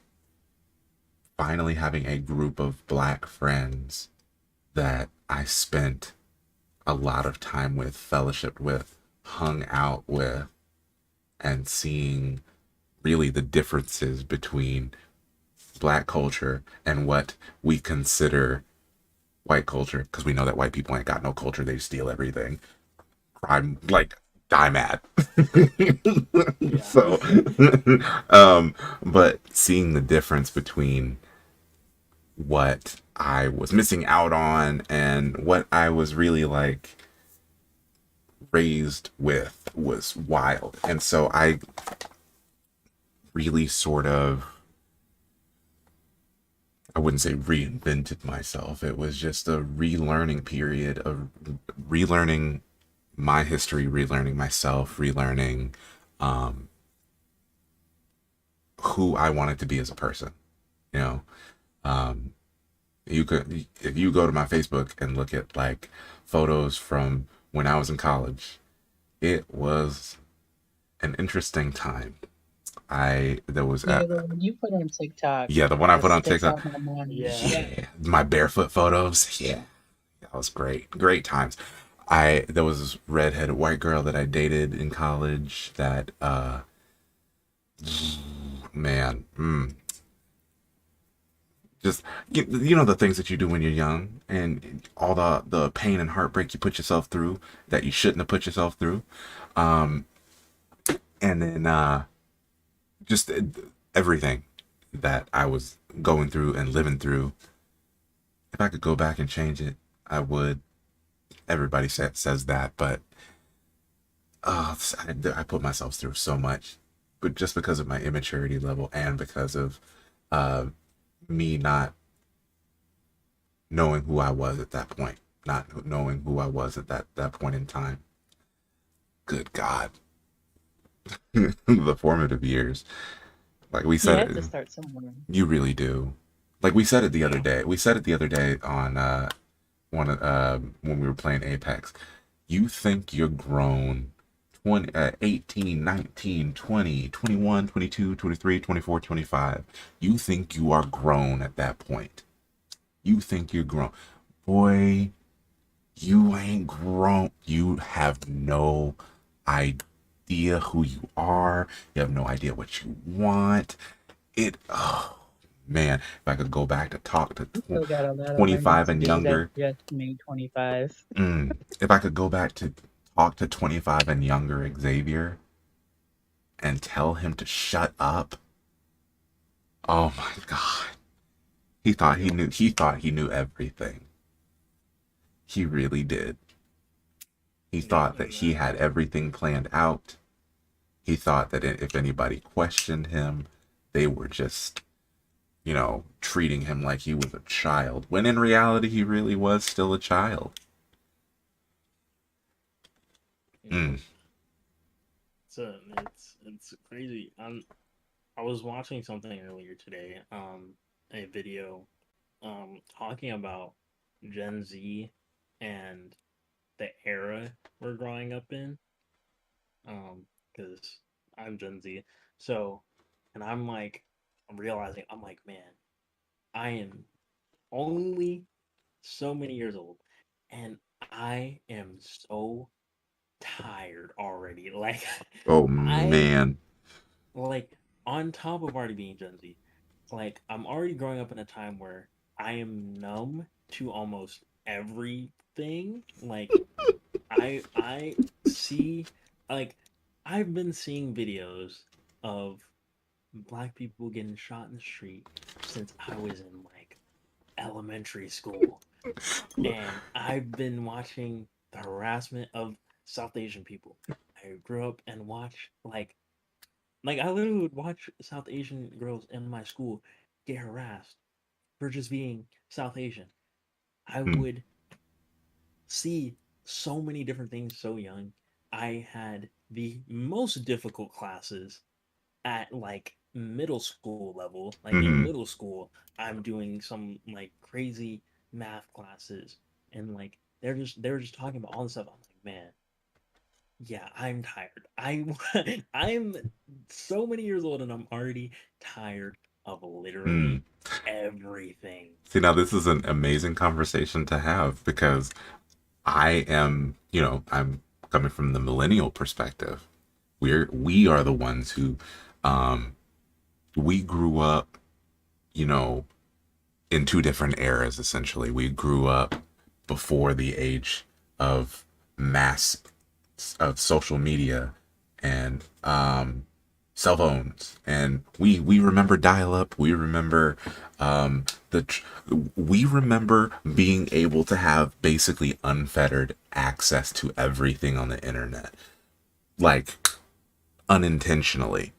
We were sitting there watching uh, Americans in foreign countries being beheaded by Al Qaeda, stuff like that. Like Yeah. the trauma that you're talking about, Yeah. how quickly it has affected you. It's been a slow burn for us. Like we have trauma out the ass, out the And I'm like ass. literally in the middle of both of that because I'm like what some people call like zillennial. Because so I was born in '97, Okay. so a Yes. lot of the Yes. Like a millennial stuff, gotcha. yeah, I really relate to. Like when you said dial up, like I remember dial up. I don't remember watching. Like I wasn't old enough to like be exposed to like those Al Qaeda videos. But then I also have like that Z, aspect to it, especially because like I'm the oldest of three, so like my siblings are definitely like Generation Z, and like what you're describing sounds like exactly like my brother, of like just being so tired. Like, his teachers would ask, like, why are you all so depressed? And they're like, well, we won't have retirement. Like, boomers have basically dictated everything and none of it's gonna work for us. Like, they're like, we're already like so sick of it and depressed, and we're, like teenagers. So Yep. it's like, I'm like literally sandwiched in the middle. Yeah. So I mean, we millennials have had more of that slow burn. We've been tired for a long time, but we've been having to push forward through it. We've just accepted the trauma as normal, and it's kind of amazing seeing Gen Z basically be like, you know what, I'm not taking this shit. Yeah. I'm not I am not going to take this shit any longer. I'm not doing this. No. I am Literally. I am going to sit on my ass, and you employer wants to treat me like shit, I'm quitting. Millennials, Right, Literally. we've right. literally, I have been, I, I've talked to so many other people who are just like me. We've been through so many jobs, just shitty jobs. And it's not that we quit those jobs. We've either been let go from those jobs or we've left them for better opportunities. Gen Z is just like, okay, you talk to me wrong, I'm gone in a heartbeat. Millennials, Right. Literally. we've legit just been through the shittiest jobs and have suffered through them for years, and we've been through so many of them. And it's amazing seeing that dynamic of they're so young, but they're already fed up. But millennials have just been just like, you know what? This is fine. Yeah. Yeah, and like I my mom is always like, "Oh, my generation never stood up for anything." Like, I'm so glad like the young people are actually like trying to change something. She's like, "My parents' generation did a lot of stuff. We didn't do anything." Mm-hmm. yeah. My biggest thing, like literally, growing up, I was like, my mom was like, don't take nothing from nobody. Don't take nothing from nobody. So I'm telling you, I was working at Jersey Mike's, and then I hit that moment where I was like, why the fuck am I here? I could work anywhere else, bro. I could literally just work anywhere else. I could just easily, like I know, I was working like the time I quit was a bad time to quit because it was still COVID. But nonetheless, I was like, why am I still here? Mm-hmm. I don't have to be here. Yeah. These people are fucking crazy. These dudes are racist and they just let that shit foster here. Yeah. So fuck this job.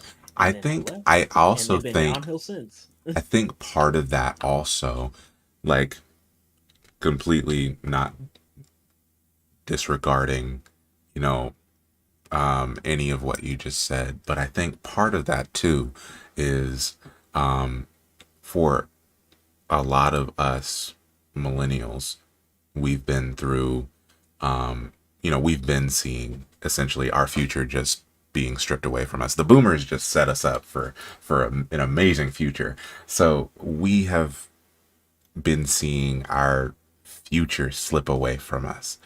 And so I think with the job thing, part of it is, you know, we're just trying to fucking survive. And at this point, it's like, if I lose this job, I could end up homeless. And I understand that I'm being treated like absolute dog shit. And I want to stand up and say something. I should not be taking this, but I also do not want to be homeless. And I feel like for a lot of younger folks, they still have a sort of cushion underneath them, you know? So they have either parents that are still there to fall back on to help them, or they have, you know, for white kids, they got that safety net that their parents set up for them, the money to fall back on. So, I mean, white people have always had that. Like, a lot of white people have always had that. They've always had that safety net to fall back on, so they can say, you know, they can stand up one day and say, I'm not going to take this anymore. I'm out of here. No problem.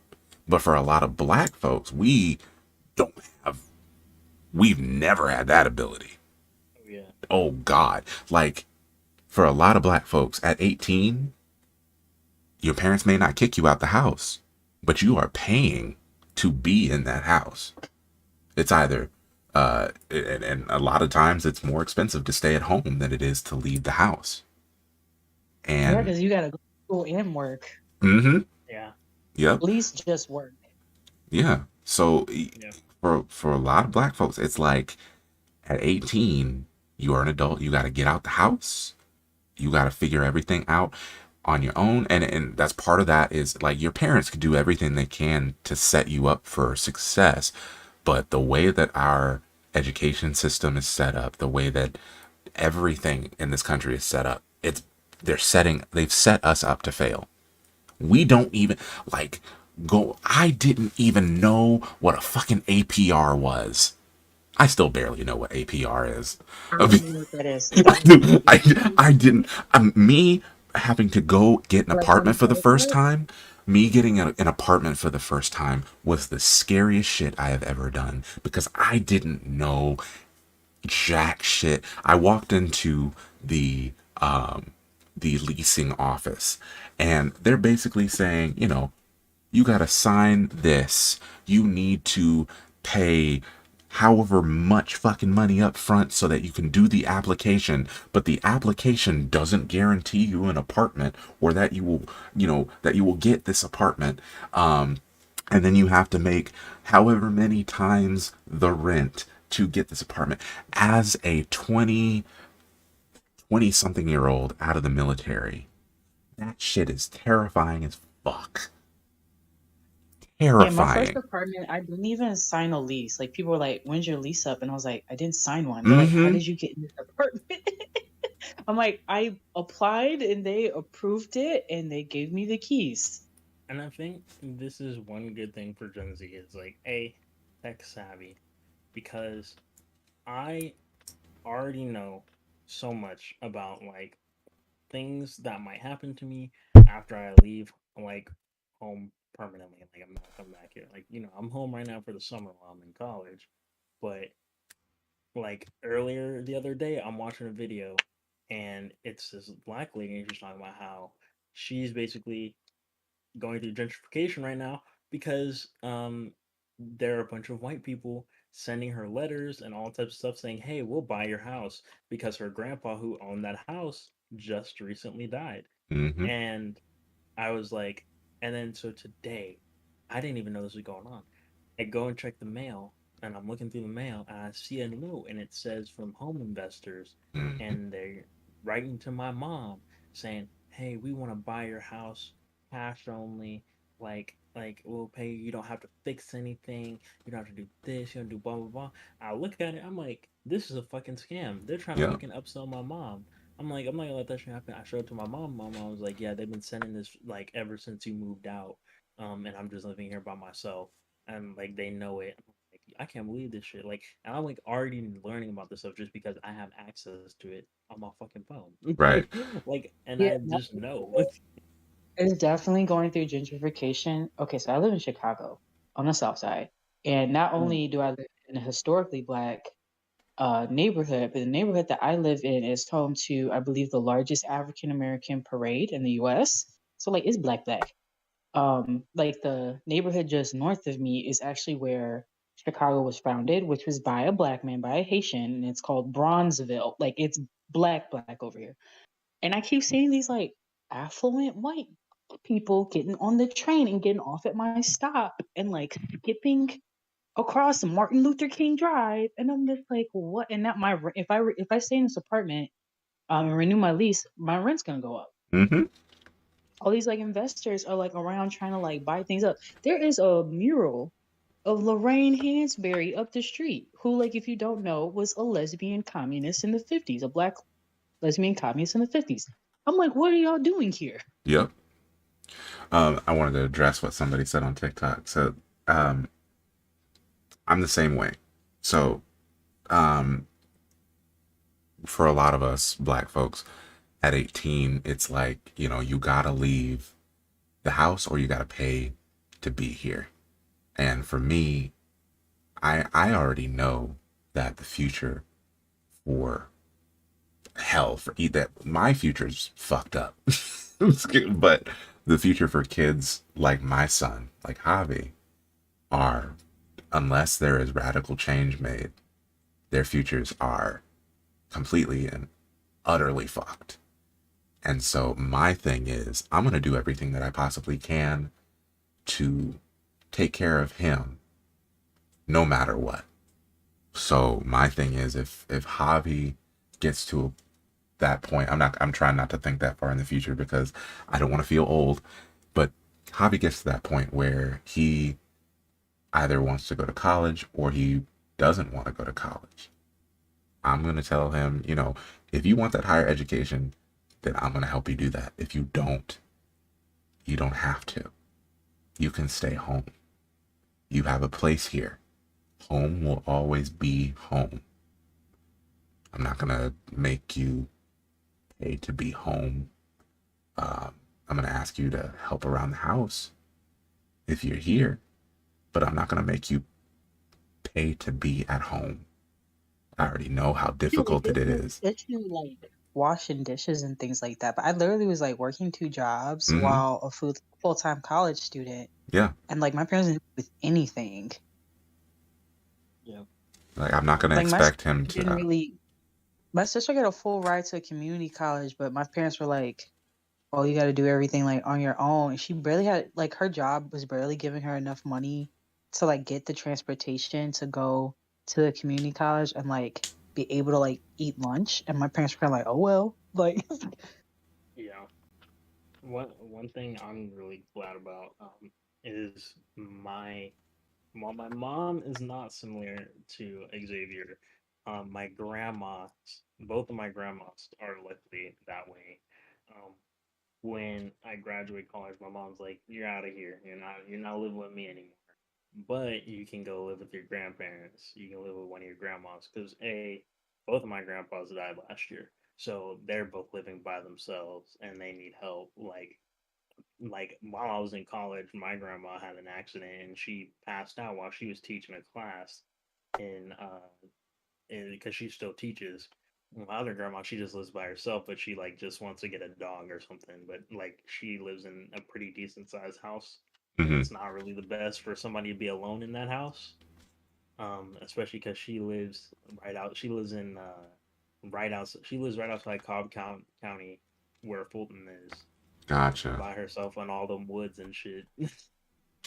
um, so like she's just trying to get that, and like so like that's something I'm like very lucky to have, is like I can at least live with them and they like won't be like you gotta pay bills and shit. They're just like we just need company and we just need somebody to stay with us.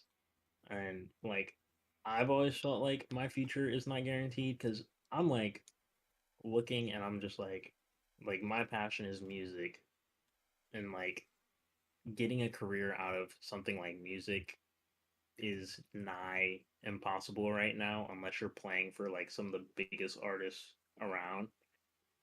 Um, which sucks because where there's no affordable living, there's no way like even the government is not going to cover you for housing.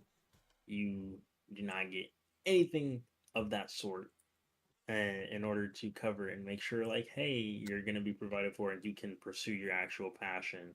And it's not like I'm going to just not contribute to society in any meaningful way because I'm just doing music full time. It's like I'm like I don't want to be working at Starbucks every morning and evening until it's time for me to go play my gigs for the night We need just to to change our get to a job. mindset in that, though, because Yeah, you being a musician is contributing to society in a meaningful exactly. way. Like, period. Point blank, period. Uh, we need the arts, especially within the Black community.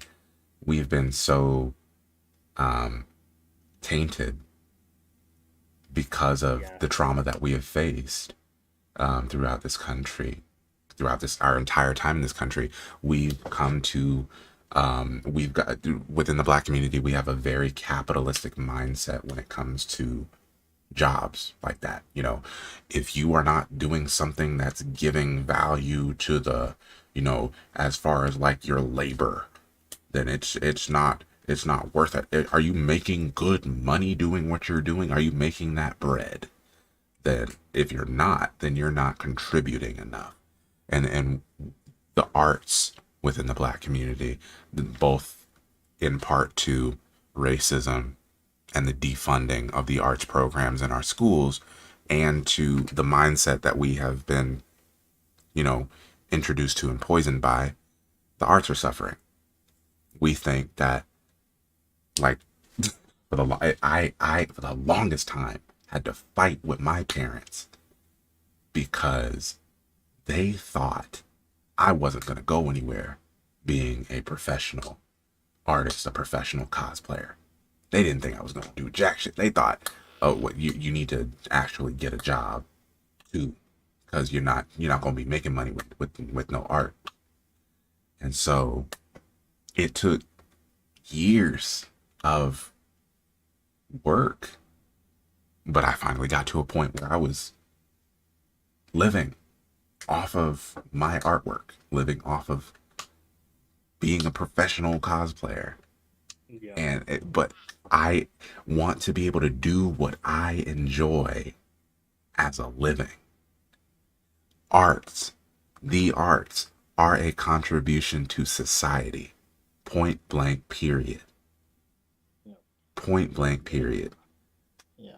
And like my um one thing I've always thought is just like seeing lately how a lot of the other musicians I play with have been treated, but we have to start demanding more, especially because like like especially black musicians, Mm-hmm. whenever you are playing at a church for a black church, they're like, "Oh, you don't want to give to God no more. You don't want to give to your community." Like when they're not paying you enough, they're like, "No, dude, I don't care. Like I love playing in the church. I love doing this. Like I'm not even a religious person, but playing in black churches is fun." At the same time, dude, I'm trying to make a living, and the white church is paying me $250 every week just to come play for an hour. But y'all are holding me over, making me come in early, and on top of that, y'all aren't paying me well enough.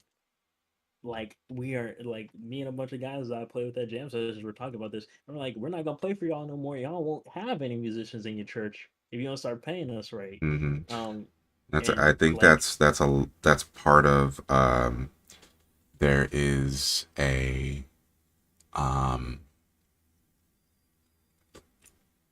we don't I think part that we have a lot of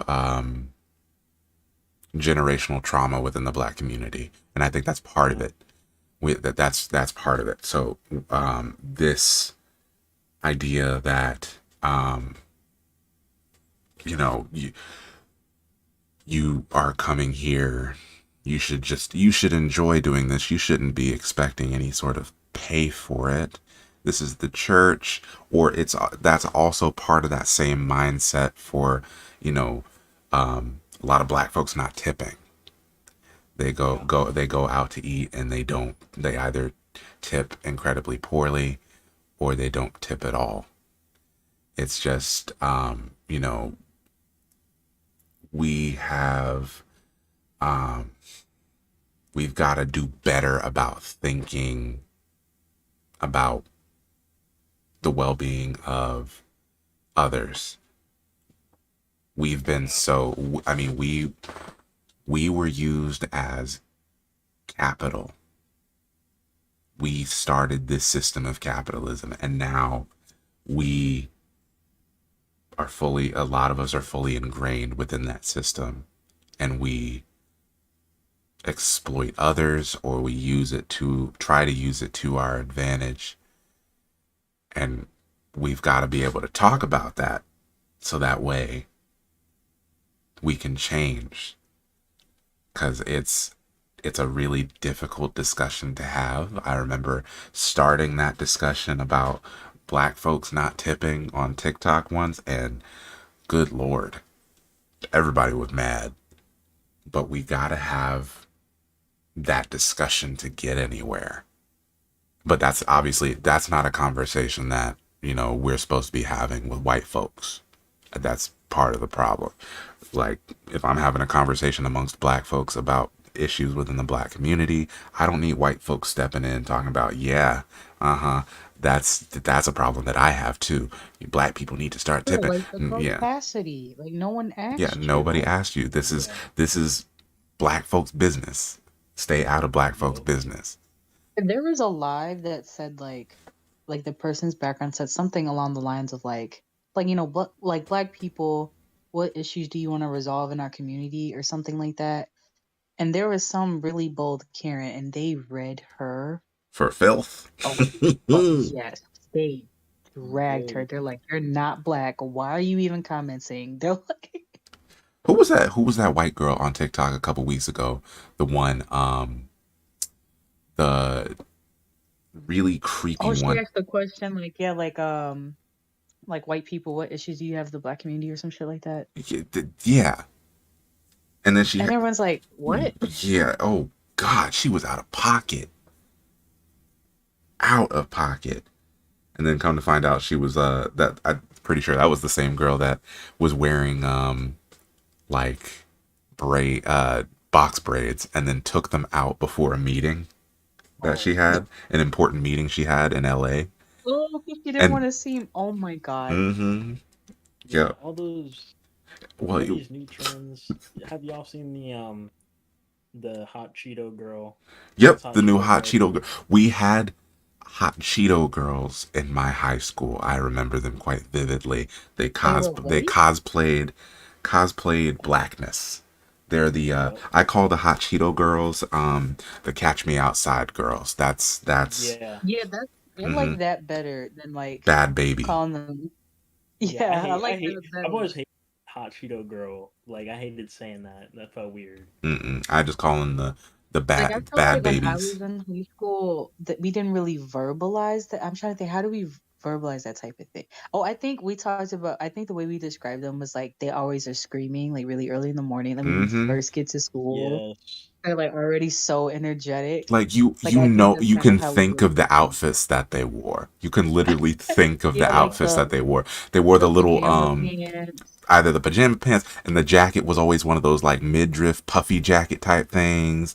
Like Yeah, and like the UGG boots, but like they don't like hmm. wear the shoes properly to Yup. like kind of like Yeah. don't put their foot in all the way. They're Yup. like, Yeah. And it started the discussion with this girl I'm talking to. And she's Latina. And she majority grew up around black people actually, and she uses a lot of AVE, which I'm like, usually I'm 99% sure I can always sniff out who's faking it and who's like grew up with it. And she was talking to me and she was like, I always hated those girls because they would try to associate with me because I also would use AVE, but they would think I was faking it like them and try to put me in their little cliques and stuff. But but she was like, no, I actually was learning that because I grew up and my stepmom was black and I was always at my dad's house and my dad would go out and do stuff and be working and stuff and she would be taking care of me and my half brothers and I'm learning all this AAVE and things like that and then like I caught on to it and it wasn't like I was just like doing that and then like all these little Cash Me Outside girls would be coming near me trying to get associated with me and like use me and things like that, but like I was genuinely just having like talking like this because that's genuinely how I grew up and learned to talk. And I was like, dang. And like feel like sometimes and she's like, it's not even like I can turn it off. Like I don't do that whole I go in for my interview, take off my, AVE, I'm not at work and I just code switch as well as maybe black people do because I didn't even realize that like she's not very dark skinned Latina. She's very much on the not pale, but she's like you would look at her and you could tell, but she's still got like a little bit So she's a white like Latina. not really exactly. She's just very light though. Not to the point where you would be like she's a white Latina. But she pretty much was just like yeah, and they would try to like do all these things to me and like I didn't have to, but growing up, she didn't have to always switch as much as a black person would. And she's like, and I feel bad sometimes because I'm like using AAVE and like I can't turn it off as well because I didn't have to realize growing up that I have to turn it off to get what I want. And she like kind of feels bad, but I'm just like, man, like I don't know what to tell you. It's like Well, it's not your what fault. I would tell her in that situation is you understand that you are using AAVE and that you benefit from the color of your skin being lighter. You're not having to change how you talk to get yourself into a better situation or to, you know, navigate your life. So in that instance, I'm gonna tell you, like I'm telling everybody, AAVE is not for you. AAVE is for black folks. I understand that you grew up around it. I understand that you grew up and this was part of, the community that you were around or in. But now that you are older and you can see those dynamics, you can see, um, you know, the differences about, you know, the goings on in your life versus a black person's life. And now that you understand AAVE, now you can also learn to better yourself by stop using it. It's not for you to use. And I think there's a fine line between folks who are willing to listen to that. Well, not a fine line, it's a very hard line. Uh, the folks who are willing to listen to you when you tell them, you grew up using AAVE, but it's time for you to grow up even more and stop using it because that's not for you. The Yeah. people who get mad at you when you tell them that it's not for you and they go off, those are not the people you need to be surrounding yourself with. If you want to have a conversation with either a white person or a person who is not a POC who is not black about using AAVE, and they are willing to listen to you and they're willing to change, their goings on in life, Yeah. that's the type of person that you need to be, have in your space. So like the conversation that we've been having for months on end about, what is it? Aquafina, for example. Yeah. And, I grew up around it. Ma'am, you grew up in the white part, the whitest part. Yeah, the Yeah. affluence and Don't do that. is Don't do parts. that. And then when directly asked about it in an interview, she had all this roundabout excuse and couldn't even answer the question. I want, if you are truly trying to be an accomplice to the black community, it's gonna be uncomfortable as hell because you have to listen when we talk to you, when we tell you that you need to change your behavior. It's not ever going to be comfortable. You're going to have black folks who are saying some stuff that feels out of pocket. But you need to sit down and listen and think, why would they tell me this? What way can I be better? And I think one thing that's really missing whenever people bring up AAVE, there's connections between AAVE and actually how language and syntax works in different African languages. Like I've seen like different Nigerian creators like bring out similarities. Like this one creator speaks Yoruba, which is like Nigerian language, Mm-hmm. and he said that in AAVE we say a term twice.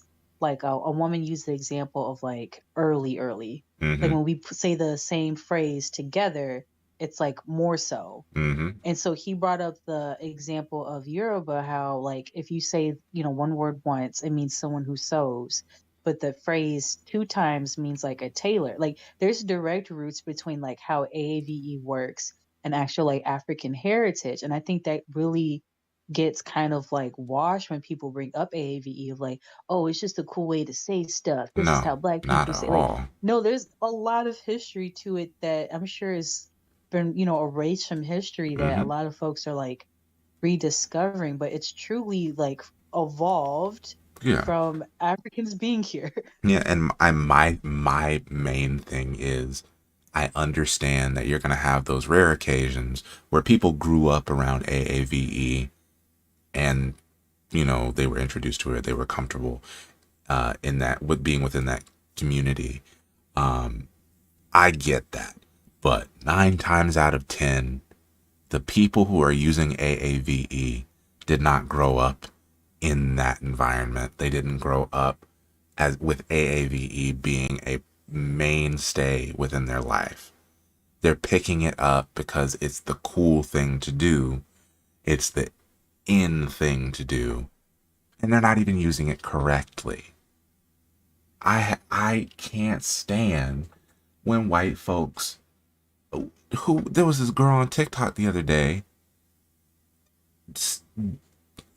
They talk out the side of their ass, making things up, acting as if it's AAVE. And don't use it to begin with, but don't make shit up. Oh, it irks me beyond all reason. Yeah, there's all these videos of folks like making things and like that makes no sense in AAVE. Nope. That makes literally no sense. You sound dumb. Like And they make these videos with all the confidence in the world, like they're cool. And black folks are just sitting back watching these videos with those looks that we get on our face when white people are out of pocket.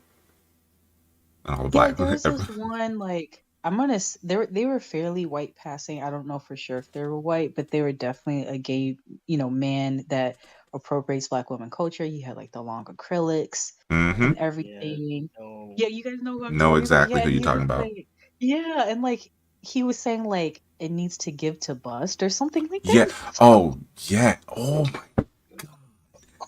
No. The worst thing for me is every time I'm having a conversation because as a LGBTQ member, like I'm bisexual and I'm not binary. And literally, I will have conversations with other LGBTQ members and I will be like, "Hey, you are using AAVE. Like I get it. Like no, actually I don't get it. Fuck that. I've told these white girls I know at my school multiple times. They're all gay and I'm like, y'all need to stop using these phrases. Y'all are white women, and while yes, you are, you're bisexual, you're also like you guys are all bisexual. Stop using all of these phrases, Mm-hmm. please. Like I get it. Y'all are like, AAVE has merged into aspects of quote unquote gay like slang or whatever they're calling it. But I'm like, that's not y'all. None of that is y'all. Mm-hmm. That doesn't make any sense. Just because you're gay, now you're using AAVE. How does this make sense? This doesn't make sense to me. The math is not mathing. your attraction to other types of humans does not change your dialect. I Mm-hmm. don't Yep. see where in the equation be brought that exponent over. Yep. And I'm telling them, I tell them like, please stop, because it's pissing me off, and I don't care, like, and they just keep doing it. I'm like, man, I don't want to talk to y'all. I want to hang out with y'all. They use all these hand motions. They do all the same things. They make these faces. I'm just like, y'all are just appropriating black And, culture, and I'm tired of it. and for Like, the white folks that follow me and the white folks that are in my space in my comment section, I want y'all to understand. We deal with these conversations, these issues every single day. Every single day. So you expecting us to be civil or be come to you bent on one knee and coddle you, it's just not physically possible. We are exhausted. Black folks are mentally and physically exhausted because day in and day out we are telling people, please don't do that, please stop, please listen to me, I am human, stop killing us. So we can't be expected to come to a white person using AAVE and get down and kiss their feet and say, please, sir, I am requesting of you, even though you believe yourself to be fluent in AAVE, I request that thou stop using this language, for it is not for you, sir. Please. You can't expect us to do that. If we talk to you, and you got to understand, there are some black folks like me who are more willing to talk to you one-on-one and educate you. And then you also got to understand that there are some black folks who are brusque, who are abrasive, who are just going to come out to your face and tell you, stop doing that, shut the fuck up. And you have to understand that those are both valid ways of dealing with whiteness. Both valid ways. We don't have to coddle you. We don't have to be nice to you. It is not our job to be nice to you or educate you. We don't have to give you all of these chances, especially for you not to be racist or bigoted. We don't have to do all that. You are supposed to be seeking out anti-racism as a lifestyle, period. Period. That's why I do 2 chances. I give you 2 chances. I hear you do it once. I hear you say something once. I hear you do anything one time. Oh, wait, hold on. Somebody wants me to restart. Okay, so on TikTok. yeah, on TikTok. Sorry. Okay, so what I've been saying is, white folks, what we need you to understand is that our grace is not owed you. So, especially when you are coming into spaces of people of color, we, day in and day out, black people are dealing with racism, microaggressions, systemic racism. We're dealing with the whole slew of shit. So all the time we are having to tell people, please don't do that, please stop, this is not okay, can you treat me like a human being, stop killing us. So when a white person comes in and they are using AAVE, using language that is not for them, we cannot be expected as black people to coddle you. We cannot be expected to come to you bent on one knee and telling you, sir, I know that it is not it is your right to speak in whatever way you want, but AAVE was made for us as black people. Like I said before, you are typically going to have two different ways that black people are going to approach you. You have people who are like me, who are more willing to talk to you one-on-one in a more educative sort of way. And then you have other black folks who are just going to be upfront, brusque, and abrasive. And they're going to just tell you, shut the fuck up, stop doing that. Both are valid ways of dealing with white supremacy and whiteness. Both are incredibly valid. We are not your encyclopedias. We are not your slaves. We are not your buddies. We cannot be expected to guide you to the land of anti-racism. Period. We cannot be expected to hold your hand in this journey of discovering, oh, I can be an accomplice to the black community. We can't be expected to do that. So it is up to you to listen when we say things, even if it hurts your feelings. And if you have questions, ask them. Ask them respectfully. Don't get... My favorite thing is when white folks get trite. They try to... I try to tell a white person respectfully to stop doing something, and they want to come back with snark. It's not going to end well for you. It's not going to end well. I am the king of petty. I will drag you to hell and back. Don't do it. I'm trying to help you. I'm trying to save you. When we ask you to stop doing things, listen. Listen to us. It is for you. One of the things that I've learned is like not to have as much, like I don't have as much patience when like non-black folks ask me to like explain like my generational trauma. Mm-hmm. Because one of my friends, like I give her the benefit of the doubt because she's not like originally from the States. Right. But it's getting so like she would message me like, hey, I saw a comment on a YouTube video that at one point in time black people were only 3/5 of a person. Like, is that true? It's like you could have just Googled. Yeah, like, literally could have Googled that. Of black trauma. She, luckily for me, like, not luckily for me, luckily for other people, I wouldn't call myself a history buff, but I just like talking about, like, history. Right. I like talking about it because I've always found certain things in history very, like, I don't like, while if you know too much about history, it is very much more traumatizing than it already is. Right.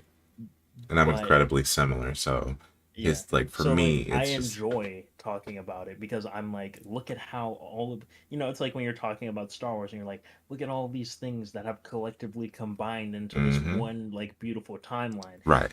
And I'm the same way about history. I'm like, look how all of these different things, look how religion, look how differences in continents and things like that and cultures have just all combined to create this mess of terribleness across time. And then I look at people and they'll go like, they'll be like, so like what about the civil rights movement? And then I'll be like, are you ready to go down this path of like I think that's one of my insanity? Yeah, that's one of my favorite things about white folks, like white folks who are willing to listen. They'll kind of have like an epiphany moment where they go, things will start to click in their mind. They'll go, A plus B equals systemic racism, and why we're here at this point in time. And it's my favorite thing in the world when it starts to click in white people's heads, because you have grown up from this standpoint of privilege. You've grown up not understanding racism because you cannot experience it. You can look in from the outside and you can kind of get an idea of what's going on if you're willing to listen. but you've never had to, for example, walk into a store, keep your hands out of your pockets, and make sure that you're not walking down any aisles where there are no people or cameras and stuff like that, so that you don't look like you're stealing, because you don't want any sort of suspicion brought upon you. White people have never had to experience something like that. So when white folks finally have that light bulb moment and it clicks in their head, something, so this is what you have been experiencing. This is what you have had to live your entire life. I get it. I would like to learn more. That is my favorite thing. There it is. Yeah. Decolonizing your mind. When white folks start to decolonize their minds, that is my favorite thing. Starting to Yeah, like once realize. they click, I'm they sorry, kind go of ahead. go, "Oh my gosh, I'm one of those." Yes. Yes. Yeah, When that's white nice. folks say, I'm one of those, or they understand their complicity in racism. My favorite thing is white folks realizing that as cool as they may have been in life, as much as they've tried to do to be nice, all white folks are brought up in a system of racism, and they are complicit within that racism.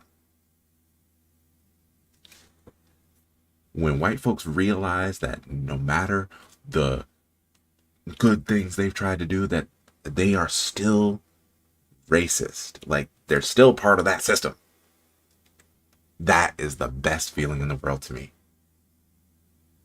As much as that hurts, white folks got to understand that they are still part of this system, still complicit within this system. And I keep trying to beat it into your skulls. Being anti-racist, being part of the solution, and not part of the problem. It's not easy. Your feelings are going to get hurt. You're going to cry. You're going to feel like you're being attacked. And I feel like that's a big part for white folks. As soon as they start to feel attacked, or like feel like someone's ganging up on them, even if it's just someone trying to better them, help them better themselves, I feel like a lot of white folks crumble. They always think they're being attacked, but I'm just like, bro, I'm just trying to tell you Mhm. the truth. The- Like, It's like the white guilt and the white fragility Mhm. start to like mix together Oh, I hate and that. boil up. Hate it. Hate it. White fragility gotta go. You guys gotta be able to take criticisms. You gotta be able to listen.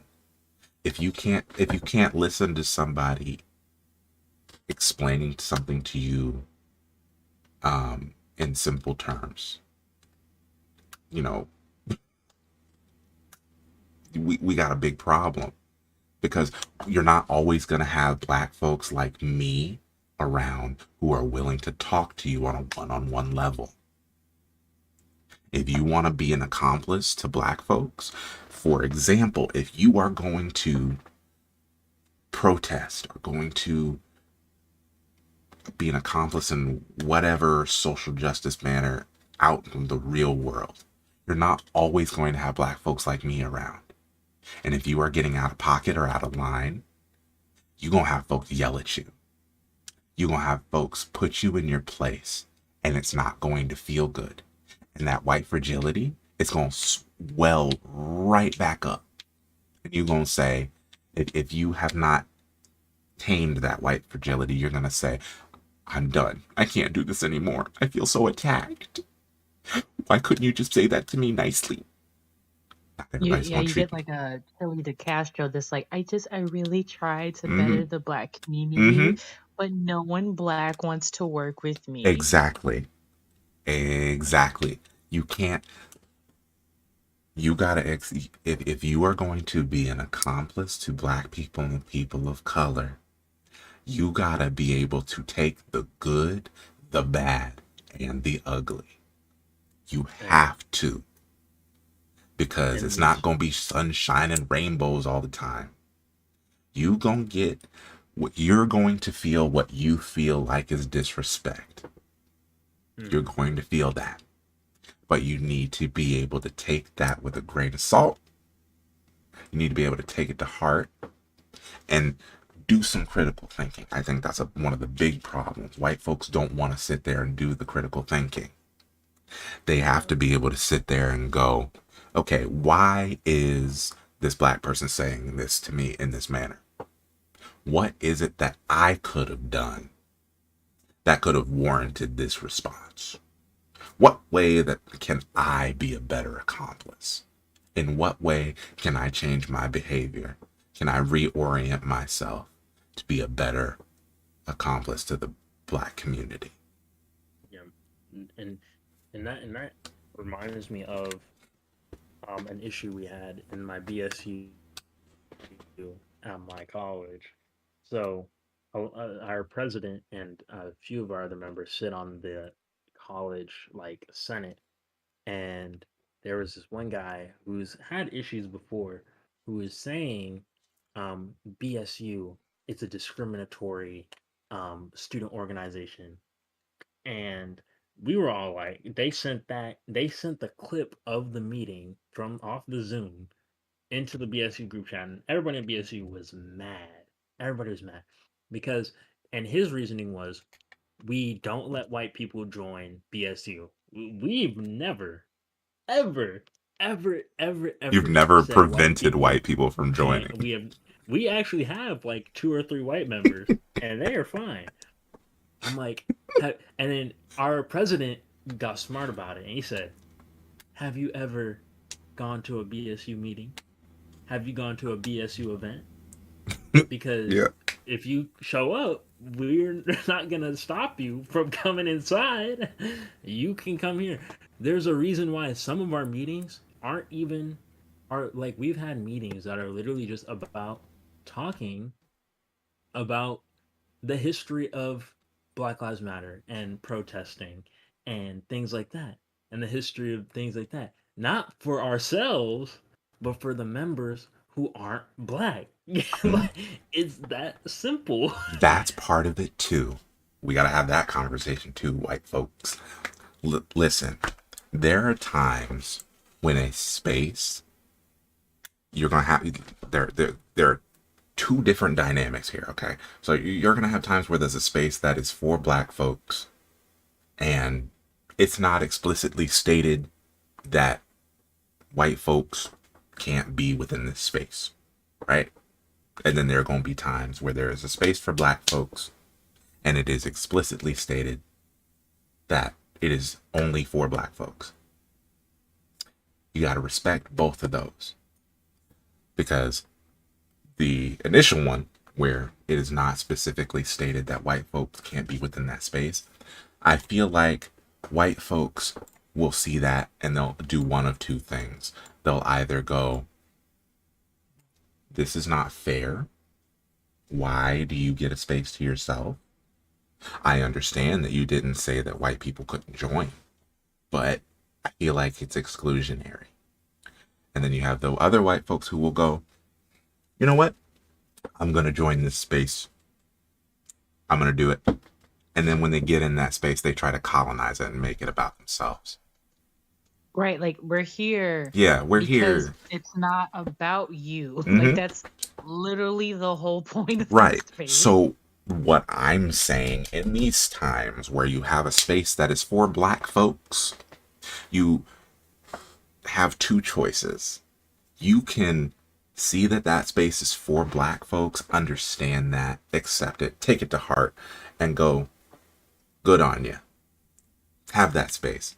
Or if you decide to go into the space, because it's not been explicitly stated that you're not allowed in the space, if you decide to insert yourself into this space, understand that space is not for you, and that you are to be in the background, listening, point blank, period.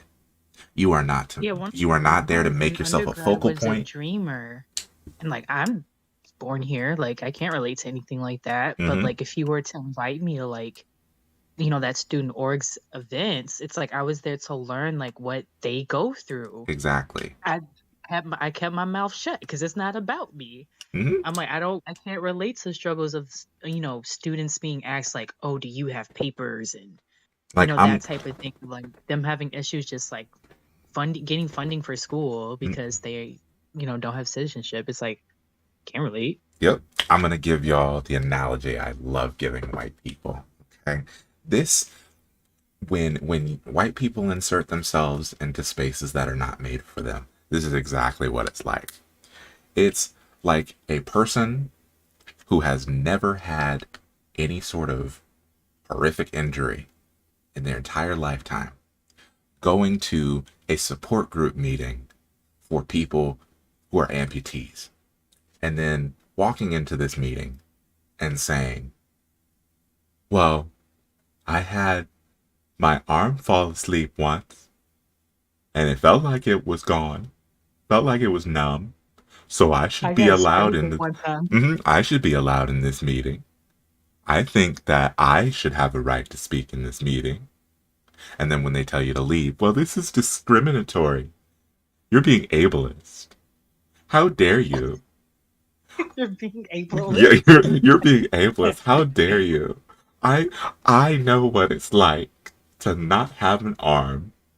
I slept on it wrong and it fell asleep, and when I woke up, it was like my arm wasn't there. It wouldn't work. So And they're like, how you dare don't you? need any type of assistance to put your pants on in the morning. Please Hmm. leave. Yep. Yep. And it's not like this meeting was excluding people who were able-bodied. It was just a support group meeting. So I think a lot of white folks miss that point. Whenever black people make these spaces for themselves, they're literally support groups for black people to get together and support each other. Yo. Because we have shared experiences with one another, we have shared traumas with one another. So when you come into this space and insert yourself, you don't have that lived experience. You don't have, you cannot, you can sympathize, but you cannot empathize. You cannot put yourselves in our shoes. So these groups that black folks have for themselves are not trying to exclude you. They're not trying to exclude you. We are simply trying to fellowship with one another.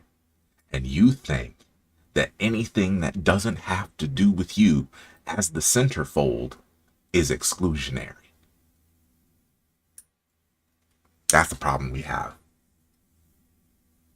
Yep. And one of my biggest things is like I'm like whenever I'm in a situation where the conversation is not about me. So with all of a lot of the issues going on right now because of abortion rights is that I'm not biologically I cannot have children. I'm non-binary, but I don't have female genitalia or anything like that. I like abortions are not towards me, but I can support, I can listen, I can Mm-hmm. understand why this is an issue.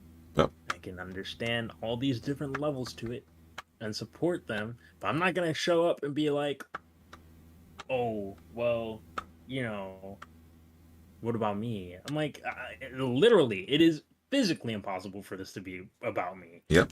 Or things with Native Americans. I love learning about Native American culture and how their systems work and how America is still to this day actively working against them. Like, there's literally a Supreme Court case right now that is being decided upon that can influence how crimes against Native Americans on Native American land are charged. And I'm like, I cannot say anything about this, but I'm sure as hell gonna listen about it because this is just like it's just an empathetic thing. Mm-hmm. It's literally just about having empathy And and I understand have that. this conversation a lot about how I see this fundamental difference between a lot of white folks and people of color. White folks enter the equation thinking, you know, I'm the centerpiece. I'm what's important. I don't care about anybody else. And so that's why it's confusing to me when another person of color from a different culture comes up to me. Like somebody told me when that whole debacle was going down, I was saying Donish, I was saying his name wrong.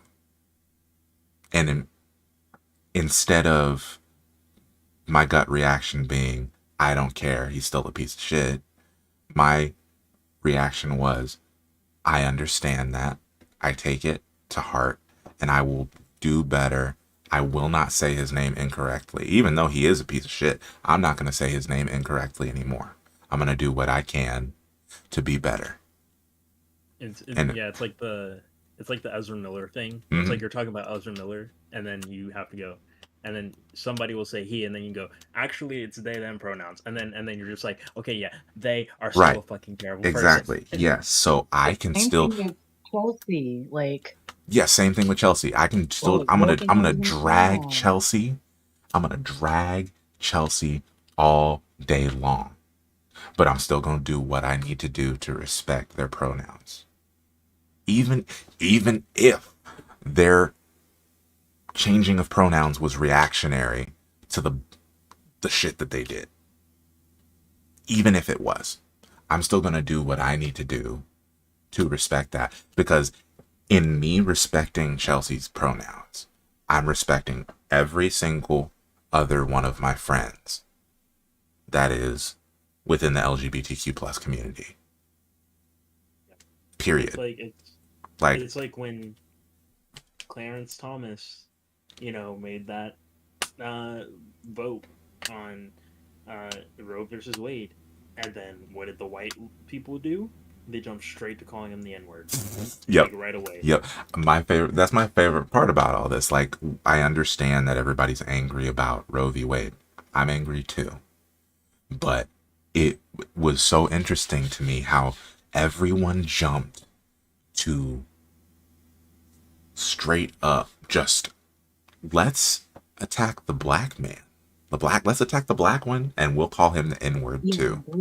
That was weird to me. You have all of our attention to the only black one. Mm-hmm. You have all these other racist ass judges, white ones, the brand new ones that Trump just put in office. But you thought it would be okay. Let's just attack the black one, and we'll call him the N-word. Nope. Yeah, and like Conan Barrett can't even name the Bill of Rights. Mm-hmm. And I'm like, you're a judge? I feel like pre-law students can like answer all those questions better than her. So if you're gonna drag a justice, like there is open season on so much other than the fact that there's one black one. And so I'm at this point, I'm just like, I'm doing everything that I possibly can to be better as a person in everything that I do. And I still don't understand how white folks operate on a spectrum of, I'm going to do what I want, even if what I'm doing is hurting someone else. And if they tell me it's hurting them, I'm just going to tell them, tough titties. It's my freedom, it's my right to do this. I've never been able to fully comprehend that. Ever. Because I've always thought about what my actions are doing to hurt other people. Like, when I was a little kid, I was literally so distraught about any time I would hurt someone. I remember at one point, I can't remember what I did. I accidentally hurt somebody, and it made me sick to the point of throwing up that I had accidentally hurt someone. So it confuses me when folks operate in life without caring that their Yeah, like actions, negative compassion. It's yeah, like, can you just like be a halfway decent human? yeah, Like, like not even caring. yeah, it's like, could you pretend to say I'm sorry? It confounds me. Like you know how kids like they get caught and they're kind of mad about it, they're like sorry. Like you can at least do that. Welcome to the Dark Brotherhood. And yeah, same, exactly. Kids will do the fake apology. We can't. I feel like white folks don't even attempt to do that. It's just like their brain is like, I have freedom. I don't care who I hurt. It's not my job to care about anybody else but myself.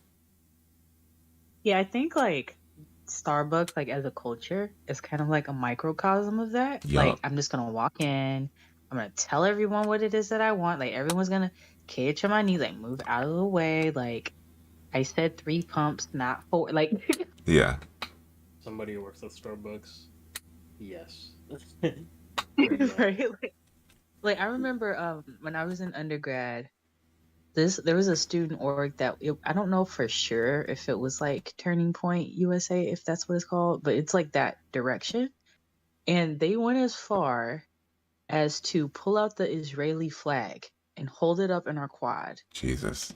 And there's a significant group of students that were like literally like Palestinian refugees. Oh my God. And like that triggered so many kids on camp. And I'm like, you're from Cornfield, Illinois, and you think you have the space to not only like speak on this subject publicly, but you're hurting so many people. Just holding up that flag is like triggering enough. And they were like, no, we have every right to hold up this flag. We can do what we want. We have freedom of speech. Yep. And like everyone's like, dude, like That's all part of it. That's all part of it. It's like the people that are supporting Israel and the people that the people that are supporting Israel and the people that think that, racism doesn't exist and that Trump is the one and only savior. The Venn diagram is a circle. The Venn diagram is a circle. Because I can't, that's part of it too. I can't see how you look at this situation between Palestine and Israel and go, Israel's right. Israel's doing everything right. I don't get that. How you and can like the stories of folks that have like gone there. Like I don't know if y'all are familiar with the artist Vic Mensa, but he's also from Chicago, and his dad is a professor, my like undergrad, and he like actually visited and was like telling the stories. He's like, that was the first time I ever saw like racism in that way, and like it's wild to yeah. be like, oh well, if you look at it from this perspective, then like I don't understand how you can say on like one hand, okay, we fought against Nazi Germany to and their oppressive the oppressive things that they did. And yeah, Nazi Germany is wrong. But then at the same time you go, Israel's doing the right thing. Israel's in the right here. Israel murdering people for no reason. Murdering journalists for no reason. Israel kicking people out of their homes for no reason. Rocketing people for no reason. Not giving them water. Yeah. My brain can't comprehend. My brain can't wrap itself around that.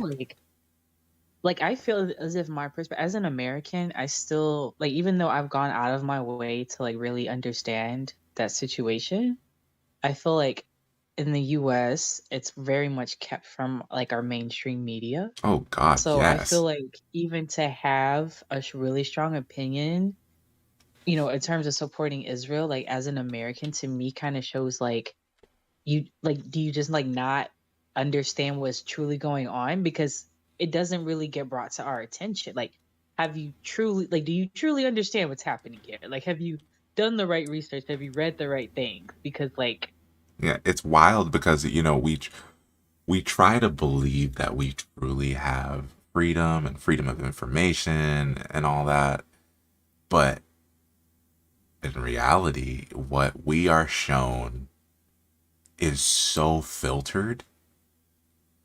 yeah, Like it's like I the literally like for situations like international things, I literally go to like British sources hmm because they usually have better information. hell, I get more information on TikTok than I do like Yeah, our that's regular news.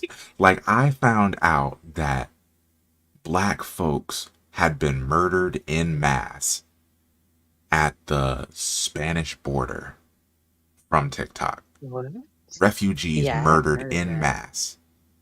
I found that out from TikTok.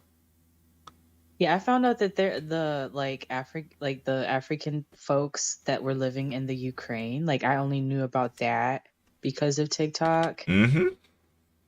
There's so much that we don't get told, honestly, because it would make us understand that anti-blackness, I mean, is global. We already know it, but it's like they don't want us any more reason to be angry. Right. Like, oh, we don't want to add fuel to the fire, and Yeah, we want to keep uninformed folks. We want to keep them that way. So exactly. let's not You put saw that what into happened in play. 2020. They almost had an uprising. We can't do that again. They shut down the Starbucks for a day. We can't. The black people wouldn't let anybody in Target. You want that to happen again?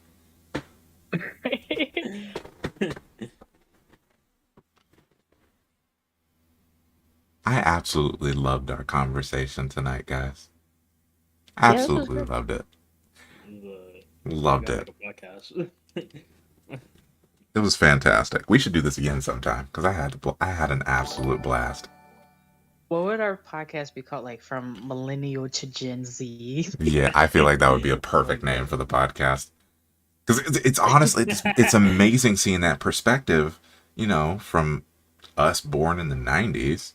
I mean, I'm 91, you're 97, Oh, okay. and Uh-huh. he's Gen Z. 03. Yeah, so Oh yeah, it's you're just, I I'm thought so. baby. Everything you said, I'm like, he sounds like my brother was also born in 03. That makes perfect sense to me. yeah, so it's amazing seeing that difference between folks who were, I mean, we're not that many years apart, but it's crazy the difference between a couple years, the eras between a couple years. So, I mean, it's an awesome perspective seeing, Gen Z is tired already. We've been getting burned. It's like a slow burned out. So it's incredible. But thank you guys for joining me tonight. It was an amazing conversation, productive conversation, and I have it all recorded on YouTube too. So it's all saved. Yay! So yeah, it's all saved on YouTube. So if you missed anything of tonight's live chat and sculpting thing, you can go back and watch it on YouTube. Yeah, And see, everybody that's on Xavier's TikTok, amazing work evolve over a few oh hours. yeah, oh yeah. And if you are on TikTok and you are not following me on YouTube yet, I will eat your firstborn child. I'm just kidding. I'm not going to do that. Go follow me on YouTube right now. Go do it. Go do it. If you don't, I hope I'm going to be if you're mad. not following him on YouTube, I hope every pop or soda, depending on where you live, Oh no, here it when is. you open If it, you aren't already following been me on stuck in YouTube, Hold on. I You hope can't even call you get it. hair stuck in your teeth. Wait. I hope you win the lottery and lose your ticket. Damn. Rude. Hey! God Okay. damn. All right, so go follow me on YouTube, and thank you guys for joining me tonight. I'm gonna go and rest now that I actually got most of this mask done. I'm not super happy with it. I'm gonna post some Yay! high res photos of it up close photos Yeah. because it looks absolutely incredible. We love Um, to see it. yeah. Yes. All right, you guys are getting the outro. Well, not everybody that's on Discord, but everybody on Twitch and Twitch and YouTube. You're getting the outro. Have a great night. Go do something. Well, actually, go to sleep. You weirdos. Stop being up late. Go to sleep.